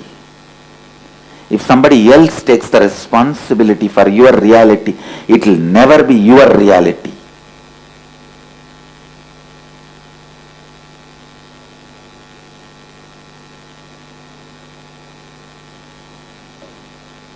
Yes, Guru can take the responsibility to make you responsible, not for anything else. Guru can take the responsibility to make you responsible. That is why his love is never appreciated. His love is not the cozy, comfortable feeling you felt in the name of love in your life when you were young. The pattern you believe as love. You cry and your mom rushes you and gives you food or candy.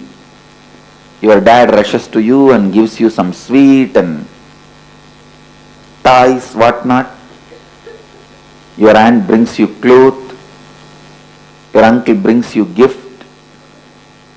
What you believed as a love, the pattern of action reactions which you believed as love, you will not experience from Master, from an enlightened being. The love he radiates makes you like him. That is why you constantly feel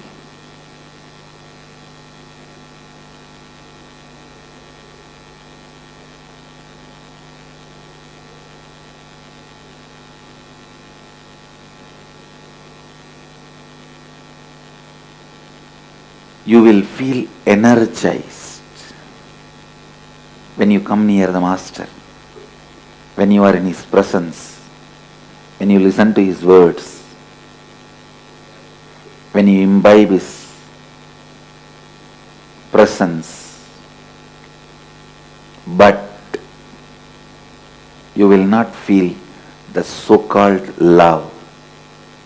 And if you feel what you felt as a love pattern from the young age,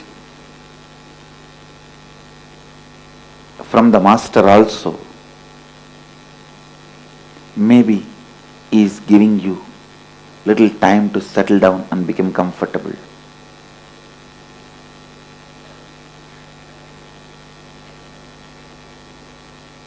I do play the role of a father, mother, aunt, uncle for a few days till the transition happens for you. You need to move from that to this, but not more than that. My love will make you responsible for the great truth of Shivoham.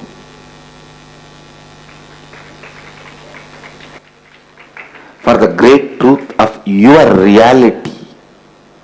Understand, the truth has to constantly strengthen you. Truth has to constantly strengthen you. Anything which weakens you day by day is a belief. Anything which strengthens you day by day is a reality. Sit and open your whole being and see what all is in you which is strengthening you day by day. Support them. Stand by them. What all is in you which weakens you day by day, complete with them and drop them. Whether it is emotion, beliefs, thought currents, patterns, ideas, theories, theologies, whatever is strengthening you day by day, it is reality. Work with it. Work more and more with it. Whatever is weakening you, whatever is weakening you, be very clear. It is beliefs. It is belief system. Beliefs weaken you while you are with it, after it leaves you. Both. Even after disillusionment, you will repent for wasting your time in those stupid beliefs. The first truth I want you to internalize today. Anything which strengthens you is reality. Cherish it. Meditate on it. Encourage it. Contemplate on it. Awaken it in you more and more and more take responsibility for it more and more and more.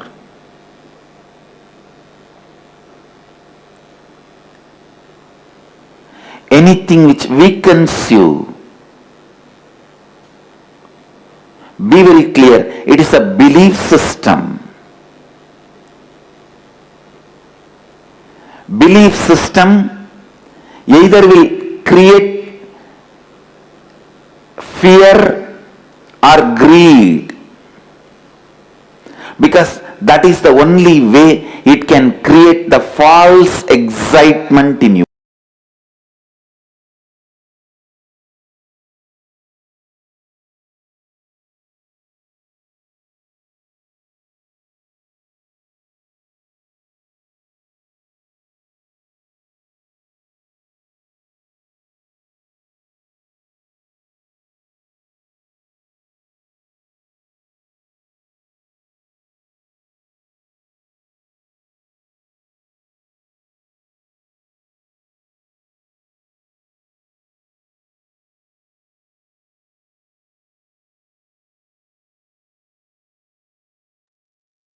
Yes.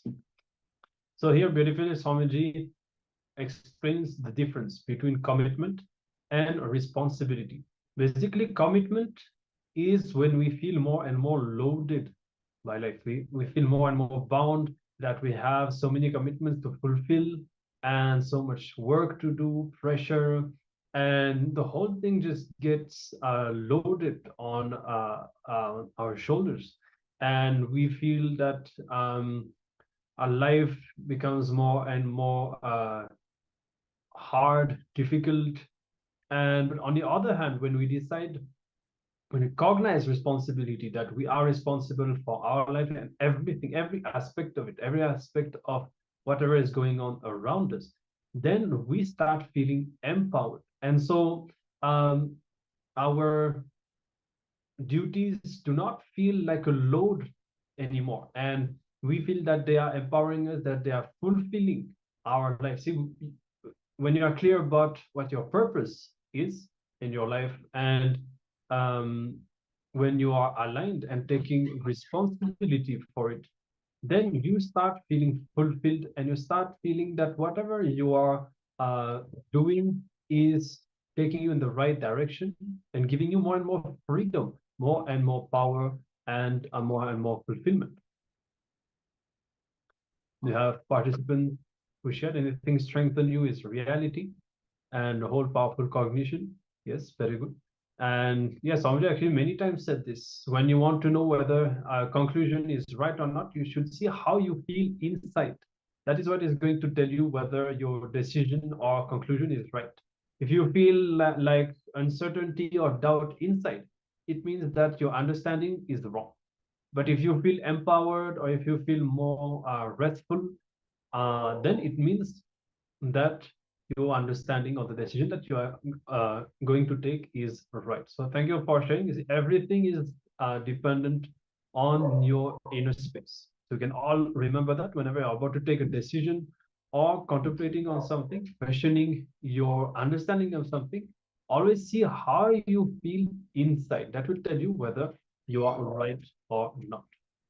So with this, we'll be starting our internalization exercise on this tattva of responsibility.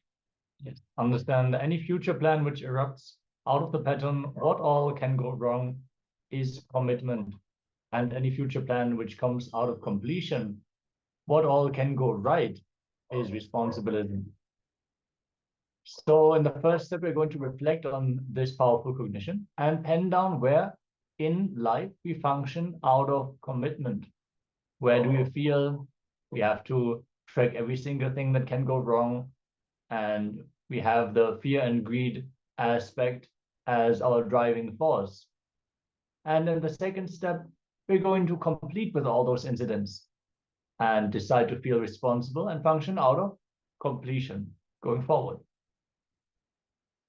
If you have any questions or doubts about this powerful cognition or about the process we're going to enter now, let us know.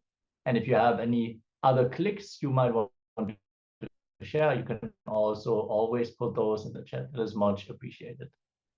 So for now, let us enter into this internalization exercise.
Yes. So hopefully this exercise has helped you to understand where you are or have been working from commitment instead of responsibility, feeling loaded, feeling bound instead of feeling empowered. This is Swamiji says actually, he works 24/7, 365 days a year continuously without even feeling that he's working. That is the space that all of us need to get into. And whenever we just take responsibility for our life, this is what happens. We are continuously engaged, continuously active, working, but it doesn't feel like a work, because actually it is even said in the Bhagavad Gita, life is work. Your work is your life. But many times, due to our upbringing, due to the societal influence, we are conditioned to think that we are the person and we just do a work. That separation is there.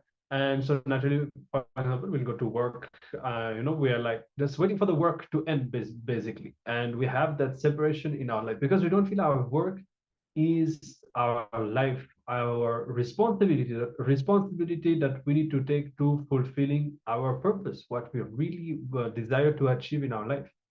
It's more of a commitment, something that we have to do. And if we don't do it, negative consequences will be there. So we are bound by it. So this is where the cognitive shift needs to happen. So I hope that you are all able to reflect on that. And with all the commitments that you have in your life, and seeing whether you are operating from the space of commitment or responsibility and feeling more and more empowered and liberated. And if you are functioning out of commitment or have been functioning out of commitment, now take the conscious decision that you are going to change your context and take a bit of time to contemplate and make that cognitive shift, that change of context happen. All right. So with this, we'll be now moving into our power manifestation session, body scanning. And today we'll be scanning ourselves in this round. We'll be scanning ourselves through the third eye. And we'll be, through the third eye, we'll be having a look within, inside our body, seeing how, what is the state of our internal organs. Are there any diseases? Are there, do we need to supplement ourselves, for example? The third eye will reveal everything about our own body to us. Yes, it's one of the very beautiful powers which can not only reveal what is happening in our system, but even directly heal it. Since the fire of the third eye is shone on the blind spots, which manifest as disease if they are not attended to for a long time, just revealing the blind spot to you will lead to healing. So if you have any known ailments, you can scan those, but generally it is best if you just sit and be receptive. Whatever needs to be revealed to you will reveal itself. Sometimes we have our own ideas about the diseases that we have, but if those cognitions were right, they would actually lead to healing. So many times it is better to just unclutch from the ideas that we already carry about our body and simply let Paramashiva reveal what he wants to reveal to us about our current state. So during this power manifestation, you have to visualize that your body is enclosed, supported by your skin surface, and there is nothing existing inside the skin. It is empty. By such restful awareness, one cognizes and attains the knower of the whole bodily substance, who is the source, essence, Paramashiva, who cannot be known. This is directly from the Vijnana Bhairava Tantra, Sutra 48, Dharana 20. So simply by playing with these powers, we can manifest the ultimate realization, our own Paramashivatva, the realization of Paramashivoham, that we are Paramashiva. So connect to Swamiji. First, visualize Swamiji's face in your inner space and chant the Mahavakya, Om Nityananda Paramashivoham, and simply unclutch from all the experiences that you have until you settle in the Nirvikalpa Samadhi. And then anything that is being revealed, understand it is revealed from the third eye. If there's something you're not able to understand, you can simply relax and wait for deeper insights to be revealed. Don't jump to any conclusions. Don't jump to any actions immediately. Let us all just sit and be receptive. You can continuously chant the Mahavakya. You can have your eyes open or closed. That is up to you. We are going to manifest this round as we are playing a oneness capsule in the background. So if you want to entangle with Swamiji's darshan, you can do so. So let us now settle down with the intention to manifest this power. Let Swamiji manifest. Let this power manifestation begin.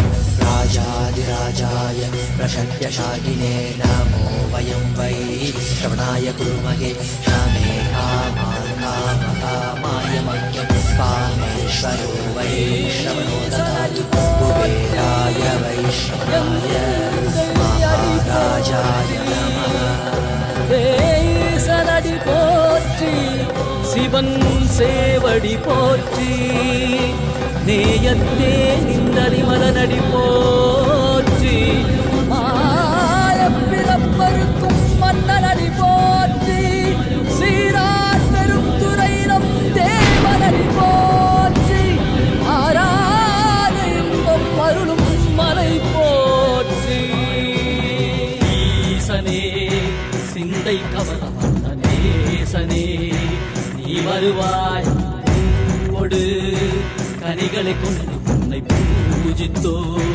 அருள் தருவாய் கலி என்னும் கடலினில் மூழ்கிட்டையும் இனி கரம் தந்து காத்திட்டு கருணை பொய்கையில் அலர்ந்திட்ட அலவத்மம் போல உன் திருவடியில் வாழ்ந்திட வாராய் அருணாச்சலனே நீ வாராய் அகண்ட ஜோதியனே வாராய் அல்லல் நீக்கிடவே வாராய் அகிலம் போற்றுகின்ற ஈசனே சிந்தை கவரும் அந்த நேசனே நீ வருவாய் பூவோடு கனிகளை கொண்டு பூஜித்தோம் அருள் தருவாய்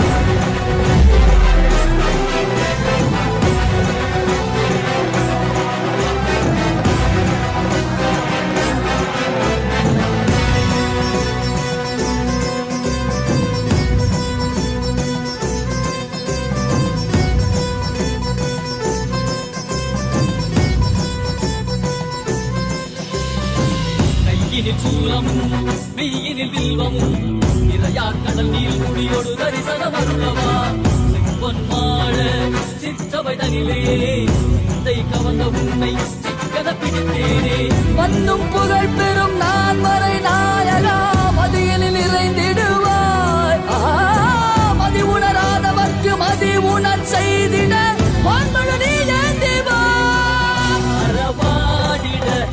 சூழ்ந்திட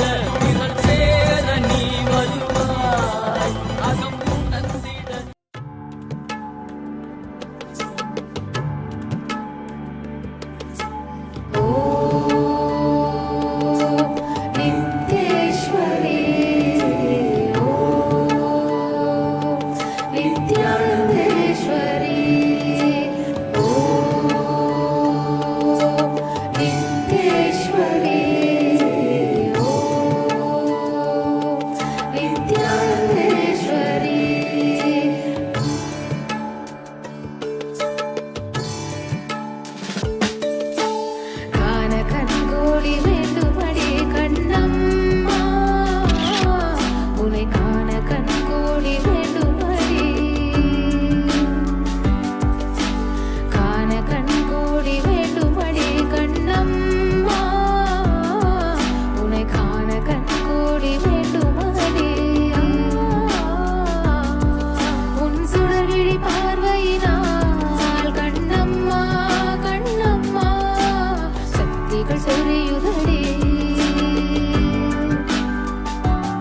Continue to manifest. Have a few more minutes to manifest this power of the body scanning. Keep a mild awareness on your third eye. And you can keep your eyes either closed or open. And literally see within yourself through the third eye. You will see that from that space, whatever you see is the reality. The third eye shows you the reality as it is. So either you will be able to see visually that something is there, or you will just, sometimes you just know what is there. It's like it's neither coming as a clear visual or something, you just know how things are. So just be receptive, see within yourself through the third eye. Let's continue this body scan for a few more minutes.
சத்தியம் காத்திடும் உத்தமத்தியே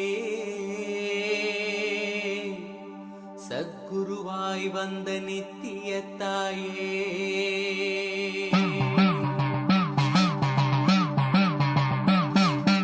வேதங்கள் வணங்கிடும் ஆதியும் நீயே ஜோதிமலையிலே அவதரித்தாயே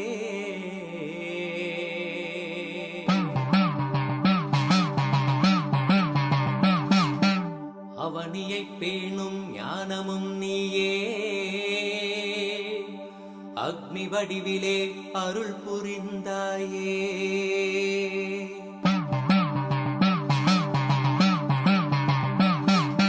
பூதங்கள் ஐந்தையும் ஈன்றவள் நீயே அழல் உருவாகவே ஈன்றெழுந்தாயே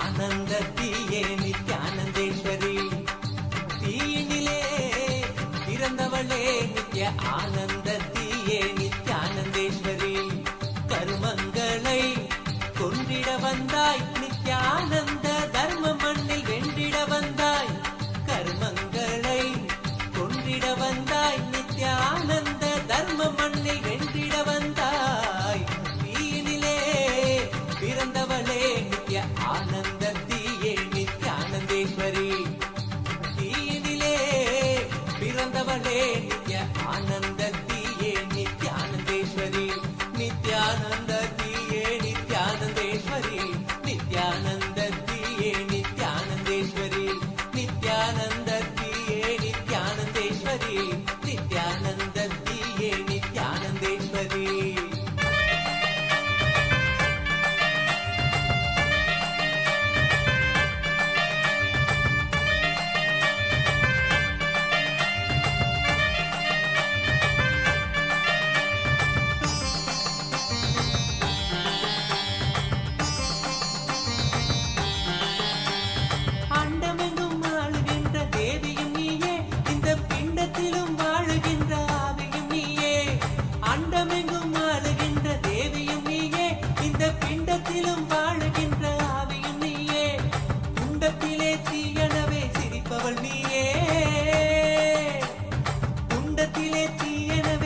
Yes.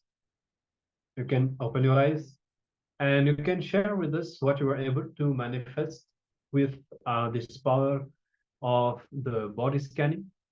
As we said, it could the third eye could reveal diseases or conditions that you were not aware of, or it could even show you the root, the true origin of certain pathologies that you may be having. As we said before, sometimes we have some chronic pains, for example, diseases that we struggle with, and but we don't know the real root origin of it. Somebody says everything has a conscious root. It starts with a wrong cognition or negative experience from the past.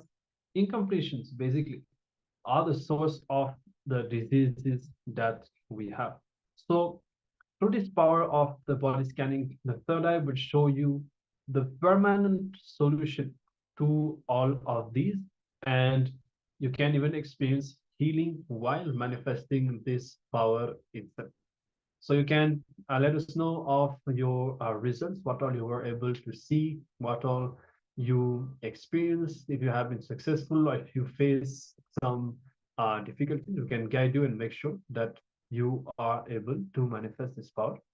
And in the meantime, we'll be entering into our next session, which is going to be on integrity again, because integrity is the fundamental of that was among the four, and it has also different dimensions. We learn how it is connected to fulfilling the words that we give to others, but more than that, even the thoughts, being integrated to the thoughts that we have inside, fulfilling the commitments that we give to ourselves also. But somebody even goes to the extent of saying integrity is whenever you have conflicting thought currents inside you, when you are not completely aligned towards something. So there are different dimensions of integrity, and we are going to be learning about some of these in this next session. So we now invite all the participants to come to the space of listening. Let us imbibe all these powerful cognitions from Swamiji and learn more about integrity.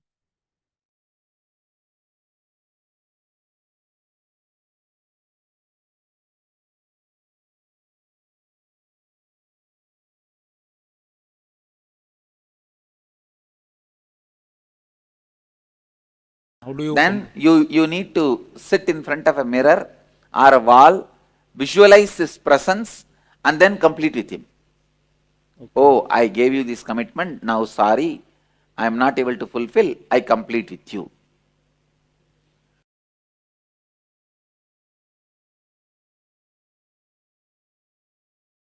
Everything in your life. So I am just shifting the whole way you think, the whole way you feel about you. Yes, if you have pre-planned and declared to your boss, it's a commitment. That in 21 days or 1 month I am going to do this, it's a commitment. You have to give your life to fulfill it. Okay. You may think, no, my office people don't do that. They don't have so much of respect for me. Why should I be so much committed to them? They don't want to become enlightened, but you want to become. So,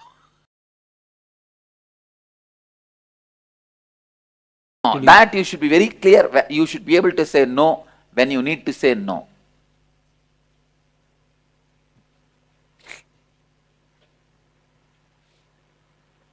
Yes.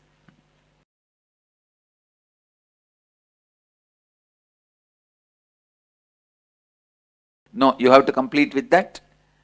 Because you don't have respect for your declaration, you go on doing it. Now, what do you feel? Do you think you can be without anger in future, or you think you need anger support for your life to run your life? No, that is what. Now you have to come to terms. The situations, you know what all situation is going to come in your life. Do you want anger support to face that, or you don't want? There is no such thing. No, listen. If you think from the angle of morality, no, anger is wrong, this, that, then you will never take a right decision. Just look at the anger as energy. Do I want this energy support to face these guys? See, sometimes you give a justification to yourself. These cheap fellows, I have to deal with them only with anger.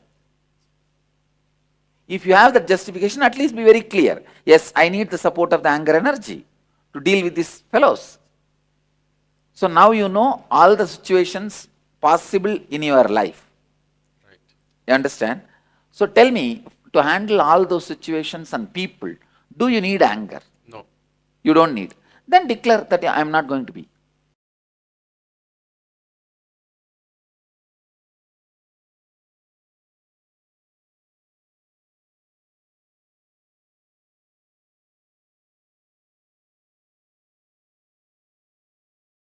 Oh, I understand. You see, then you need to be very clear. You need to declare yourself, I will doubt these people in my life just like I doubt myself.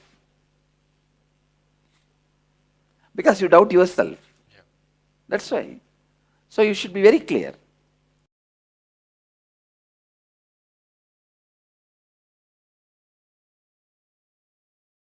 See, you should not doubt on yourself, and others should happen in you as not be faking it.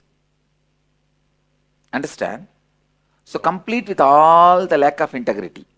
Then automatically you will experience a space where you don't doubt others and yourself.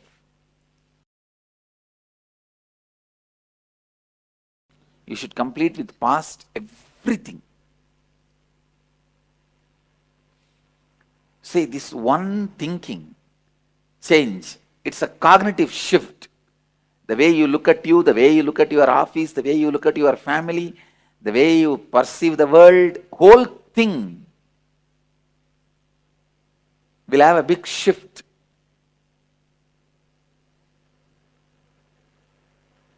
People who are completing, raise your hand. You should spread all over the hall. You should sit alone. Only then you can talk loudly to yourself. People who are writing, raise the hand. Still writing? Okay, you can continue to write. People who are completing, spread all over the hall.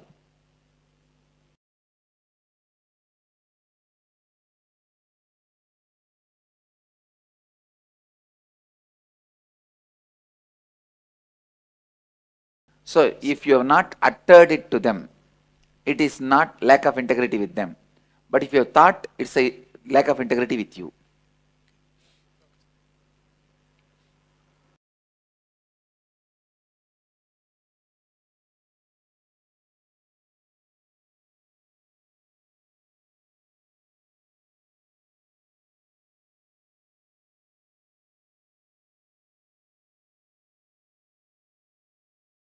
You told at one point to yourself, you are going to higher education. Am I right? Yes, yes.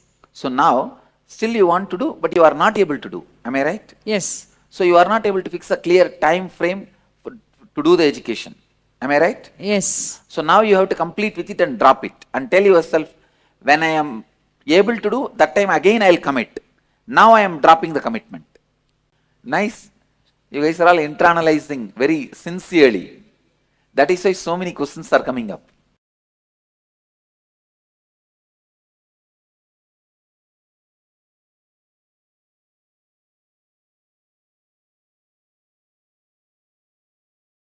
I think this plan B is nothing but you not able to trust you.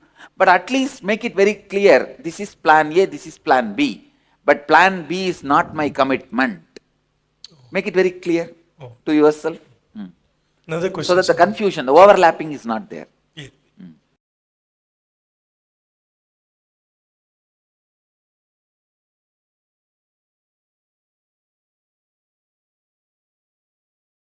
Their behavior impacting you is incompletion. That will not be lack of integrity.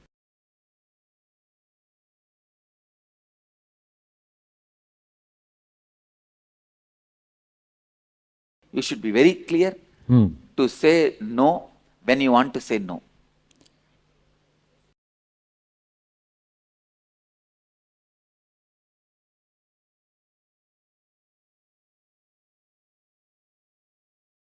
I think you should be very clear to put your foot down. Now that you have to handle, you have to deal with it.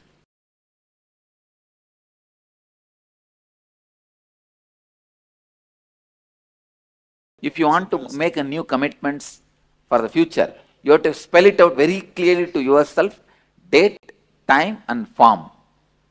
All the three. Yes.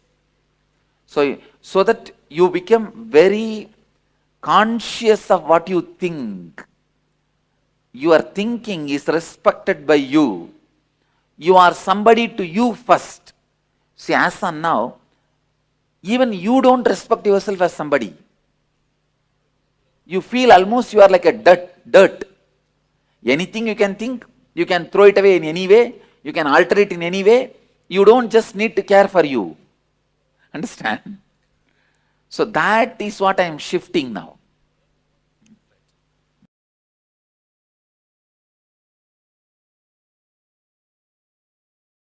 No.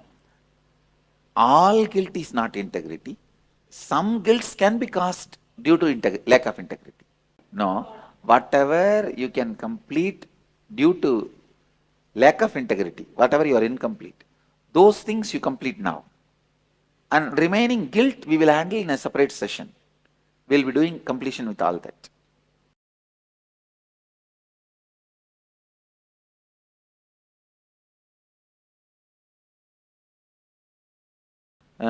You can be successful without even those small lies. And one more thing I want to tell you, those small lies are not directly related to integrity. Let me give you an example. Say, you buy something for 100 rupee and you sell it for 200 rupee. The customer does not need to know the cost is only 100 rupee. Or that you have to be integrated.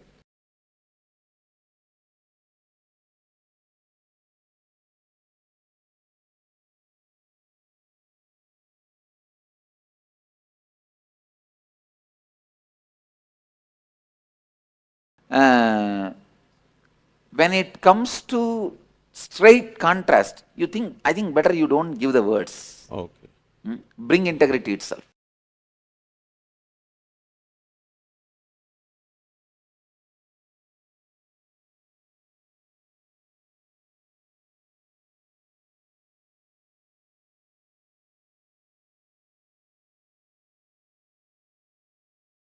From now, once you made this word to you, you are going to be slowly moving out of that person.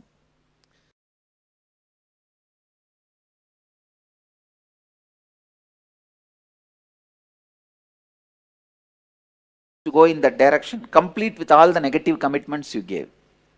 Okay. That's all. Okay.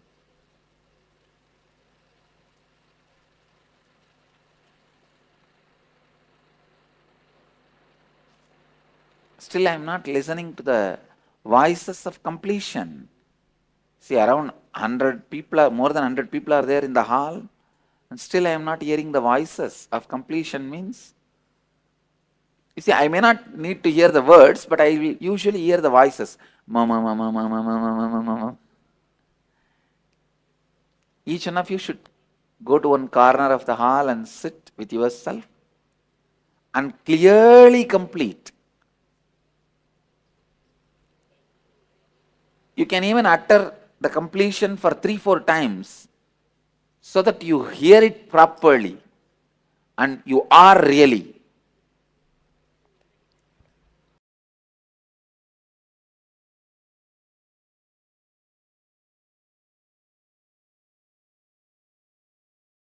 Okay, all these the powerlessness patterns will be coming out.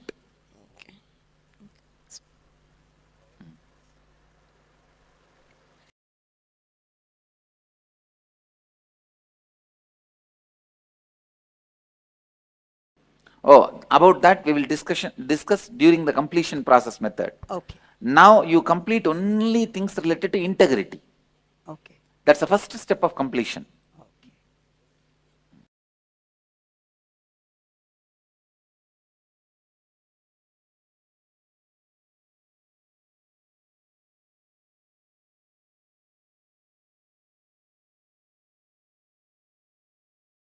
You should define a clear time, date. about the future. Be very clear. The great businessman, you should have the definition for that. And the time and date you are going to complete it. You have to be that precise.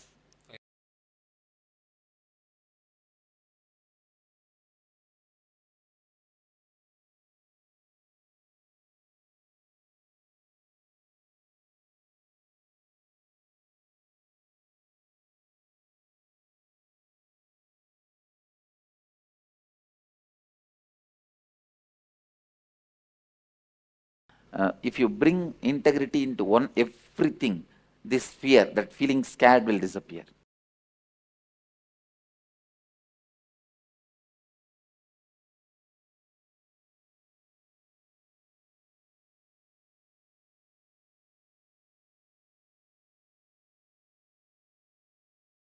If you want, who said you can't do it? When you want itself, if you decide you can't do, then how are you going to do? There is no such thing as you can't.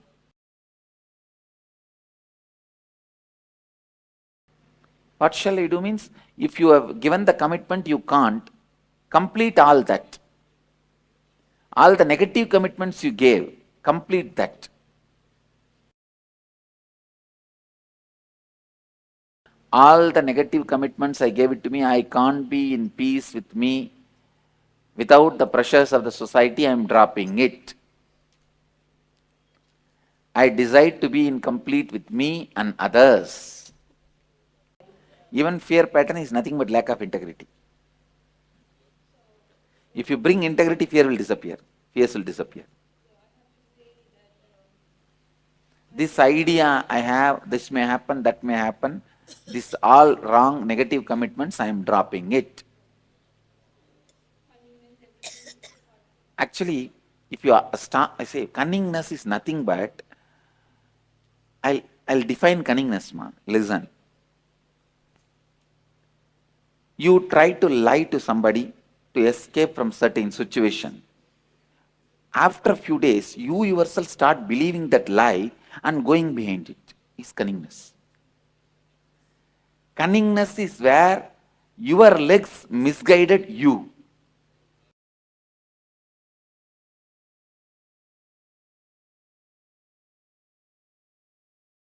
No. You can say, I am completing and dropping it now. When the other components involved in it is also conducive, I'll again take it up and complete. Okay. Yes. Say, do not have any hangover. Do not have any powerless moments or anything which creates powerless moments.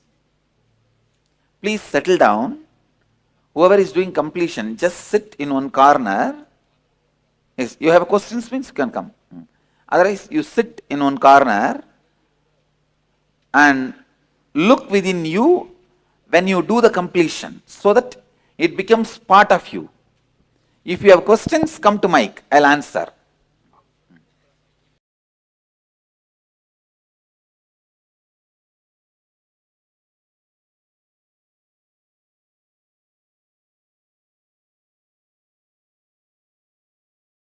You should be very clear from now onwards. Only if you are clear you are going to fulfill, you should commit. Otherwise, you should be very clear that they all should understand. You will not bother to say no when you need to say no.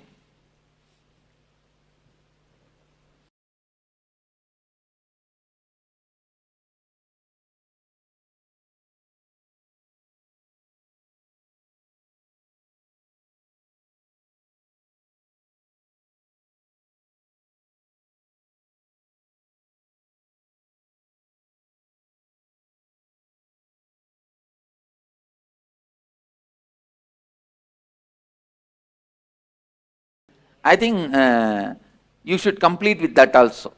That I gave this commitment, now I am dropping it, something like that. Okay. Yes. Come on.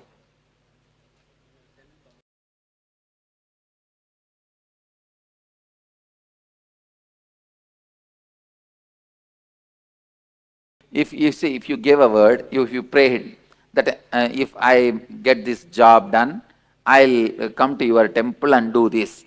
If that yes, see whatever you committed, if what you wanted has already happened, the job is done, you have not completed means, you have not fulfilled your words means, you should fix a time to go and complete it.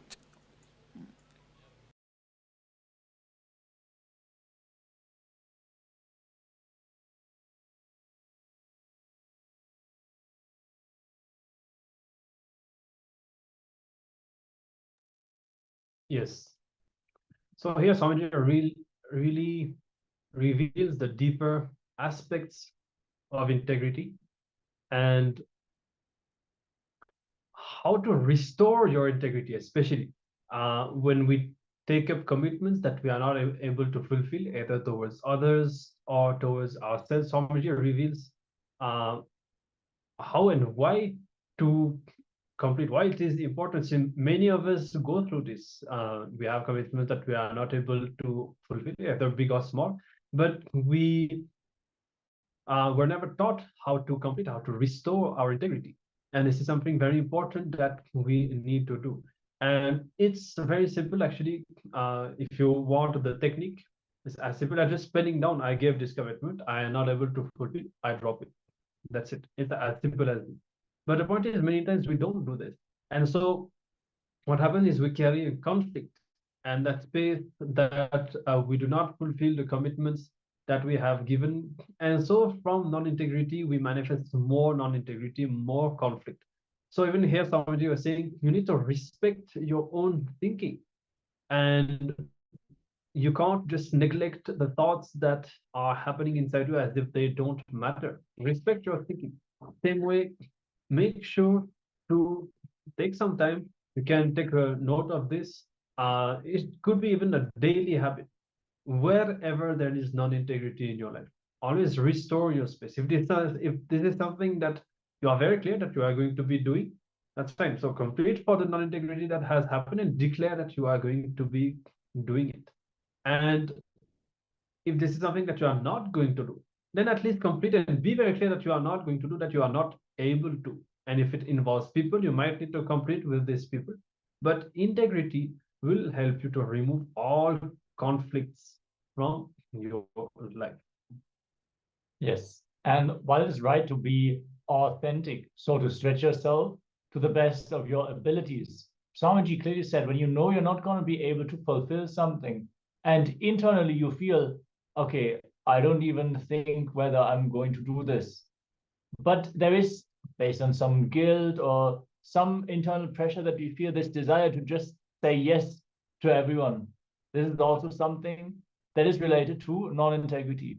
You have to really value the word that you give, and you have to be able to say no also in the situation where you actually know that this is not going to manifest through you. So for some people, that is a difficult process to actually step up and say no in some situations. So knowing when to commit is also one important aspect about integrity. One person has shared about their power manifestation results from the previous round. Thank you so much. And they're expressing their gratitude towards Swamiji for showing the solutions for the healing. That is great, Ma. Thank you so much for sharing. We really encourage everyone to share their powerful clicks and also the results from the power manifestation always. During the jnana segments, when Swamiji is sharing, when you have that click, that resonance with the truth, you feel excited inside. You should express that by sharing it in the chat. Share your excitement with people and enable them to receive these powerful cognitions as well. Yes, and also for the feeling that you are describing, Ma, for feeling inadequate, I also recommend today during the darshan, write a blessing request to Swamiji exactly about this feeling, and post it during the darshan when Swamiji is there, blessing everyone, requesting Swamiji for the completion and the healing. And with that space, holding that space, you'll surely experience the healing. So thank you very much for sharing. And as we said, we encourage you and all the participants to continue to share your results of the power manifestation. And so with this, we'll now be continuing in our next session. Now we have covered 3 tattvas, that is integrity, authenticity, and responsibility. Now we'll be discovering about the 4th, which is enriching.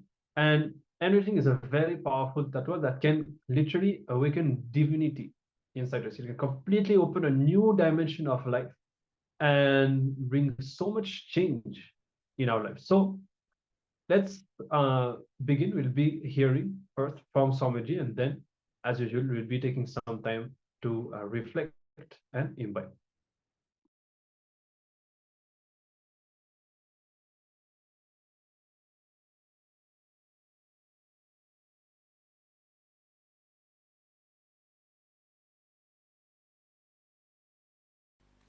Please understand,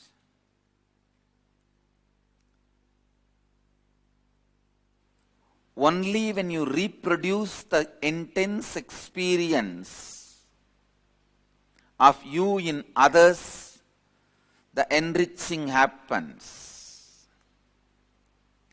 And I tell you, only when you enrich the dark corners of your mind, unconscious parts of your mind gets solidified. Listen.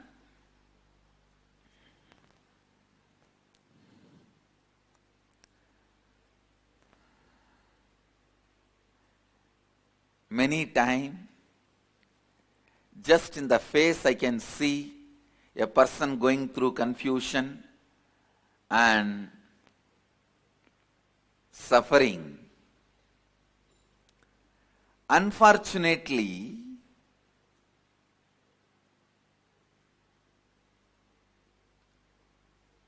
the solution is enriching, which nobody wants to listen.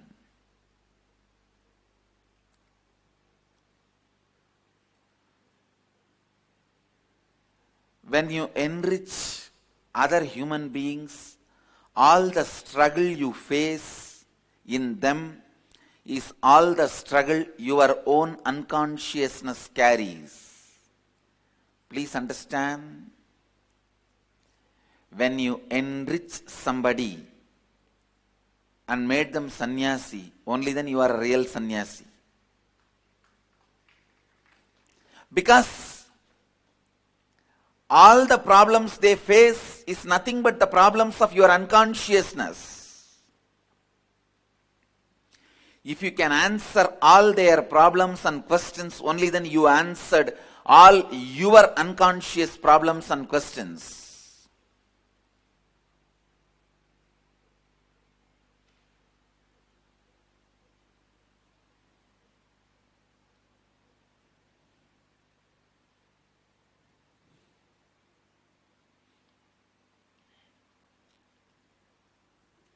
Understand?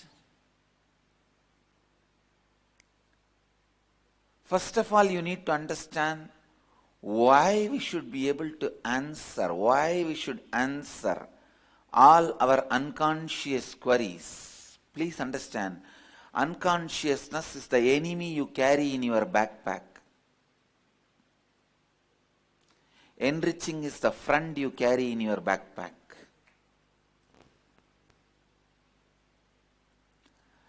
Unconsciousness is the enemy you carry in your backpack. Any moment he may attack you. Any moment he may put you in depression. Any moment he may destabilize you. Unless you kill your unconsciousness. Unless you destroy your unconsciousness.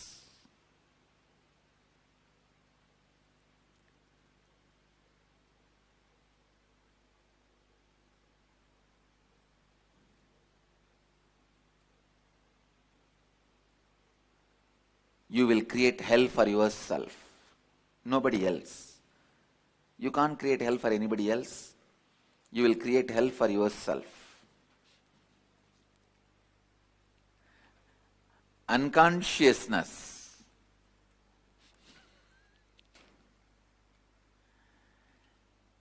understand, attacks you when you least expect. Better go round, enrich everyone, so that all your unconscious questions are answered now itself.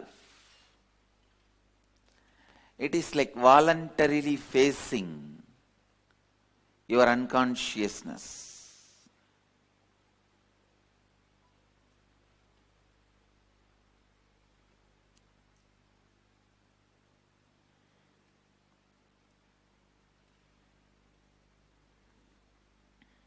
When you face your unconsciousness voluntarily, you go with enough of equipments, power, and handle it.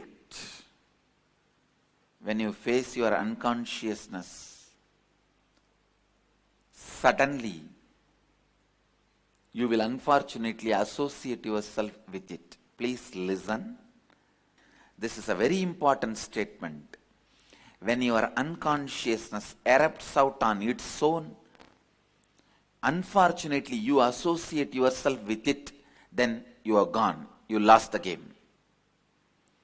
When you face your unconsciousness voluntarily, you will not associate yourself with it.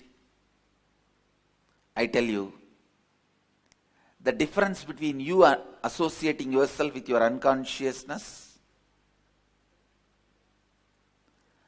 and you not associating yourself with your unconsciousness is a small difference, like whether Krishna is in your side or not.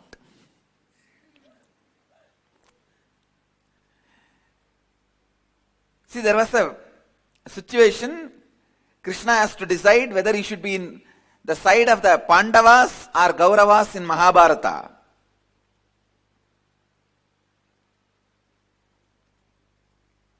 That 1 second, that one decision would have changed the whole history of Mahabharata and Bharat.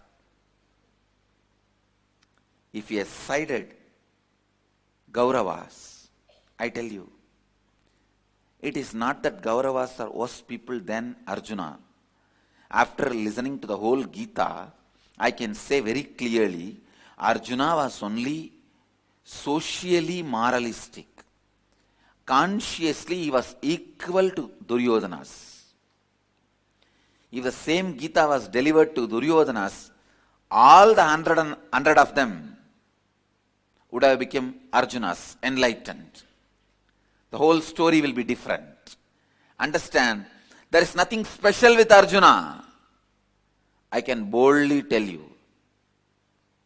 He may be socially good,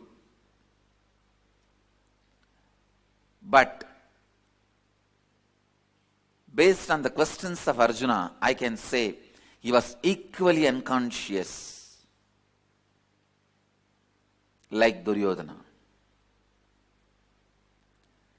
The situation making you as a good person may be accident, but you making the situation good is incident. Understand? Situation making you as a good person is an accident. You making the situation good is incident.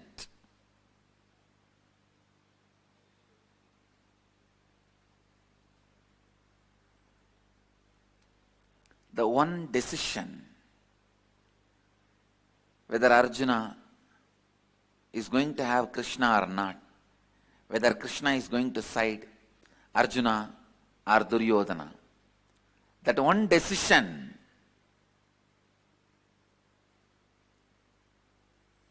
that makes the whole difference.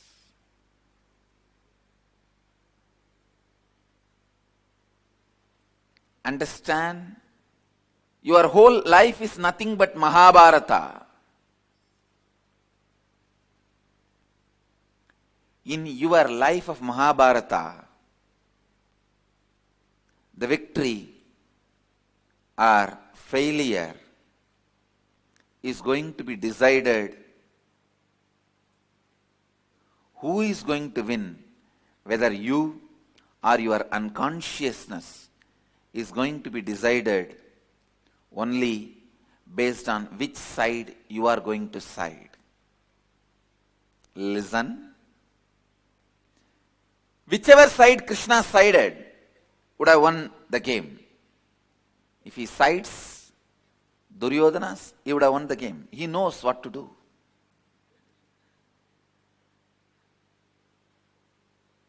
I have gone through the Mahabharata, I tell you,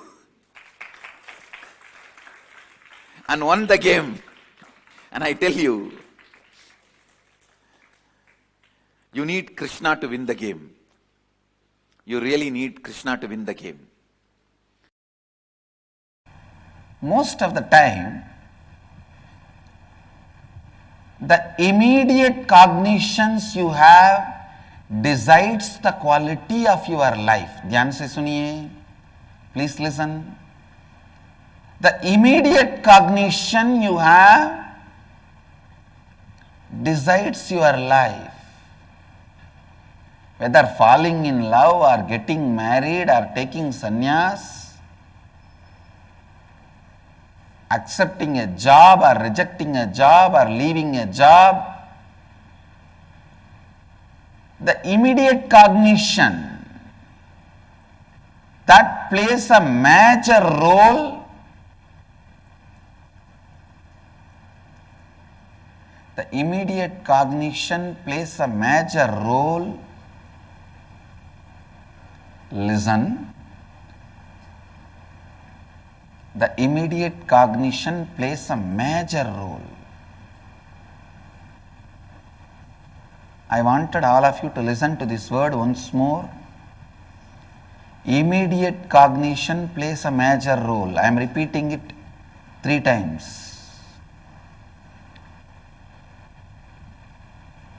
When you face a situation, what you cognize immediately?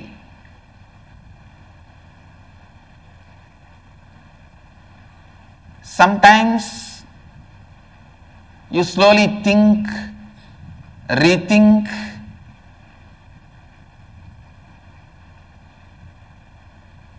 meditate, contemplate, complete. You do all of that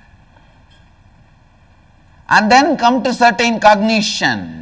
But please understand, your decision is going to be done only by immediate cognition.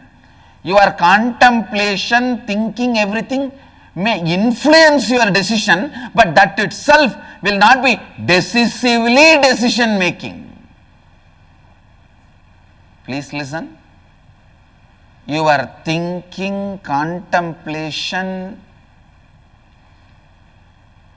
analyzing, intra-analyzing, all these at the most can only influence the decision. They cannot be decisively decision making. So the immediate cognition you carry,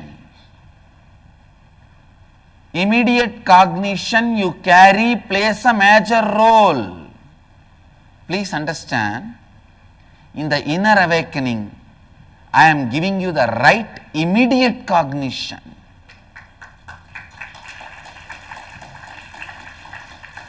Because the immediate cognition goes on functioning in one way in your life, and your intra-analyzing intellectual understanding goes on functioning in other direction. The gap between these two is called vasana. You go on visualizing, you will have a happy, beautiful, great family and sangha around you, joyful employees, employers around you. But the moment your wife or husband calls, the moment you pick up the phone, tell me. and you justify yourself. Slowly I will change myself. Later on I will become friendly, loving, and then they will become friendly, loving, and then we will become a happy family. You go on keeping your fantasy alive and go on working in a completely opposite direction. If I expose you to you, you jump on me, try to bite me.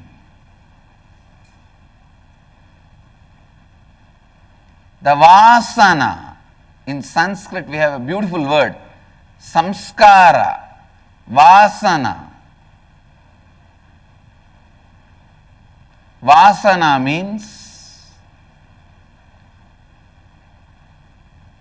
having the unconscious life patterns which is completely against the reality you want to cause in your life. Having and working in an unconscious way which is completely opposite to the reality you want to cause for yourself and others. See, why this is happening? What do you want to do? And what is the way you are doing? You go on pushing your hopes, saying, tomorrow I will change. After a few days I will change. I will change. Don't push me too much. Otherwise I may give up. If you give up, who cares? Actually, we blackmail even ourselves. I will give up.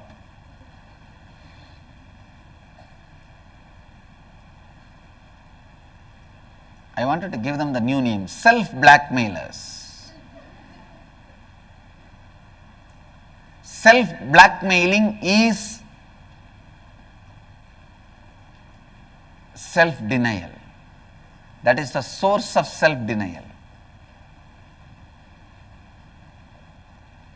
SD, HD, BM. Self-doubt, self-hatred, self-denial, self-blackmailer. Listen, self-blackmailing is the source of all the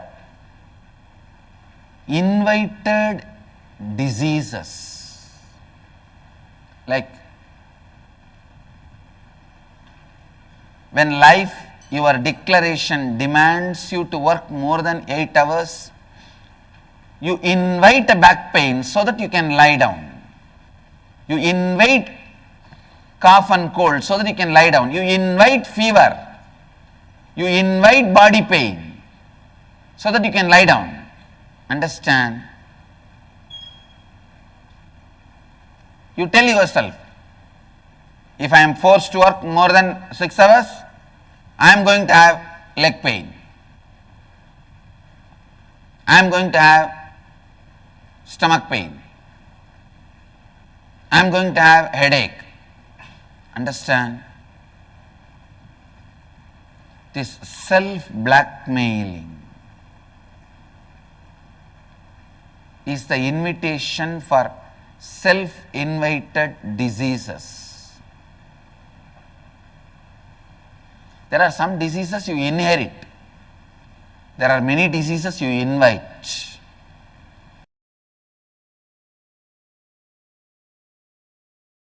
The depression of Arjuna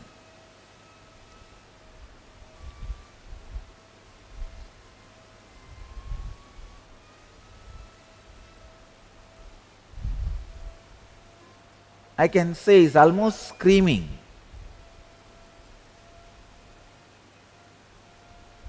So many verses he is screaming, but Krishna is completely silent. He is there, he is there, he is there.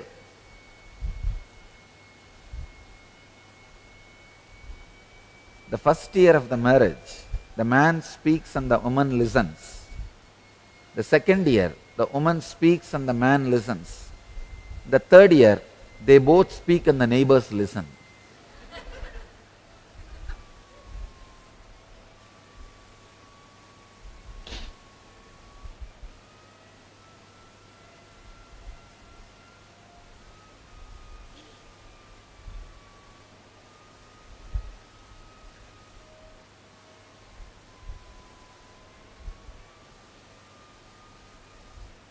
I think Arjuna is speaking, but Arjuna is not seeing any reaction in Krishna's face that Krishna is listening.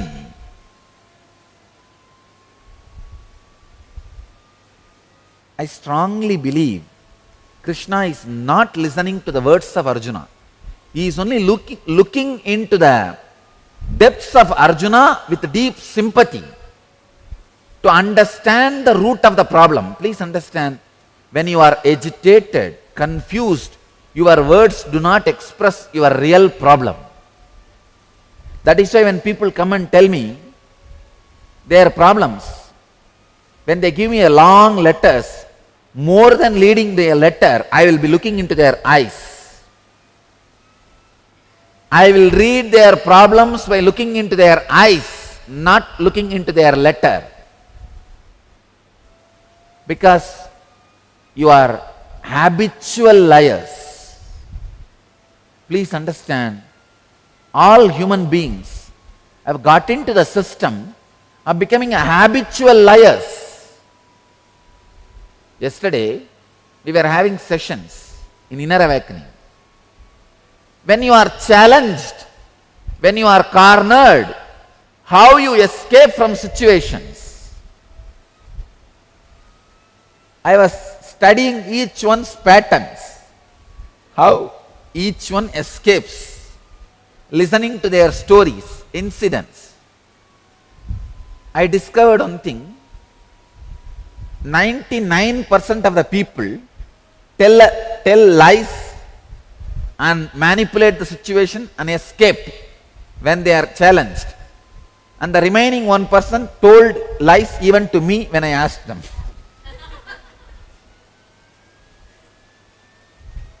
When you are cornered, when you are challenged, you immediately get into the mode of telling lies to manipulate the situation, to exploit the situation and escape from the situation. Understand,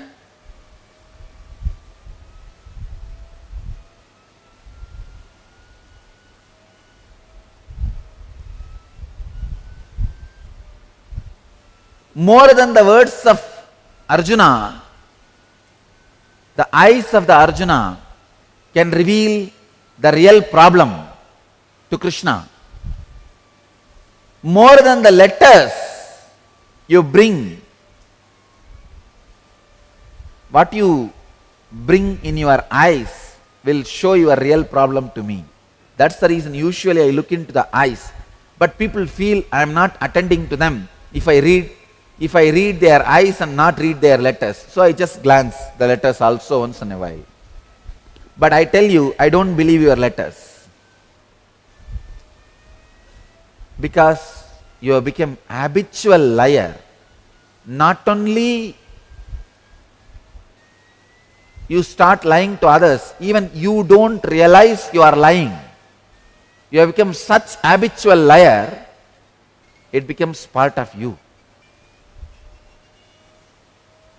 We hear that those who have lost family traditions dwell in hell for an indefinite period of time.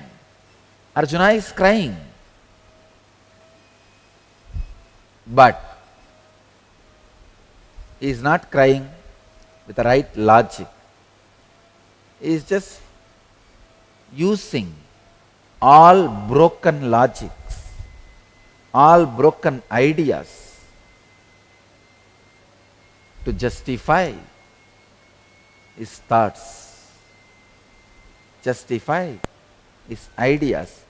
See, it is too late.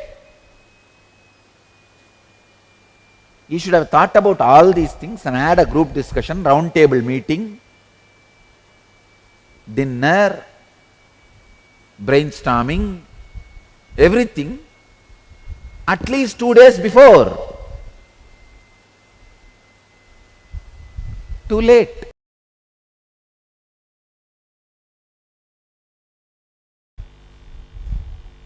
Patanjali is taking us beyond enlightenment.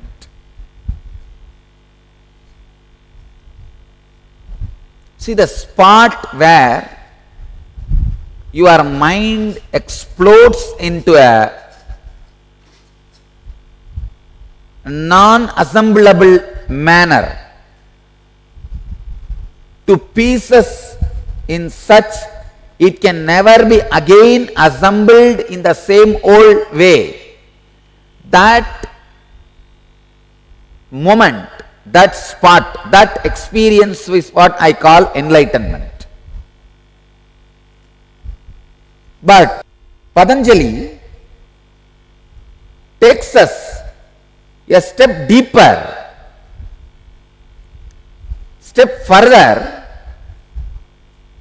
beyond that moment. This sutra is throwing light beyond what we call enlightenment. Patanjali says, even when the enlightenment, explosion of the instrument called mind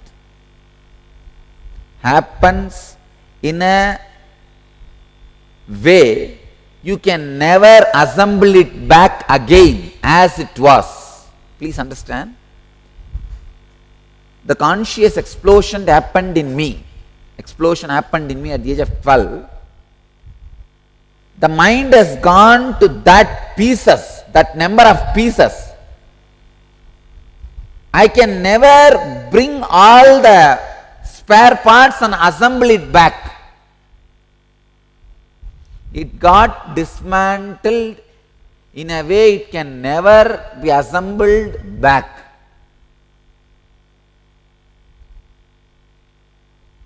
It's like a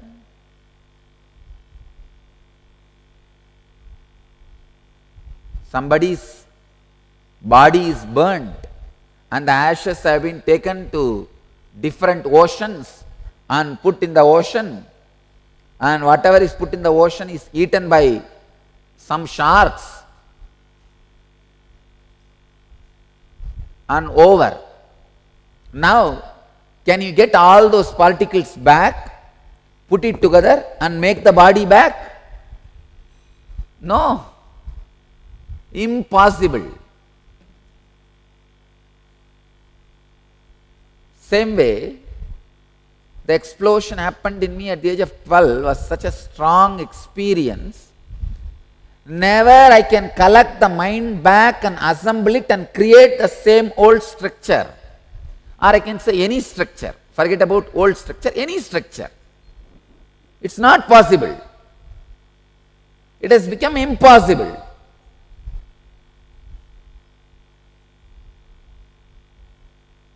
But things does not end there. It is not final.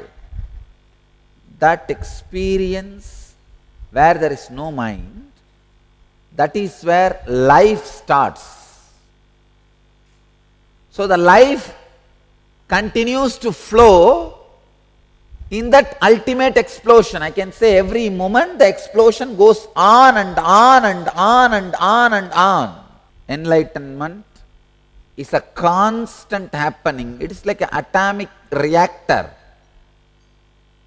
Your body becomes an atomic reactor. Constant explosion goes on and on and on and on and on.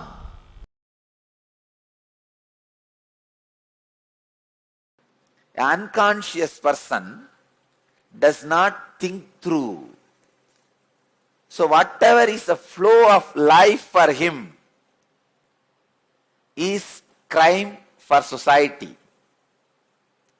For a conscious person, whatever is flow of his life, like he wakes up, morning he goes to the job, works in his office, goes for lunch, comes back again, works in his office, comes back to sleep. Whatever is his course of life, the happening, it is part of society, the flow of society. If you ask him, why are you doing this? He says, that is the way life is. It is like a common understanding. If you are a girl, the moment you are 25, get married. If you are a boy, the moment you are 27, get married. Of course, what I am saying, age is a city limit, city age limit. The villages, it is much less. These are all common accepted understanding. When thousands of miracles are happening around me, I tell you, I promise you, I don't do anything. It is the happening for me.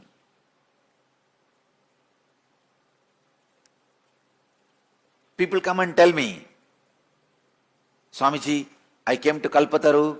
I did not have kids for 20 years. I asked your blessings. In 1 year I am having the child. I am so happy. When I see the surprise in their face, I understand. So you fellow, you came without any trust or faith. That is why you are surprised. Because when people come and tell me, I don't get surprised. When you come to Kalpataru, when I am in that samadhi, whatever I say naturally comes true. It is the happening for me. What is there in that to be surprised? But when these guys are surprised, they think I'll be very happy. See, I don't take myself for granted. I enjoy the devotion component of you reporting. When you come back and report to me, I did not have a child for 20 years and you blessed me in the Kalpataru, now I have a child. Your gratitude component I enjoy. There is a gratitude part in that. That I enjoy. But the surprise part I don't enjoy. Understand? I never enjoy the surprise part. It means what? See, if there is a gratitude component, you have a devotion. Yes, I did not have, I asked you, you gave me, I am grateful to you. But if there is a surprise component, I'll just turn my face and walk to the next person. Because I don't feel surprised. But when you come back and report, when I see gratitude, I'm very happy. I don't take myself for granted. I see the gratitude part. I do enjoy the gratitude part. But if there is a surprise part, then you did not comprehend or have deep trust. That is okay. All I wanted you to understand, just the happening, ordinary happening for me becomes miracle for you because of the consciousness established in the superconsciousness. Because it remains in the superconsciousness, in the highest intelligence, the supreme being, even the happenings are celebrated as the miracles. Bhagavan is very clear, Krishna is very clear, he uses the word ihaiva taihi chitasargaha esham samye stitam manaha nirudosham hi samam brahma tasumat brahmani te stitaha.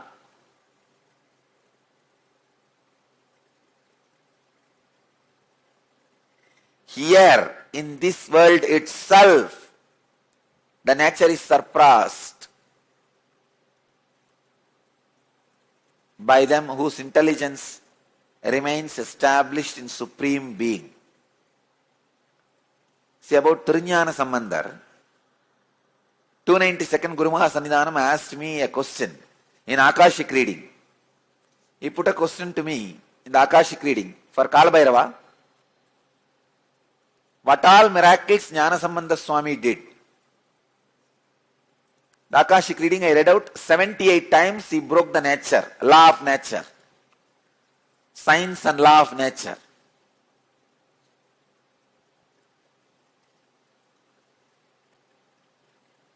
I tell you, That 78 incidents are miracle for us, but for Jnana Sambandha Swami, Tirjnana Sambandhar, it is the happening.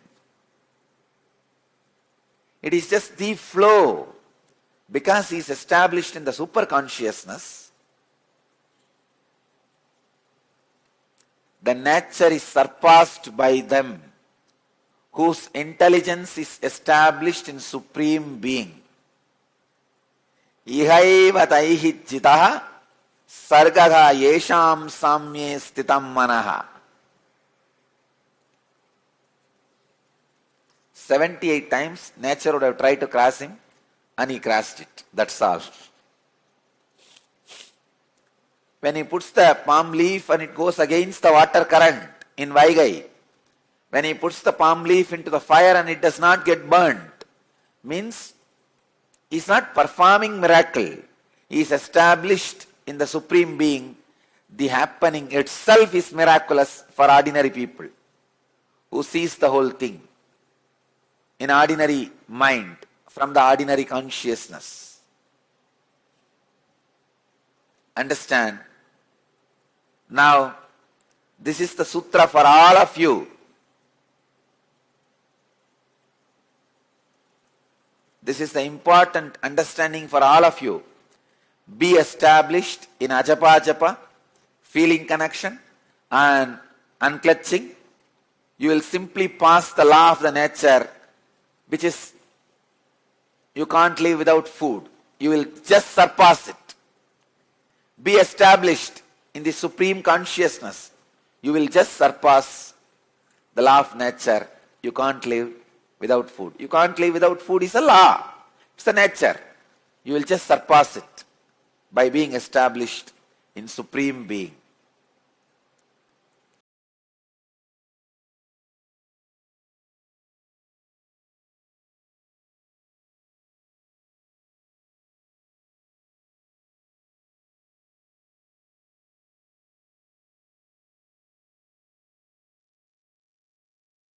Yes. Enriching, as beautifully introduced by Swamiji, a very powerful tattwas once again. And Swamiji explained also how when we face the blind spots of the people in our lives, it reflects our own. And so when we enrich people, when we help people to realize their own blind spot and overcome them, we actually enrich ourselves. So if you can help someone to solve their own problem, you will see that the same shift happens inside you in your own inner space. This is the power of enriching, and we'll be learning more about it. There are different dimensions to it, and we'll also be having time to reflect on it and see how we can apply it in our lives. But now it is time for today's darshan, which is about to begin. So let us get ready to switch over and receive Swamiji's blessings today. And as usual, you can invite all your friends and family for today's darshan, and also make sure to post all your prayers and blessings requests. We had a participants earlier who was sharing about what she saw through the third eye. Make sure during the darshan that you are going to be posting this as a blessings request and healing request for Swamiji. And with this, let us switch over, and of course we will be back after the darshan to complete our sessions today and continue to learn about these four tattwas. वरव्यग्रकराम्बुजम् दक्षिणे रथवामस्भैडमरुम् बीजपूरकम् नागाक्षसूत्रम् नीलाब्जम् बिभ्राणम् पञ्चाभिः करैः दिव्यगन्धानुलिप्ताङ्गम् दिव्यपुष्पैरलङ्कृतम् हारकङ्कणकेयूरैः मुद्रिताम्भिरलङ्कृतम् सञ्चिन्त्य मूर्तेरूपरि शक्तिमात्रविजृम्भणम् लिङ्गाकारोपमर्देन भावने लिङ्गतां त्यजेत्. Now we will be chanting the Dhyana Shloka of Sadyo Jatam